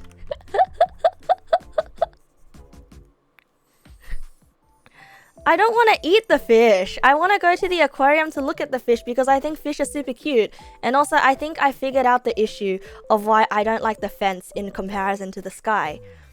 It's because I think the sky should be more blue. I think I made the sky too pale too soon. Yeah, I think the skyline should have been a lot lower. And the fence is very high. Dogfish. You went to the Sydney Aquarium last year sometime, was way too packed with people, but aquariums are always so nice. You got a manatee plushie! Oh. One of my favorite places that I went last year when I went to Japan is that I went to Enoshima, and Enoshima has the best aquarium. Okay? I don't want to hear about your Osaka aquarium, okay? Enoshima has the best aquarium. Enosui. So if you guys are ever in Japan, please go to the Enoshima aquarium. You will not regret it. Enoshima is one of my favorite places in Japan.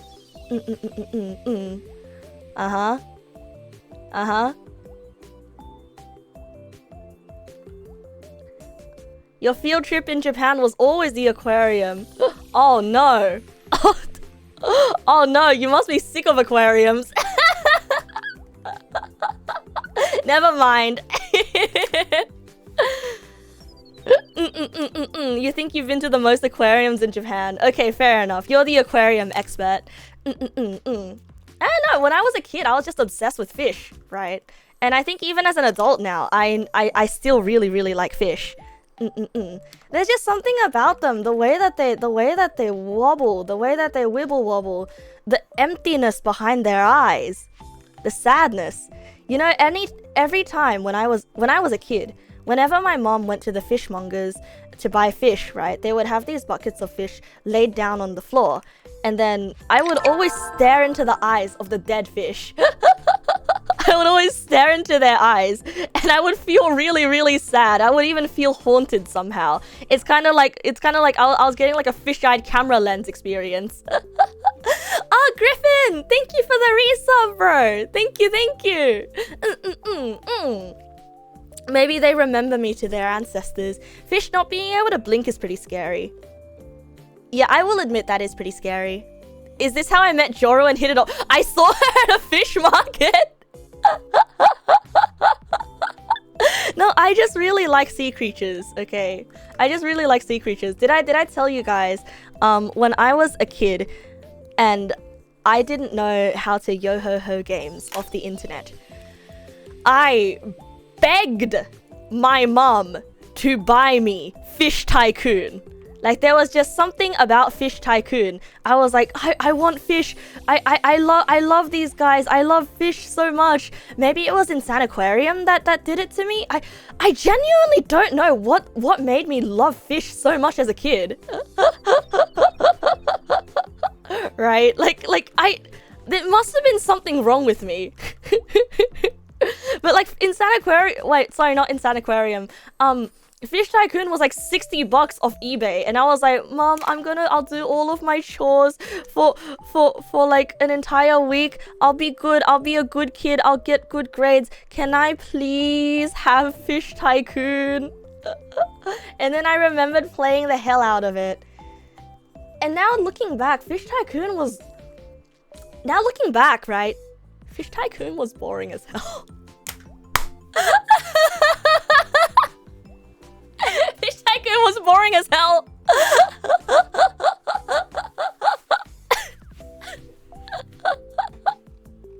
But Fish, I know, but Fish, you thought I played the demo to hell and I got the actual game. Yeah. I played the demo to hell, and when I played the actual game, I dropped it immediately. So, oh my god. Wait, that's so true though. Yeah, it's because the game was boring as hell. Because I played the demo and then I was more interested in unlocking the rest of the game than I was in the actual game, I feel like.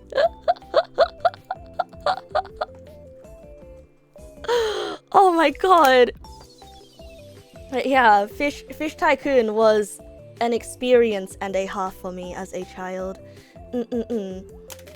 You know what I did enjoy a lot more than Fish Tycoon though? I enjoyed Virtual Villages. Your memory of my life is better than my memory. Okay, but that's assuming I told the correct story the first time round. Although you are right, that is the correct version of the story.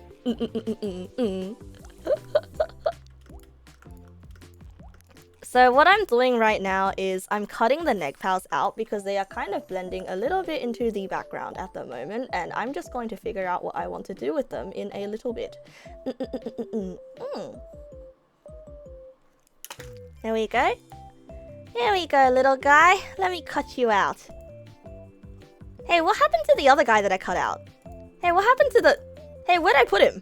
Hey, where did I put him? Oh, there he is. He's at the top. And then there's a rain cloud. No, I don't hate them. I don't hate them, I swear. I'm just cutting them out because I need to draw the environment underneath first, okay? Did I lose my little buddy?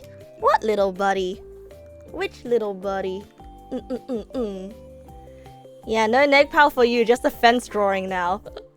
I took all the personality of the original drawing and I've just replaced it with a fence.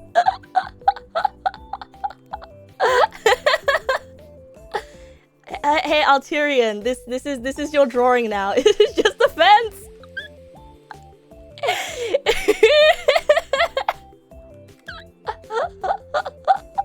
We're on the other side of the fence now.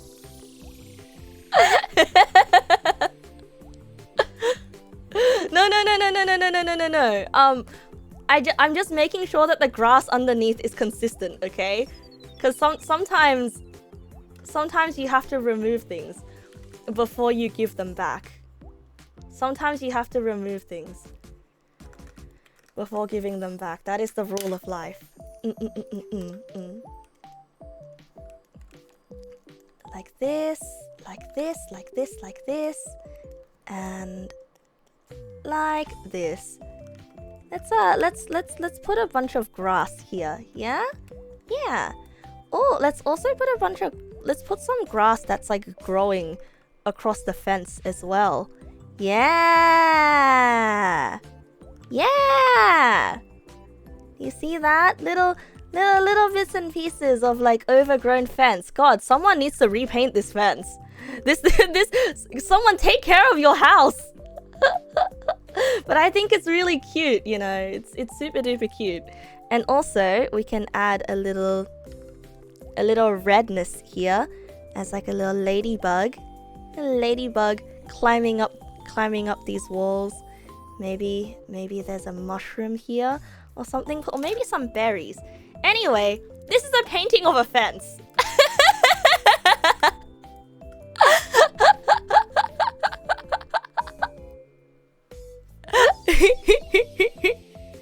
Could have actually started from scratch. No. No, we have your painting as a basis, okay? Okay? No. Okay, so this is the neg pal that's waiting his turn, right? So the color of this neg pal is a little bit in contrast to the rest of the picture. And so what we will do is we're gonna make this neg pal a little bit more pink. Yeah, so usually I draw neg pals a lot more purple, but Alturian has made the neg pals pink. So we're gonna make this neg pal here a lot more bright. This stem needs to be more yellow, just so that the stem pops out just a bit more. And we can add color to the stem here. I'm just kind of making the neg pals make more sense in the context of this yard, right? I'm sorry, Alturian. I feel like it was supposed to be a giving advice stream, but now like it's literally just me painting over your drawing for fun. I saw this picture and my first thought was, oh boy, I'm gonna have so much fun with this picture.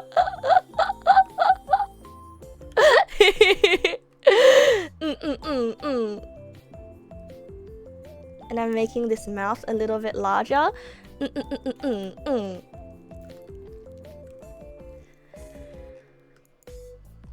Yeah. And also, there's this part of the neck pal that probably needs to be a little bit darker as well. Can you get a full stream of me painting fences the whole time? I mean, you could. You honestly could. Like, I don't mind just painting fences for the entire stream. I mean, I don't know about me, but you might get bored. You might get bored of just seeing fences. No offense. Okay, I am having a little bit of trouble distinguishing the stem from the rest of the grass. So that is an L that I'm just gonna take. Can we have happy little tree peeking over the fence? Oh, of course we can. Of course we can have a happy little tree peeking over the fence. Of course. Here. Yeah, we can. Here's your happy little tree peeking over the fence. It's just gonna blob in some leaves, and of course, gonna give it some of the darker colors. You will never get bored of fences. Hey, the neighbors grew their tree into our fence. Hey. Can you tell the neighbors to not be such assholes about their tree? Hey! There we go. A happy little tree peeking over the fence. I feel like a magician. You know, sometimes being an artist feels a little bit like being a magician, you know? Like, someone asks, can I have a tree? I'll be like, yeah, sure. Here you go. Here's a tree. Can I have a soup? Here you go. Here's soup. Can I have fart bubbles in the soup? Here you go. Here's a fart in the soup. But one tree is lonely. Oh, draw another. Oh, okay. We'll draw a little bush here then. We'll draw a little bush here. To be friends with the tree. Here. Look, the tree is giving presents to the bush. See? The tree is dropping leaves on the bush. Eee! Isn't that cute? Aww. And then we can draw another happy little bush here as well. God, I love painting. I love painting. When did I ever say that I hate painting? I love painting. This is not a good looking garden by any means. It's a bit of an overgrown garden. Here, we can have another happy little bush. Yeah. Yeah, that tree and that bush are plotting against the neg pals. Are they? I also think putting the bush there as well helped my helped the stem issue here, right? There's a happy little bush. It's a garden that feels alive. Yeah. And let's add more flowers here with this red. Yeah. And what kind of tree is this? What kind of tree is this? I think this tree is a lemon tree. Ooh, lemon tree. Here's a lemon. And here is, God, I love painting. You can just add little dabs of color and be like, behold, a lemon. A lemon tree. Add an aster flower. Oh, true. Oh, true. Of course I'll add an aster flower. Aster flowers are like this shaped, right? Yeah. Oh. Oh, I love aster. Oh. Oh. Oh, you got a head off to bed. Okay, Cluelessandra. You have a wonderful, wonderful bedtime, okay? And you can see the way that I made the flower is literally I just blobbed it with my brush. I picked a nice color and I blobbed it.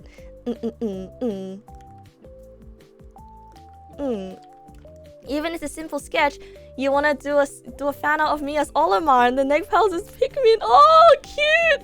Although Olimar is a little bit cursed, but cute!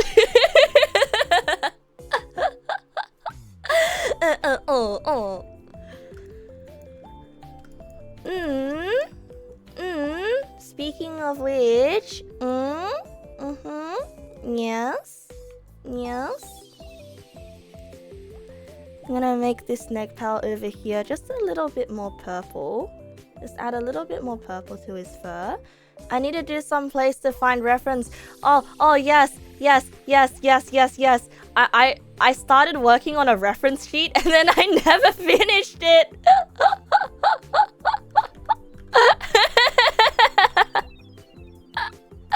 I started working on a reference sheet and it was never finished because the thesis requires sustenance. The thesis consumes all. Space Buns, thank you for the follow. Welcome. Yeah, the uni grind demands sacrifice. The thesis grind demands sacrifice. We say thesis. Oh yeah, thesis. What about the bro? Brittany from Pikmin 3 exists. She's the only female playable character. I mean, that's perfectly fine. No, I'm happy with being Olimar. It's just that I associate Olimar with a very, very cursed video where they were writing pornography of Olimar.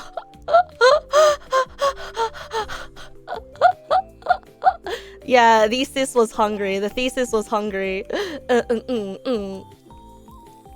Yeah. Yeah, I'm sorry about my reference sheet. The thesis ate it. Wait, what? I will not go any further, but it was a very cursed video. It was a very cursed video. It was something. I really wish it was okay. It was Jello Apocalypse's video about fanfiction, right? But it's Wii Fit Trainer X Olimar. His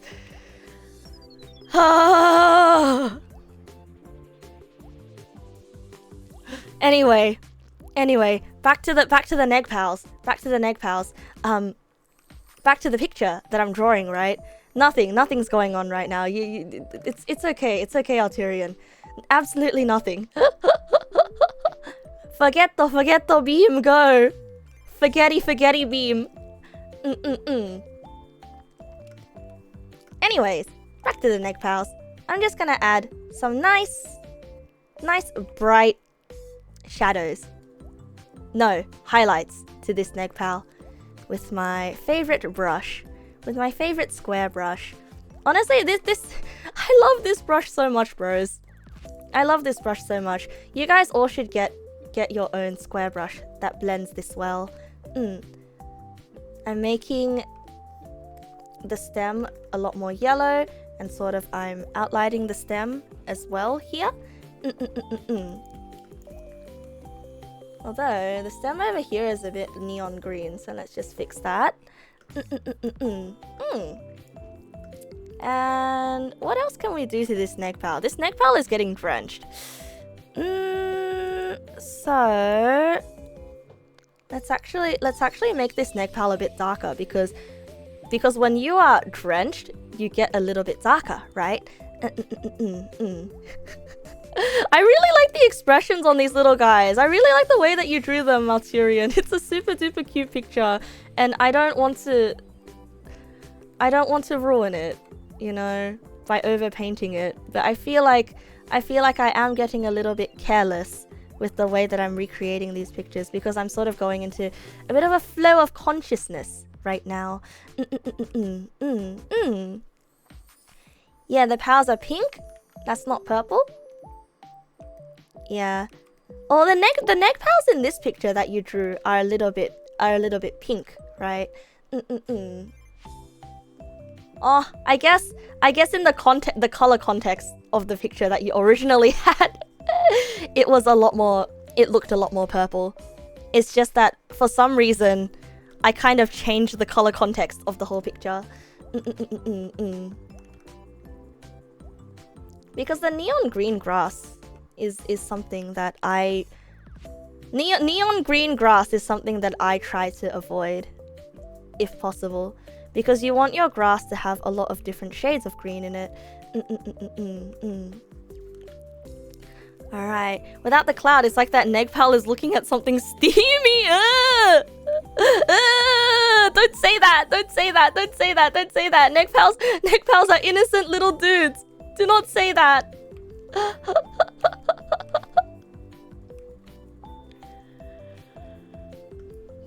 Alright, there you go. You're getting a little bit sleepy. You didn't sleep that much, so you're gonna lurk with eyes closed for a bit. Okay, you're just gonna close your eyes for a little bit. Yeah, you're not gonna go to sleep. No, you're just gonna get snug as a bug. Just gonna hang out with all of your stuffed animals, but you're not gonna sleep. No, you're just hanging out in bed. Have a good rest, Rodrixam. Have a good rest. Is that gonna be a water ball or a cloud? It's gonna be a cloud. I'm gonna add the cloud back in. So I'm going to make this staff glow just a little bit more. Let's see, we can add bright cyan here to really make the wateriness of this staff pop. You don't have your stuffed animals. Oh. Aw, good night, Morakune. Thank you for coming by, Morakune, as well, and for hanging out. Have a good sleep, okay, bro?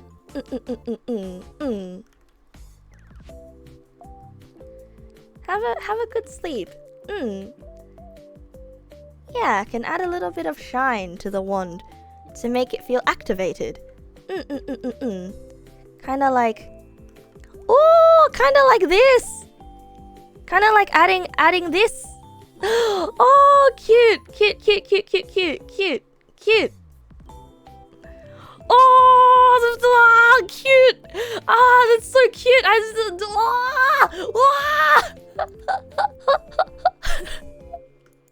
It's little sparkles that are popping around. Ah, cute. Ah, I enjoy that. And now for Alturian. And you should go outside while the sun is still shining. Okay, bro. Have a wonderful, wonderful, wonderful time outside. Have a wonderful grass touching time. Don't stare into the sun too much. Okay, so I brought the rain cloud back. I brought the rain cloud back, but right now the rain cloud kind of. What have I done? I've changed the color context of the picture so much that the rain cloud doesn't fit anymore. Just the thing about the cloud, do I see a face in there? Oh, I absolutely do. I see the face in there. I see the face. Do you see the face?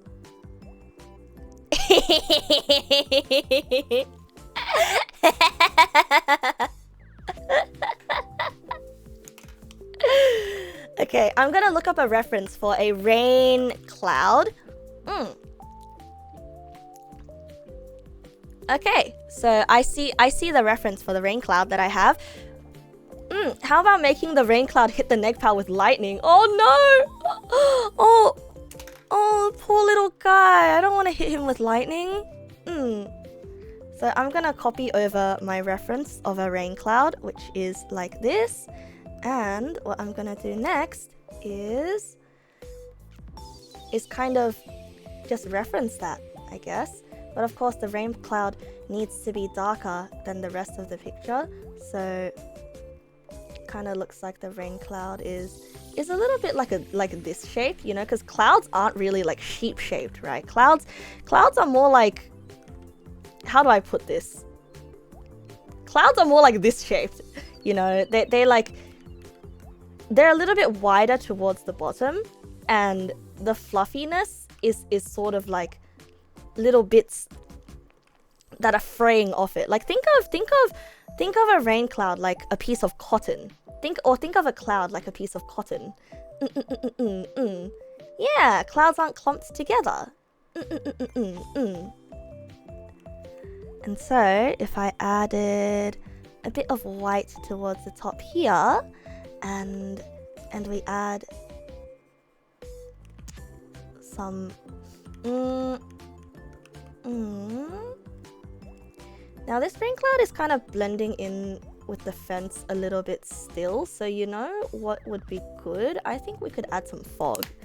Oh yeah, it's time to add some fog. Add some fog behind the cloud. Like this. Just a very, very gentle fog.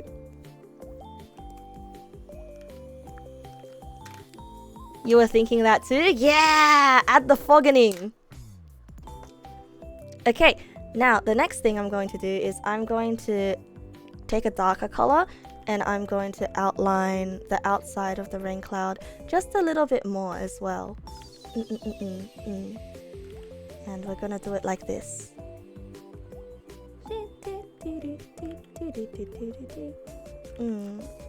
Well, this cloud is not looking very cloud shaped anymore, actually. So it needs a little bit more contouring on the inside. It's kind of looking like a clump at the moment. So I'm going to fluff it up just a little bit like this by adding the valleys and the bumps and sort of making it darker on the inside, and then having it kind of look like it's glowing a little bit as it heads to the outside. So like, there's the silver lining.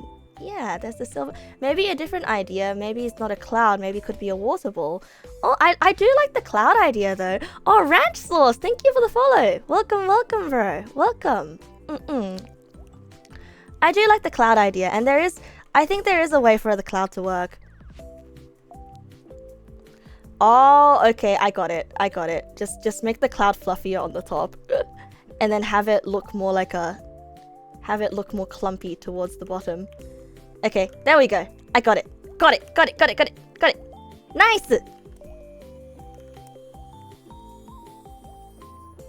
Nice.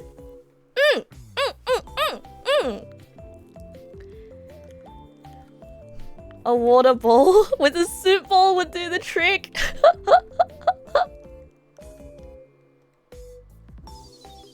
Yeah, but this is a rain cloud. This is a rain cloud. So we're gonna. So underneath the rain cloud, it's going to have an aura of rain,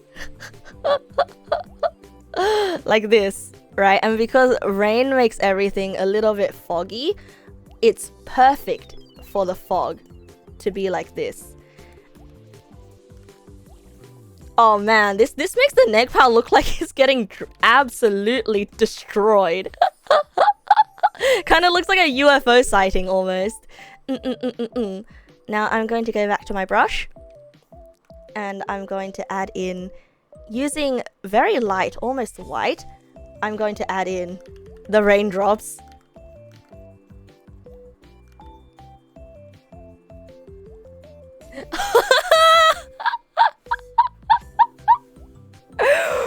Oh my god. This poor little guy! This poor guy is getting absolutely drenched. Oh, this poor guy is getting absolutely drenched.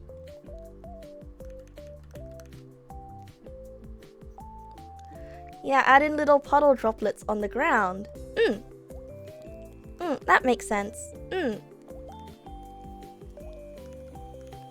He seems to be having fun.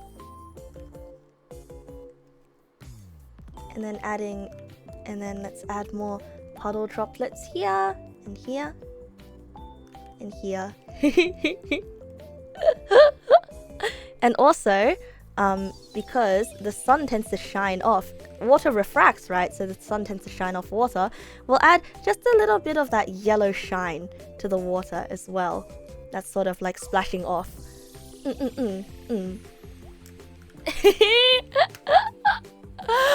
Oh, look at this guy! Look at this guy! When you have level 8 thunderstorm, but you could only find a job as a shower mage. No, I honestly like that so much though. I really like settings where a magic user is in a mundane setting, right? Can you, so like my friends and I we made a concept once called like Wagey Wizard, where sort of like where everyone tries to take advantage of the Wagey Wizard. And it's like, hey Wagey Wizard, could you heat up my coffee? Hey Wagey Wizard, could you Wagey Wizard tries to dry his hair using his magic in the morning, but because he doesn't have too much control in the morning and he just woke up, he goes to work with frizzed up hair. Oh, Wagey Wizard, you've done it again. And this is what I'm imagining Alturian to be. I imagine Alturian to be Wagey Wizard. Alright, now there's one last thing to do to this picture, which is to spruce up Alturian a little bit. Now, your hat is a neon pink, so I'm gonna keep the neon aspect of this hat. I'm gonna keep the neon aspect of your hat, and what I'm going to do is I'm just going to add in some shadows, right? So just gonna outline your hat, because I do like how you use the soft brush for everything, but I do think that the hat is supposed to be purple.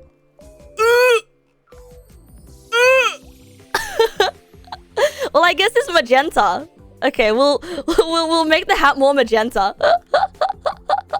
So Giraffe and Mute, thank you for the follow. Welcome. No, you're not colorblind. I think I'm interpreting it as pink. I think your purple and my purple are a little bit different. Because I think some people would argue that this hat is purple, but I see it more pink. Like, I think it's all semantics. Okay, let's. So I'm making the hat a little bit more purple. You see it like bubblegum flavor. Yummy.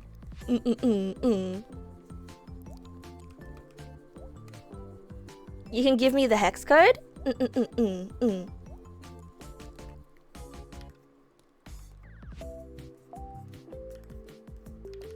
Okay, so now I'm just outlining the hat just a little bit more, just to give it that contrast between the sharp edges and the soft edges.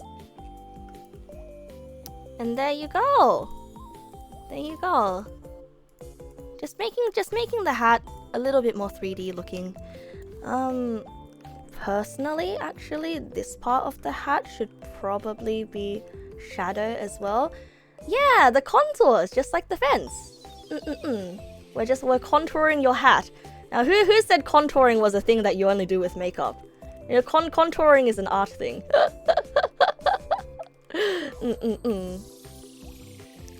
Oh yeah, and also I'm recalling like another conversation we had on stream ages and ages back, right? Where it's sort of like, oh, statistically, women are able to identify more colors than men or something statistically. And I think statistically that makes sense because more women use makeup, right? And so, of course, they're going to be more sensitive to color because technically more women paint because makeup is just face paint.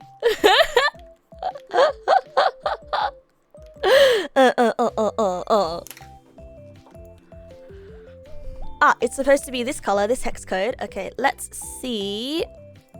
Let's put that hex code in. That's an anatomical difference, not a social difference. Oh, the color perception one. Wait, really? I thought it was a statistical difference. Ah, okay, this hex code is... Well, I would say this hex code is on the in-between of being purple and pink.